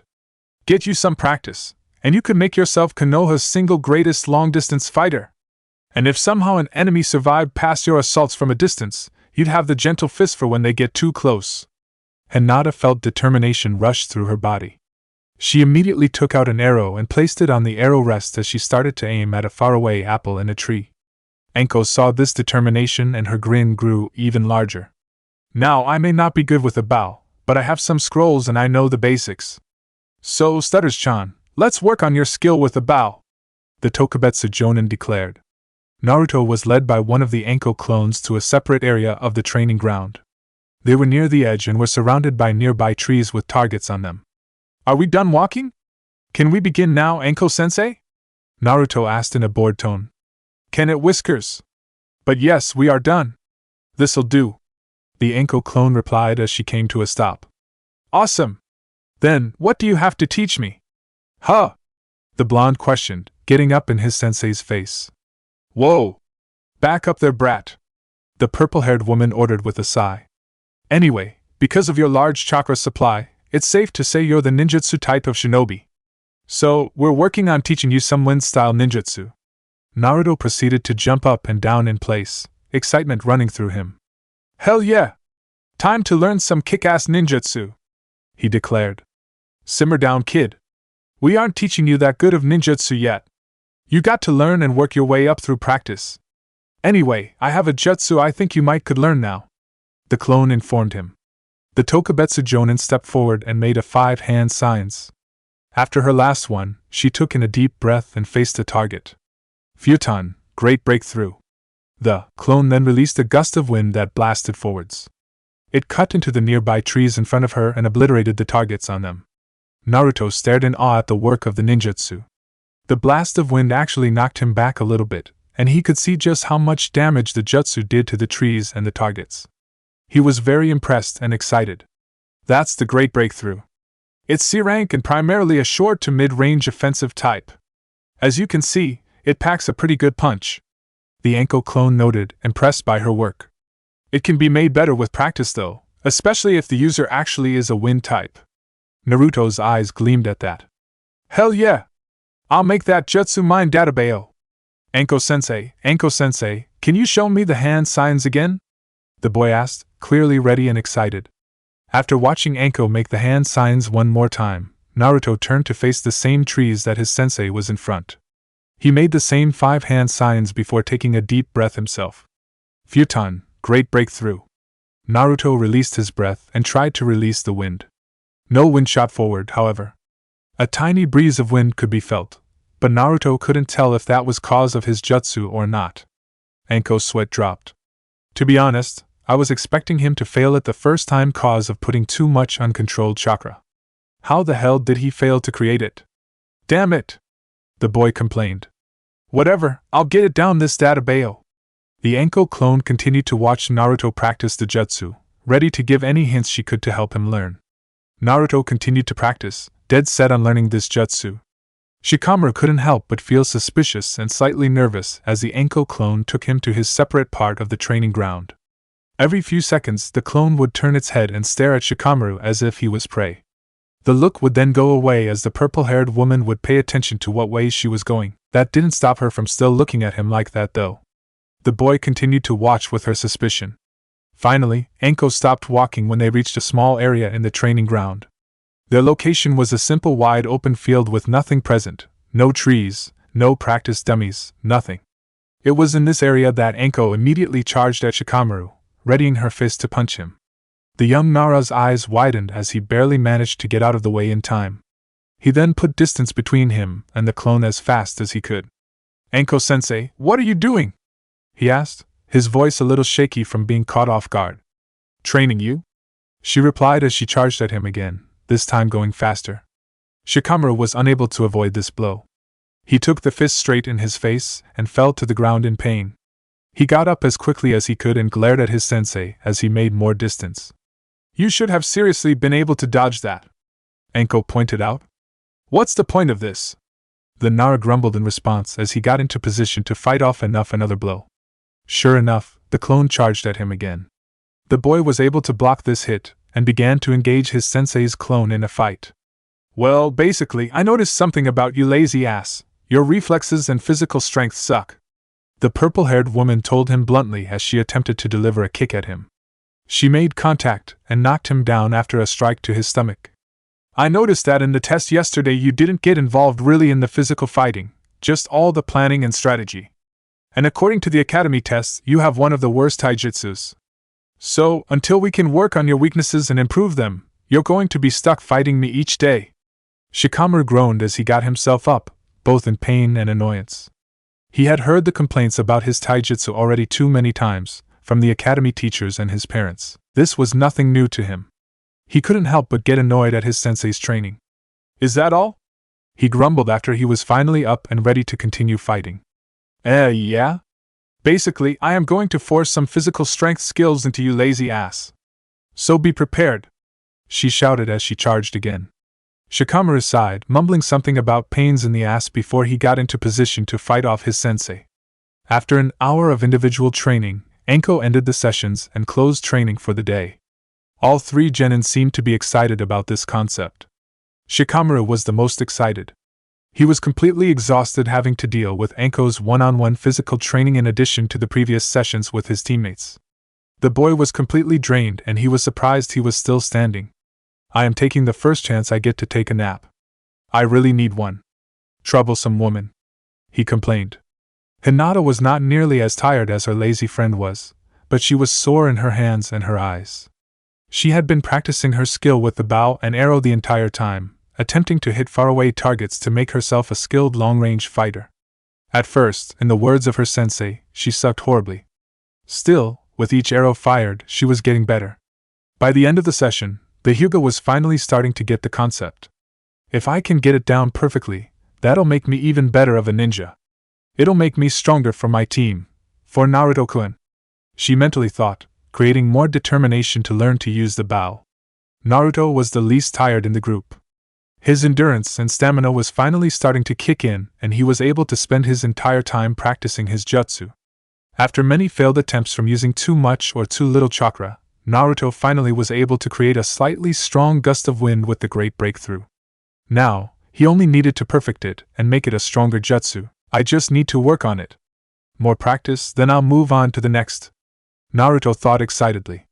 Well, I guess that's it for training. I'll admit I was hard on you guys, but you all are doing a damn good job, Anko told them with a smile. All three genin, even Shikamaru, felt joy at their sensei's words. Anyway, now it's mission time, Anko told them with a sigh. Yes! Finally! First mission Databeo! Naruto cheered loudly. Hopefully the mission won't upset Naruto-kun, Hinata thought to herself. She remembered Irika's lesson on mission ranks and knew they were going to get a D rank.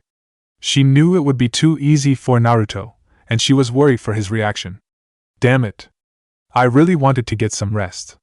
Shikamaru groaned. Well, let's go and get this over with. Anko mumbled with a sigh, leading the way for her genin squad to the Hokage Tower. Please don't be too easy, please don't be too easy. The young Uzumaki had many expectations for his first mission. He had wondered what great mission would he be able to say was his first. An assassination mission of a dangerous criminal? Protecting royalty from S-class invaders? Infiltration to learn enemy secrets. Naruto had many expectations and ideas for his first mission. None of them involved pulling weeds. Are you kidding me? Naruto screamed in complaint as he pulled up another weed. Hey, shut up, brat! Wasn't it you who said that gardening was one of his favorite hobbies? Anko sneered in response as she helped pick up weeds with her team. Yeah, but that's different. I like picking out the plants, watering them, and watching them grow. I don't like picking weeds though. I hate weeds! The blonde roared as he picked up another weed. Hinata couldn't help but giggle at her crush's rather comedic frustration, but she completely sympathized. She liked growing plants and pressing flowers, so she knew how evil weeds were. She was not enjoying this mission just as much as he was. Shikamaru didn't even register his friend's comments. He was currently using his friend's loudness as a cover for him to take a break and try and nap. Despite snapping at the boy, Anko completely understood the boy's disappointment and complaining. She couldn't believe just how boring this mission was. It was worse than she remembered. How many more missions till I can request a C rank? Please, come soon. Anko thought in desperation as she picked up another weed herself. Days passed since the first day of training. The 4 members of Team 3 eventually fell into routine with the hard work of their first day. Each day, they would meet up at the training ground and begin the training exactly like they did earlier. After training was complete, they would perform a D-rank mission from the Hokage before being dismissed for the day. Anko couldn't help but notice that her genin were indeed getting stronger. Physically, the warm-ups were helping them get tougher and get them more stamina. Their chakra control as a whole was also improving. The Tokubetsu Jonin took them out to practice water walking during their first week, and after a few days, the 3 were able to get to the hang of it. Shikamaru was probably showing the biggest signs of development. The boy had went through the most rigid physical program under Anko. Although he was still a lazy ass, the boy had indeed improved to Anko's standards. He was getting tougher, and his reflexes had improved. His taijutsu was actually getting to the point of being decent to his sensei. When he reached this level, his one-on-one fights with Anko stopped, and she spent her time working on his specialty, tactics and planning. Hinata also grew in her skill set. After days of practice, the girl had picked up a real talent for archery. She grew to really like her bow and arrow set and carried it around with her in a black backpack at all times. The girl's training was making her very good at fighting in long range, and was also improving her vision's distance with constant use of the Byakugan. Naruto had spent most of his time in his practice sessions working on the Great Breakthrough. Even after he got the jutsu down, he wanted to make it stronger and perfect it. After a few sessions, the boy had managed to get a gust of wind strong enough to knock down multiple trees at once. Even his clones could now perform the jutsu with some ease. The boy was growing very excited and confident in his abilities with jutsu. Team 3's sensei noticed the growth and development in all 3 of her students. She couldn't help but feel some pride in their progress. She recognized in the test that the 3 would be great shinobi, but she never realized to what extent. Hey, if they keep this up, they'll be something of legend of someday. That'll make me legendary too, as I taught them. Anko mentally noted with a laugh. She continued to watch over their progress and assist in their training in any way she could. Over time, being a sensei seemed easier and more natural to her. She was getting the hang of things and was able to assist her team in more ways as the days went by. Days soon turned to weeks. Team 3 continued to grow in strength and skill. Their development continued to be more apparent as time went by. Still, the squad had been stuck doing D-rank missions since their beginning. All three members, even Shikamaru and Hinata, would agree that they were ready for a higher level mission. Back for another mission, Team 3? Sarutobi Hiruzen asked the Genin team cheerfully as all four members walk into his office. Yes, sir. Hinata speaks up for her team after realizing that no one else is going to say anything. The Hokage nods at the Hyuga's words and immediately looks at a list of all the available missions for the team. Well, there are some houses that need to be painted in the southern part of Konoha. And it seems like the daimyo's cat has escaped again, he mentioned as he looked over the list. Anko's eyes widened exponentially. Shit! Abort mission! Must convince him of something else. Just no more damn cat! Hokage-sama, don't you think we deserve a C-rank mission now? I mean, we've done plenty of D-ranks. Anko asked, laughing nervously. Who is Stutters-chan now, Anko-sensei? Naruto asked, teasing his sensei for the sudden stuttering. Hinata giggled in response. But she's right. Come on, old man, give us a C-rank mission already. A C-rank? The Hokage asked. Do you think your team can handle one? Well, Hokage-sama, my team has done plenty of missions over the past 2 weeks. They've completed more than enough D-ranks necessary to request one, and I can say that from watching them, they're tough. They could handle one. Anko informed him. Her nerves seemed to go away and she felt more confident that she could get a C-rank mission allowed. The Hokage seemed to nod in understanding.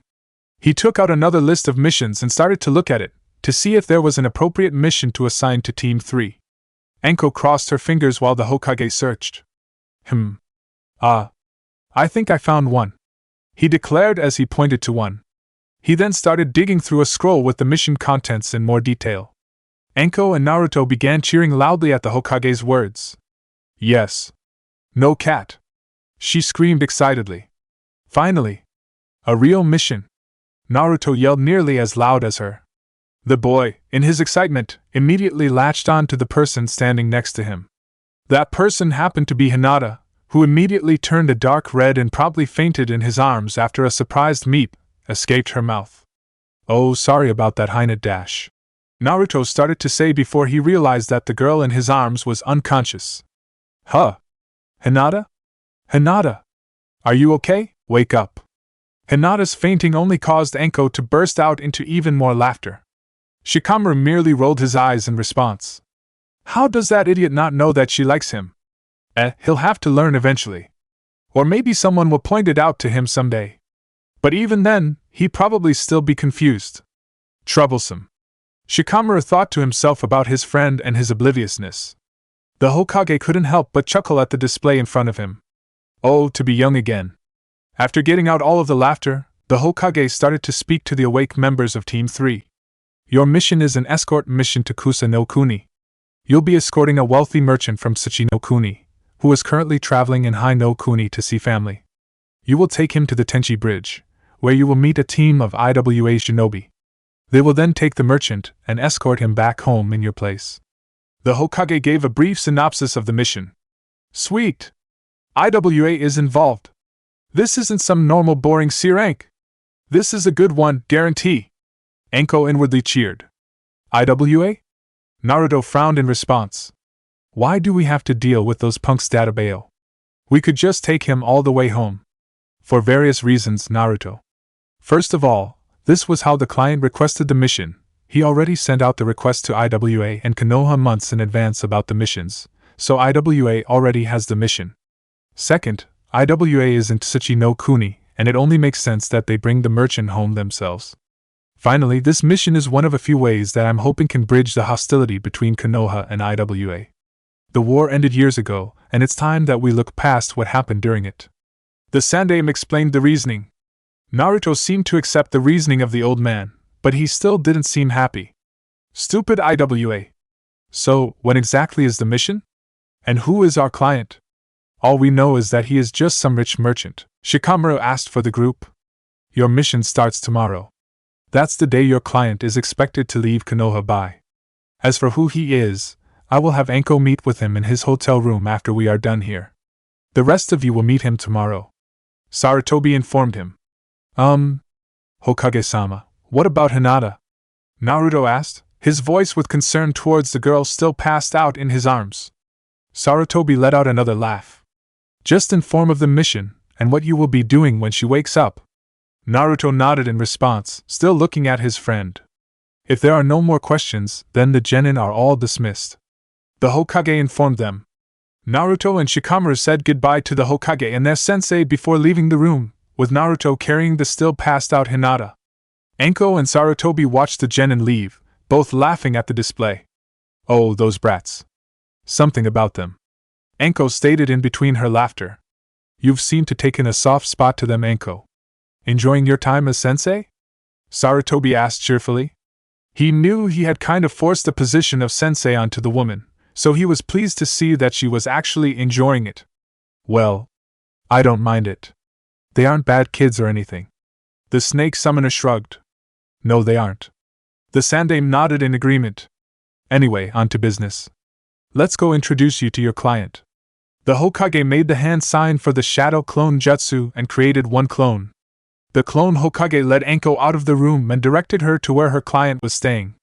The real Sarutobi remained behind, dealing with the number one nemesis of his entire life, paperwork. 9 silhouettes stood atop large rocks situated in front of a large statue. 7 of the silhouettes seemed blurry and almost see-through, as if they were not truly present. Zetsu, the Jinchuriki is leaving his village soon, correct? One of the figures asked in an authoritative voice. Yes, another figure, Zetsu, responded. Unlike the other 8, this figure took the shape of a Venus flytrap. It then changed its voice before speaking again. Their mission begins tomorrow. He and his team will be heading to Kusa no Kuni towards the Tenchi Bridge, where they are meeting the other village's shinobi. Good. The first figure spoke. He then turned his attention towards 2 more figures, standing next to each other. Kakuzu, Nasamurita, I have a mission for you both. As you 2 are the closest to the bridge, you will engage the Jinchuriki after they leave the other ninja. Fight him to test his abilities and see where the Jinchuriki stands. If possible now, try and capture him alive for the extraction. If you can, then try and pin his disappearance on the other shinobi. The Konoha Iwa feud is infamous, so it won't seem off that something like this happened. Understood. One of the figures replied in a bored, uncaring tone of voice.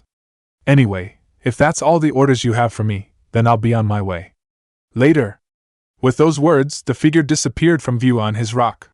Didn't even wait for any more orders, that impatient, obnoxious little brat. The figure that was standing next to him hissed under his breath before he turned to face the leader. My partner is getting me on my nerves. He has been for the past few days. Expect me to need a new partner, as I will probably kill him very soon and turn him in for the bounty Kumo has on his head if he keeps pissing me off with his impatience. That'll be the third one, Kakuzu. Zetsu replied nonchalantly. We can look into that for you, Kakuzu, but for now, just work with him and complete your mission. There are no further orders for you, the leader stated. He then turned his attention to Zetsu. Zetsu, keep track on the other Jinchuriki. Find out everything you can about them and their current positions. Got it, the plant figure replied, his voice back to the way it originally was. Conan and I will work on recruiting a new member into the organization, a man who claims to be immortal. Perhaps this would be the best suited partner for you, Kakuzu? The leader asked. If he pisses me off, I'll find a way to kill him too, Kakuzu responded simply. The leader seemed to ignore the man's response and turned to the entire group. As for the rest of you, you have your individual assignments. The meeting is dismissed until Kakuzu and Nasamurita complete their mission. With those words, all silhouettes disappeared without a trace. Chapter 7, First C Rank, Journey to Tenchi Bridge. Naruto, Hinata, and Shikamaru stood in front of the gates of Konoha. The 3 members of Team 3 were sporting backpacks and extra weaponry for their first C-rank mission, and first time out of the village. They were all anxiously awaiting for their first true mission to begin, with Naruto being the most excitement. My first time out of the village, my first real mission. This is going to be an awesome few days, Databayo. The boy cheered inwardly, almost jumping up and down in place due to excitement. This excitement soon changed to irritation after a few minutes passed. Their sensei and client were nowhere to be found. Anko-sensei should be here by now, right? Naruto asked his friends. I mean, she came to my house and told me be here at 8 o'clock in the morning, or suffer the consequences. So where is she? I have no clue, Hinata admitted with a sigh. Troublesome. I actually woke up early today for this, and she doesn't even show up on time, Shikamaru complained. Minutes soon turned into an hour. It was at this point of irritation that Enko finally showed her face. She was accompanied by a short, rather large man who looked to be in his late 30s. He was wearing black pants and a large, expensive-looking blue shirt that had the kanji for respect on the back. The man was also wearing a blue hat that covered most of his short blonde hair. He also was carrying 2 packs on his back that seemed full. Enko didn't get the chance to speak before Naruto started to shout. Where the crap have you been, sensei? He asked. Enko was about to respond but was cut off by the man that was walking with her. I am terribly sorry, Konoha Shinobi. I am sad to say that it was my fault that we were late. The man bowed his head in apology. He had a very eloquent way of speaking. When Enko-sama came to pick me up for the meeting, I was still fast asleep. I had forgotten the time from our conversation yesterday, so she in fact woke me up. I had to prepare for the day right then and there, which I failed to do quickly. I am terribly sorry. Naruto blinked in response. It's fine, sir. And no need to apologize for a simple mistake. Hinata informed him. Yeah? No problem at all. I understand. Naruto informed the man with a smile. Truth be told, that sounded like something he would do.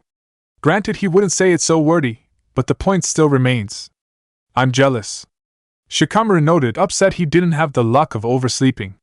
Mitarashi Enko cleared her voice, getting everyone's attention.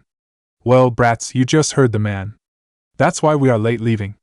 She stated rather bluntly, irritation evident, before pointing towards the man next to her. Anyway, this is our client, Yen. In case you all forgot, he is a merchant from Tsuchi no Kuni, and it is our job to escort him to the Tenchi Bridge and deliver him to Iwa Shinobi, who will escort him home. It is a pleasure to meet you all. Yen spoke up, interrupting the purple-haired woman again. This is your genin team, correct? Yes. Yes, it is. She responded, her face starting to get red from annoyance. Anyway, we've wasted some daylight, so let's hurry up and get out of here. Hell yeah! Finally! Naruto cheered loudly in excitement. Oh, this'll be exciting. I always love traveling, especially with company. Yen stated, nearly as excited as the boy next to him.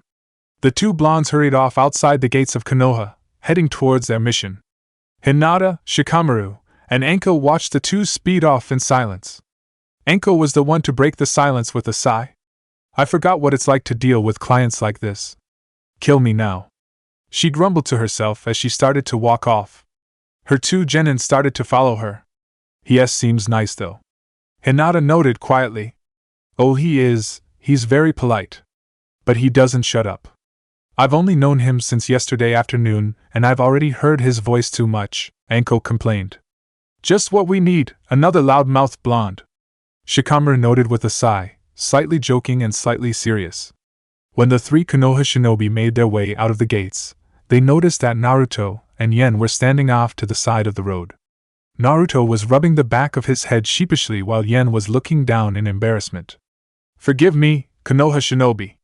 In my haste to leave, I had forgotten to check a map on which way Kusa no Kuni is. The merchant informed them sadly. Yeah, what way we are going? Naruto asked, voicing his and the merchant's concerns. Hinata's sweat dropped, Shikamaru gave off a sigh, and Enko face-palmed. That's another thing wrong with the client, he's impulsive and scatterbrained. Just like another blonde I'm in charge of. Enko moaned inwardly. Just follow me. The purple-haired woman informed everyone present as she started off on the path towards Kusa no Kuni. The 3 genin and the merchant nodded in response and followed behind. Team 3's first C-rank mission had now officially begun. An hour had passed since Team 3 had left the gates of Konoha. They were currently on the road to reach Kusa no Kuni. According to Enko's map and memory, they should reach Kusa no Kuni on their 3rd or 4th day, depending on their speed, and reach the Tenchi Bridge 1 day later. The Tokubetsu Jonin was currently conversing with Yen. The woman did not seem too happy to be talking to him and answering all of his questions, but she was making an effort to be polite and respond to them. The 2 adults reached a conclusion to their conversation. Hinata decided to take this time to get to know her client. So Yen-san, did you enjoy Hai no Kuni while you were here? she asked the merchant. I did indeed, Hinata-sama. Your country is very beautiful, Yen complimented with a smile. Hinata was about to respond, further questioning about his time here, but was cut off by the loud voice of her crush. Hey Yen-san, why do you add Sama to our names? I mean, you're our client. You shouldn't really be calling us that, not that I mind or anything, Naruto asked, rushing his last statement in hopes of not offending.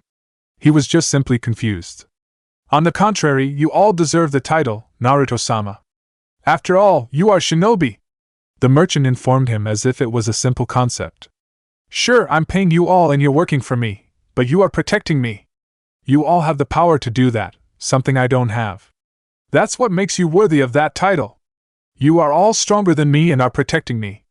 Hinata couldn't help but blush at the merchant's praise. Surprisingly, neither could Naruto. The boy had never been praised as much from someone he had just met. He had a large grin on his face. From what I've heard, most clients don't think as highly of us as you do, Yen-san. Your belief says a lot about your character, Shikamaru noted with a smile of his own. From the stories he has heard from his parents and his dad's teammates, he had heard a lot about the awful, horrible, and condescending clients who call for escort missions. Thankfully, he's not a pain in the ass. Shikamaru inwardly sighed in relief. As you can tell from my outfit, respect is very important to me, Yen declared, pointing to the kanji on the back of his shirt. My parents taught me to give the proper respect to everyone that they deserve, and that's what I do. Comfortable silence filled the air after his words. The Konoha shinobi, even Enko, seemed very pleased with the man's ideology and statements. The silence was soon broken, though, as Yen started to speak. If you don't mind, may I ask you a few questions about being shinobi? He asked them. I've discussed most of these questions with Enko-sama, but I'm interested in hearing from the perspective of a genin squad. Sure, Hinata stated politely for her and her friends. Oh, you fools. You know not what you are doing, Enko sang in her head. She remembered all the questions Yen had for her the day before and just before he started to talk to her genin. She had an idea on exactly what was going to happen. The Tokubetsu Jonin's speculation was proven correct. Yen immediately bombarded the young genin with multiple questions. The questions ranged from simple topics, such as information on chakra, the shinobi lifestyle, and the way Konoha is run, to personal questions, such as their reasons for becoming genin, any famous shinobi they look up to, their favorite jutsu they know, etc. Naruto, Hinata, and Shikamaru attempted to answer everything the merchant asked. They found themselves overwhelmed by the man's multiple questions. He talks way too much, Naruto noted, unaware of the irony that he was complaining about someone else talking too much. No, I changed my mind. This guy is a pain, just not in the way I expected, Shikamaru mentally grumbled.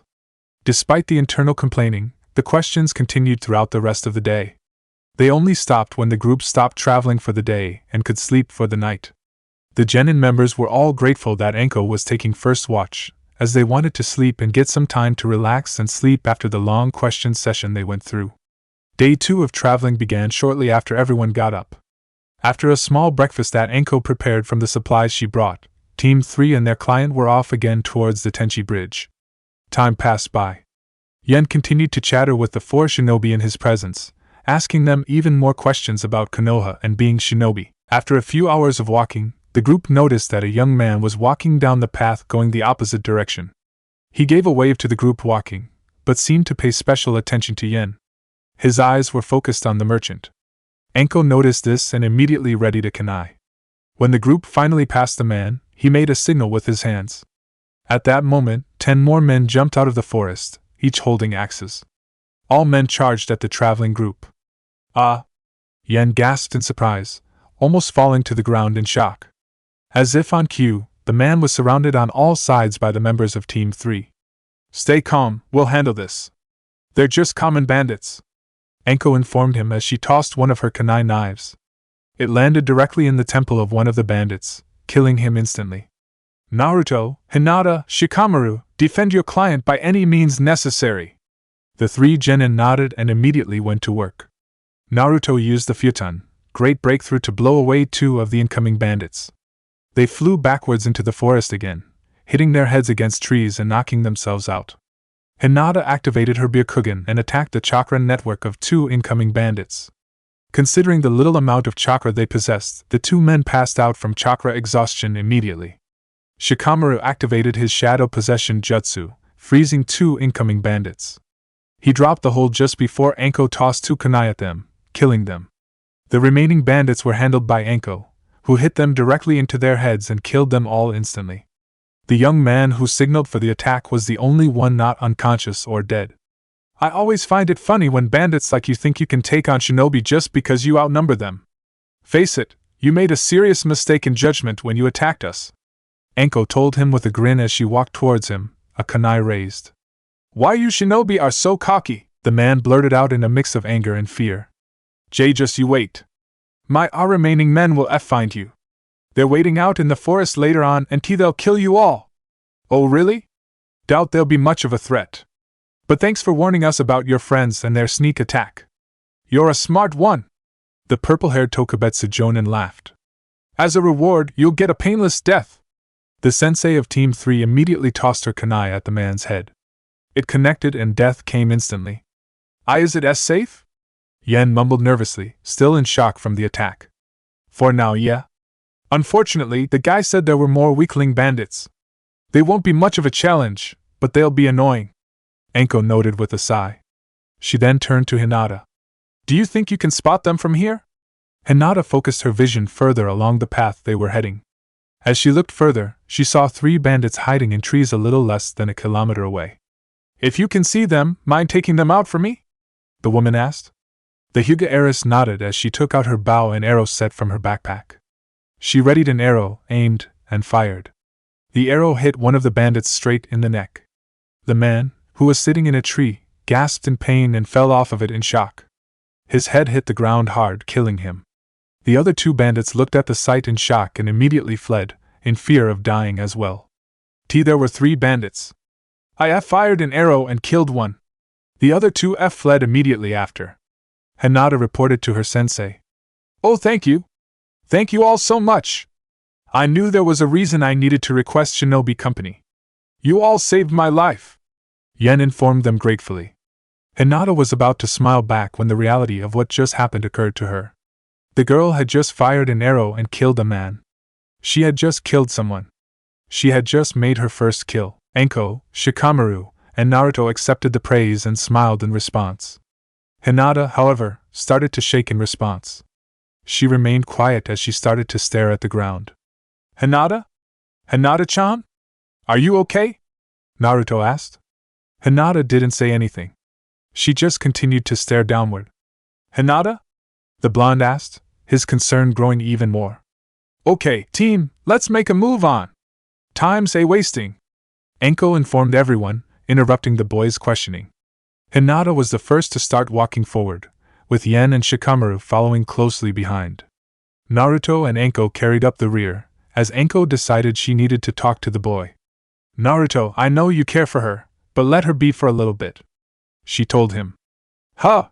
Why? She's not feeling good at all. She needs some help. Naruto informed her, irritated that his sensei didn't want him to help his friend. Naruto. I know what's wrong with her. I've seen that face before. Hell, I remember when I had it. She just made her first kill. Anko explained with sad, understanding look on her face. Taking a life for the first time is never easy. She's probably beginning to have a lot of mental and emotional pain. Well, what can we do to help? Naruto asks, feeling even more concerned for Hinata. Nothing for now. The Tokubetsu Jonin stated sharply. Don't force the issue on her and make her talk when she's not ready for it. It'll just hurt her more. Let her try and come to grips on her own. The most effective thing you can do is give her the space she needs for now and, when she decides she wants to talk, to be her friend and talk to her. Naruto stood in silence for a while, thinking about the situation. He had yet to make his own first kill, so he didn't fully understand what exactly Hinata was feeling. He could only imagine the feeling. He wanted to help his friend out badly, but he couldn't think of an exact way to do that. Fine. I'll wait for her to talk about it. The boy sighed. In the meantime, I'll try and think of a way to help or something to say. And I'll just be her friend. Whatever I can do to help her feel better. The purple-haired woman gave a sincere smile at her student's words. She'll probably talk to you soon. You mean a lot to her. Just be her friend. With those words, the conversation was dropped. Naruto and Anko hurried up to the group traveling with them. Silence filled the group. Even Yen wasn't talking. Everyone remained in their own thoughts. Naruto, especially, spent his time thinking. I'll figure out what to say. Hinata, I'll help you. He mentally promised to his distraught friend. After a few more hours, the group set up camp again. Anko had the first watch as her students slept until their turn. Or tried to sleep. Hinata stayed up all night until her turn, just staring blankly into space. And Naruto-kun? Naruto woke up from his sleep with a loud yawn. He brushed off his tiredness as quickly as he could and turned to look at the source of his wake-up call, Hinata. It's your turn to do W watch. The girl informed him quietly. Naruto noticed Hinata revert back to her excessive stuttering and frowned. He wanted to do something to help her, but he remembered his sensei's words from earlier. Okay. Thanks, Hinata-chan. He told her politely as he got up from his sleeping bag and started to look around for any possible threats. The Uzumaki genin continued his watch for a few minutes until he noticed that Hinata had never laid back down asleep. She remained standing, just staring at him, as if she was debating something within her head.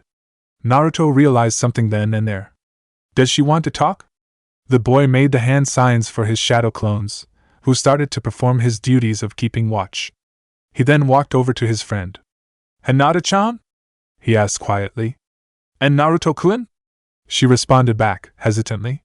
You okay, Hinata-chan? What you still doing up?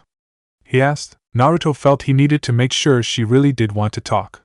He really didn't want to hurt her or make her feel worse than she already did. I'm having tea trouble sleeping. She mumbled. Hinata couldn't continue with whatever she wanted to say. Her tears were starting to come back. She immediately grabbed onto the nearby Naruto and pulled him closer to her as if he was her life support. She then started to cry hard into his jumpsuit. As if by instinct, Naruto hugged the girl tight against him. He started to rub his hand on Hinata's back in an attempt to calm her down. He didn't say anything. She just has to get it all out. She has to let go of all her tears. The two stayed in that position, with no sounds made except for Hinata's crying. After about 20 to 30 minutes, Hinata started to calm down and stopped crying. Sorry, for that. Hinata apologized. Don't apologize for anything, Hinata. You can talk to me. You shouldn't be afraid to show your emotions to me. Naruto informed her, still rubbing her back. If anyone should be sorry, then it's me. I'm sorry about what happened. Don't be. The girl sniffed. I shouldn't be either. We're ninja. This is what we do. It's just. Hinata, although we are ninja, we are also human. It's only natural to feel this way about, yeah? Naruto replied. He didn't want to outright mention the word killing. It's just. That man had a family. He had a life. And I ended it. Hinata continued to sniffle, tears starting to form again. Hinata, that man would have tried to kill Yen. He has a family too and a life. You helped keep our client alive, the blonde stated. He moved his hand away from her back and wiped away some of the tears away. You helped save a life. Hinata's sniffling died down. The girl still looked troubled though. Naruto gave it a little more thought before he spoke again. We are ninja. We may have to kill people in our line of duty, but we do so to protect others. It could be clients, civilians, our teammates, even each other. We fight to protect everyone around us. He stated sincerely, giving off a smile. Hinata, you are strong. You stepped up and helped protect our client. You are a true ninja and someone I'm glad to call my teammate and friend. The Hyuga heiress's troubled look seemed to completely vanish. She looked over at her crush in complete awe at everything he had just told her. Naruto-kun, you never cease to amaze me. You really are a one-of-a-kind. She thought to herself, a blush starting to form on her face again. A smile soon joined that blush as she brushed any remaining tears. Naruto-kun, thank you. Thank you for everything. I don't know what I would do without you, the girl told him. Her tone of voice was much more relaxed and much more happy. It's no problem at all, Hinata. I know you do the same for me. And I have no idea what I would do without you, Naruto replied back with a grin. He gave her one last squeeze before he let go from the hug. Hinata significantly reddened, finally noticing that she had been hugging Naruto for quite some time now. She was about to say something, but her words died when she found herself yawning. "Heh, looks like you're tired," Naruto pointed out with a more playful smile. "Yeah, I am. Sleep would be nice," Hinata thought tiredly. "Get some sleep, Hinata-chan. I'll see you tomorrow, okay?" the blonde told her. "Oh, okay," Hinata replied. She then, pushed to action by instinct, walked over to her crush and gave him a hug. "Good night, Naruto-kun. Thank you so much for everything. You really helped me feel better." The girl then went back to her sleeping bag, leaving a slightly blushing blonde behind. Naruto eventually shook off the blush, gained a large smile on his face, and went back to his watch duties with his clones. He was relieved that his friend was feeling better and back to normal again. Hinata, herself, laid down within her sleeping bag. For the first time in the past few hours, she was smiling. She found it rather easy to sleep. 3 more days passed by. They had finally reached Kusanokuni, but were no done with their mission. The group continued to travel on the road. Their journey didn't end until they reached a medium-sized arch bridge that crossed a giant ravine. "There's the Tenchi Bridge," Anko told the group, excitedly. "You ninja are truly extraordinary. Thank you so much for your assistance." Yen praised the Konoha shinobi happily. "It's no problem at all." Hinata bowed in acceptance. She then took a close look at the bridge herself and saw a figure standing in front of the bridge. "We aren't alone. There are a few other people there at the bridge. Most likely the IWA team," Shikamaru noted. Naruto groaned at this realization. The moment was finally here. They were about to meet the team from IWA. They were about to meet the group of ninja that were enemies to Konoha, shinobi from the village that fought and killed many Konoha ninja in the Third Great Shinobi World War. Naruto remembered all the stories he had heard about IWA ninjas from the academy teachers and the older orphans who lost their parents in the war. The boy remembered every horrific crime that he heard they performed. He was not excited at all for this encounter. The group continued their approach closer to the bridge. As they arrived, the figures were easier to identify. There were 3 of them standing in front of the bridge, and they were indeed IWA ninja, as identified by their forehead protectors tied on their heads. The first one was a short, brown-haired boy with sunglasses on. He had on a camouflage-colored jacket and was wearing brown cargo shorts. The boy seemed to come off rather plain and seemed to almost blend in the area around him. The second figure was a tall boy with green eyes and black hair that went down to his back. The boy was wearing black pants and a tight-fit red-black shirt that showed off his muscular build.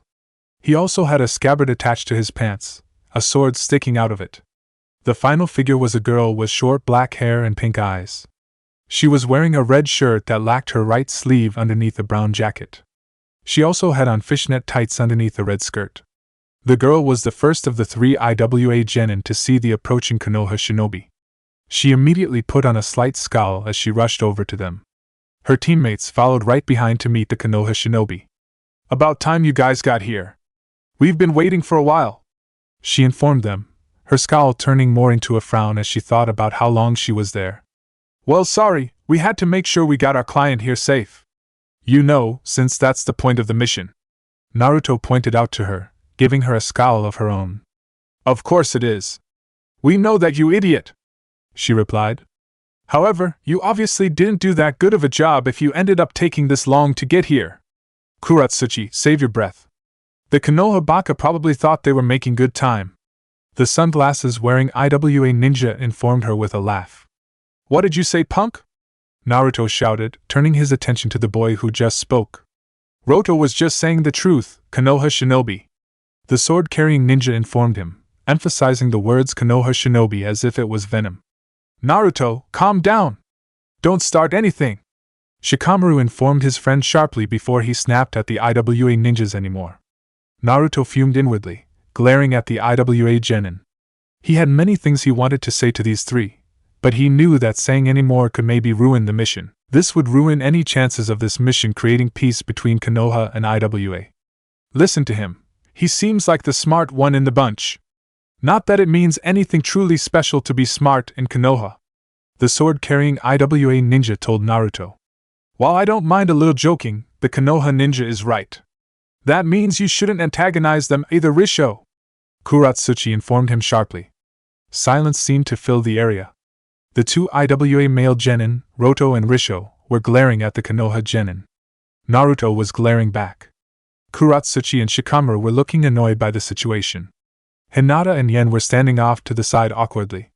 The Hyuga heiress and the Tsuchi no Kuni merchant were trying to think of something they could do to diffuse the tension. The ice was broken by Enko, who decided she didn't like the awkward silence.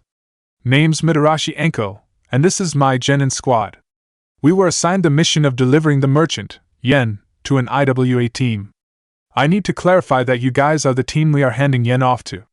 Do you guys have this scroll? She asked as she pulled out the mission scroll, containing Yen's request of escort. The name's Kuratsuchi. I'm a genin of IWA. These are my teammates, Kurigane Risho and Yawamushi Roto. We are the genin team assigned to pick up Yen. Kuratsuchi greeted the Tokubetsu Jonin.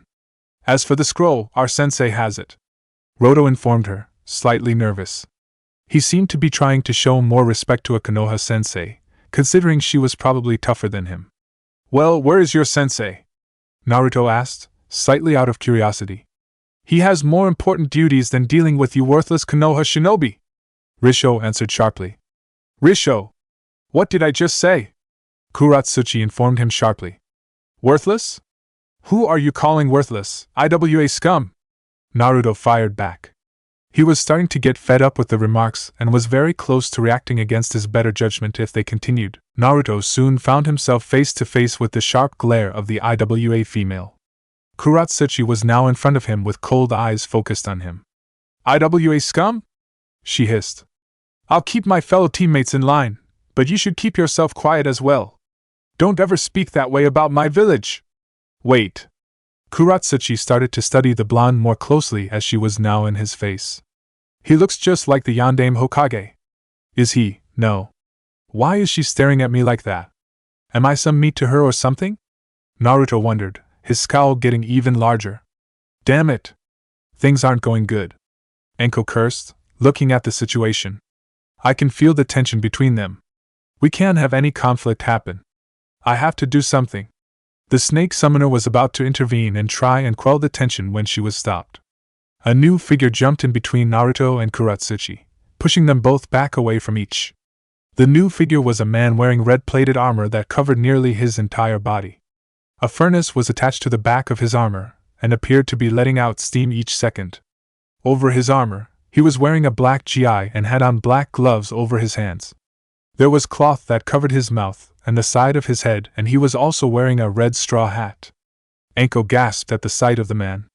Wait, he's the Jonin sensei? Well, fuck. I didn't even know he was still an IWA ninja.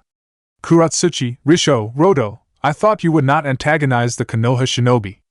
We wouldn't want to do anything to displease Tsuchikage-sama, would we? The man asked his students.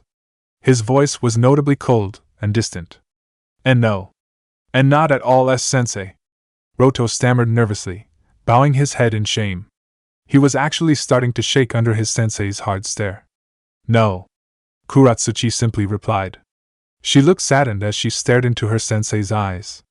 Eventually, she turned over to the Konoha shinobi and bowed. I shouldn't have let my temper got the best of me. Forgive me. Naruto was taken aback by this. He found himself unconsciously doing the same thing. It's fine. I was out of line myself. Sorry. The blonde then turned his attention over to the armor-wearing IWA ninja. Naruto was staring at him in complete surprise. The man managed to push him and Kuratsuchi away from each other without them even realizing he was approaching. His very presence also seemed to create fear in his students. Just how strong can this guy be? But that wasn't all the Konoha Jinchuriki noticed. He also noticed the man's light brown eyes. In a way, they reminded him a little of his own, only his were more hardened, cold, and distant. Still, he saw the same pain and loneliness in them. The man noticed Naruto's gaze and stared back. He broke the silence after a few more seconds of staring. Anyway, allow me to introduce myself.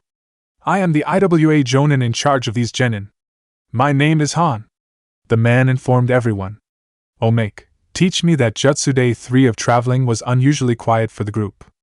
Unlike the previous 2 days, Yen was not chatting with the Konoha shinobi. He seemed deep in thought while on the road. After an hour of silence from the client, The members of Team 3 started to feel uncomfortable. They were starting to wonder if there was something upsetting the man.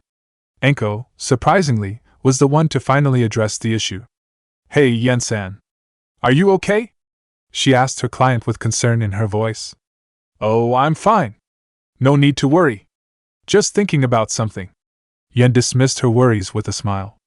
"Actually, may I ask a question?" All of Enko's concern went away and was replaced with a feeling of dread. The sensei nodded hesitantly in response. "Is it possible that you could teach me how to do some ninjutsu?" the merchant asked. Enko's eyes widened in response. Her genin, who were listening, were equally surprised. Nobody had expected this request from their client. They started at their client, waiting for him to elaborate. "I was thinking about it since the attack yesterday. If it weren't for you all, I would be dead. So I was thinking, I should learn how to perform ninjutsu so that way I can defend myself if I need to," Yen explained. A mental image appeared inside the merchant's head. He saw himself as a skinner, more muscular man with a forehead protector on that had the symbol for Rio on it. He pictured himself surrounded by bandits, who were about to strike at him with knives. The Yen he pictured jumped up before they could attack and made necessary hand signs. He then unleashed a massive blast of wind that blew all the bandits away to unknown territory far away. Yen laughed excitedly at the mental image. I guess it's possible. I mean, anyone can become a ninja with training after all." Enko shrugged. "But, well, Hinata, how much chakra does he have?" Hinata activated her Byakugan and stared at Yen for a while. She then frowned, not looking forward to explaining her discovery.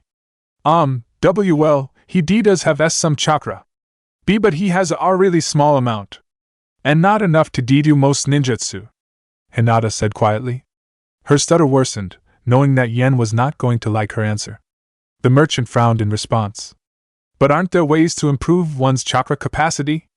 That's what I understood from our previous conversations.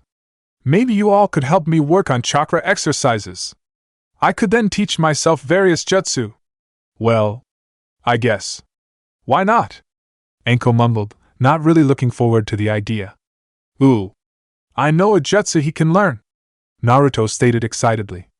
"I have a jutsu doesn't take any chakra at all really. And it would take down anybody that tried to attack Databayo."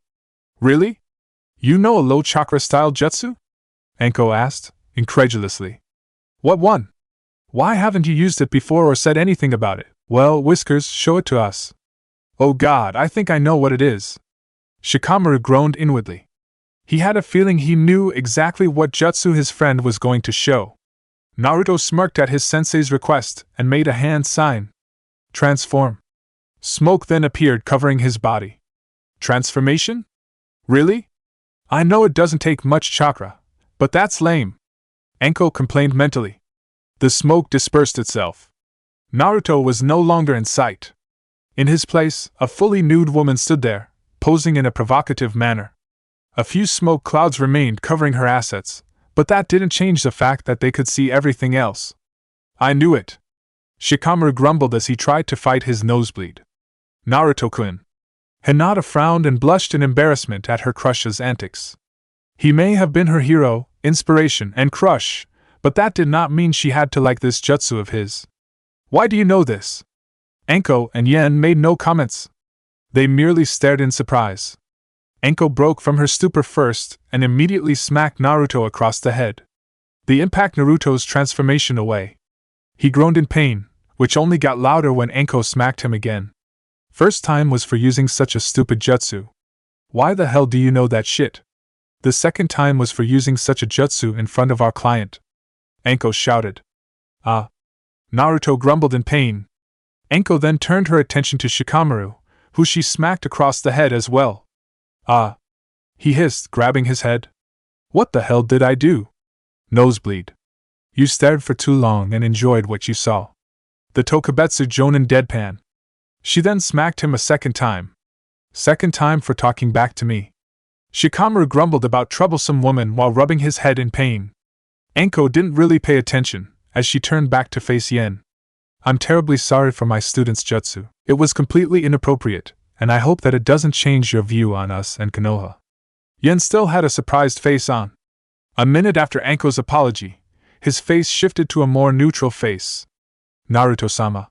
He began. His face then shifted into a perverted grin. You've given me more reason to want to learn ninjutsu. Anko blinked in surprise. Part of the reason she was upset with Naruto was because she was afraid his jutsu would make Konoha look inappropriate to their client. To see such a reaction surprised her, but not in a good way. The woman started to scowl and smack the client across the head as well.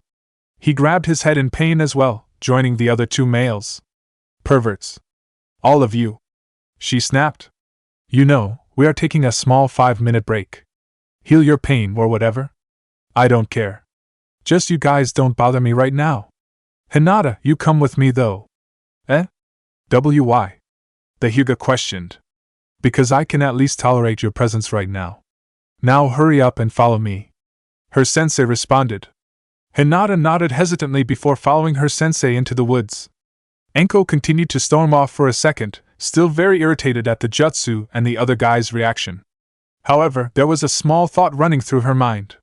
She would never in a million years admit to it, but she couldn't help but think it.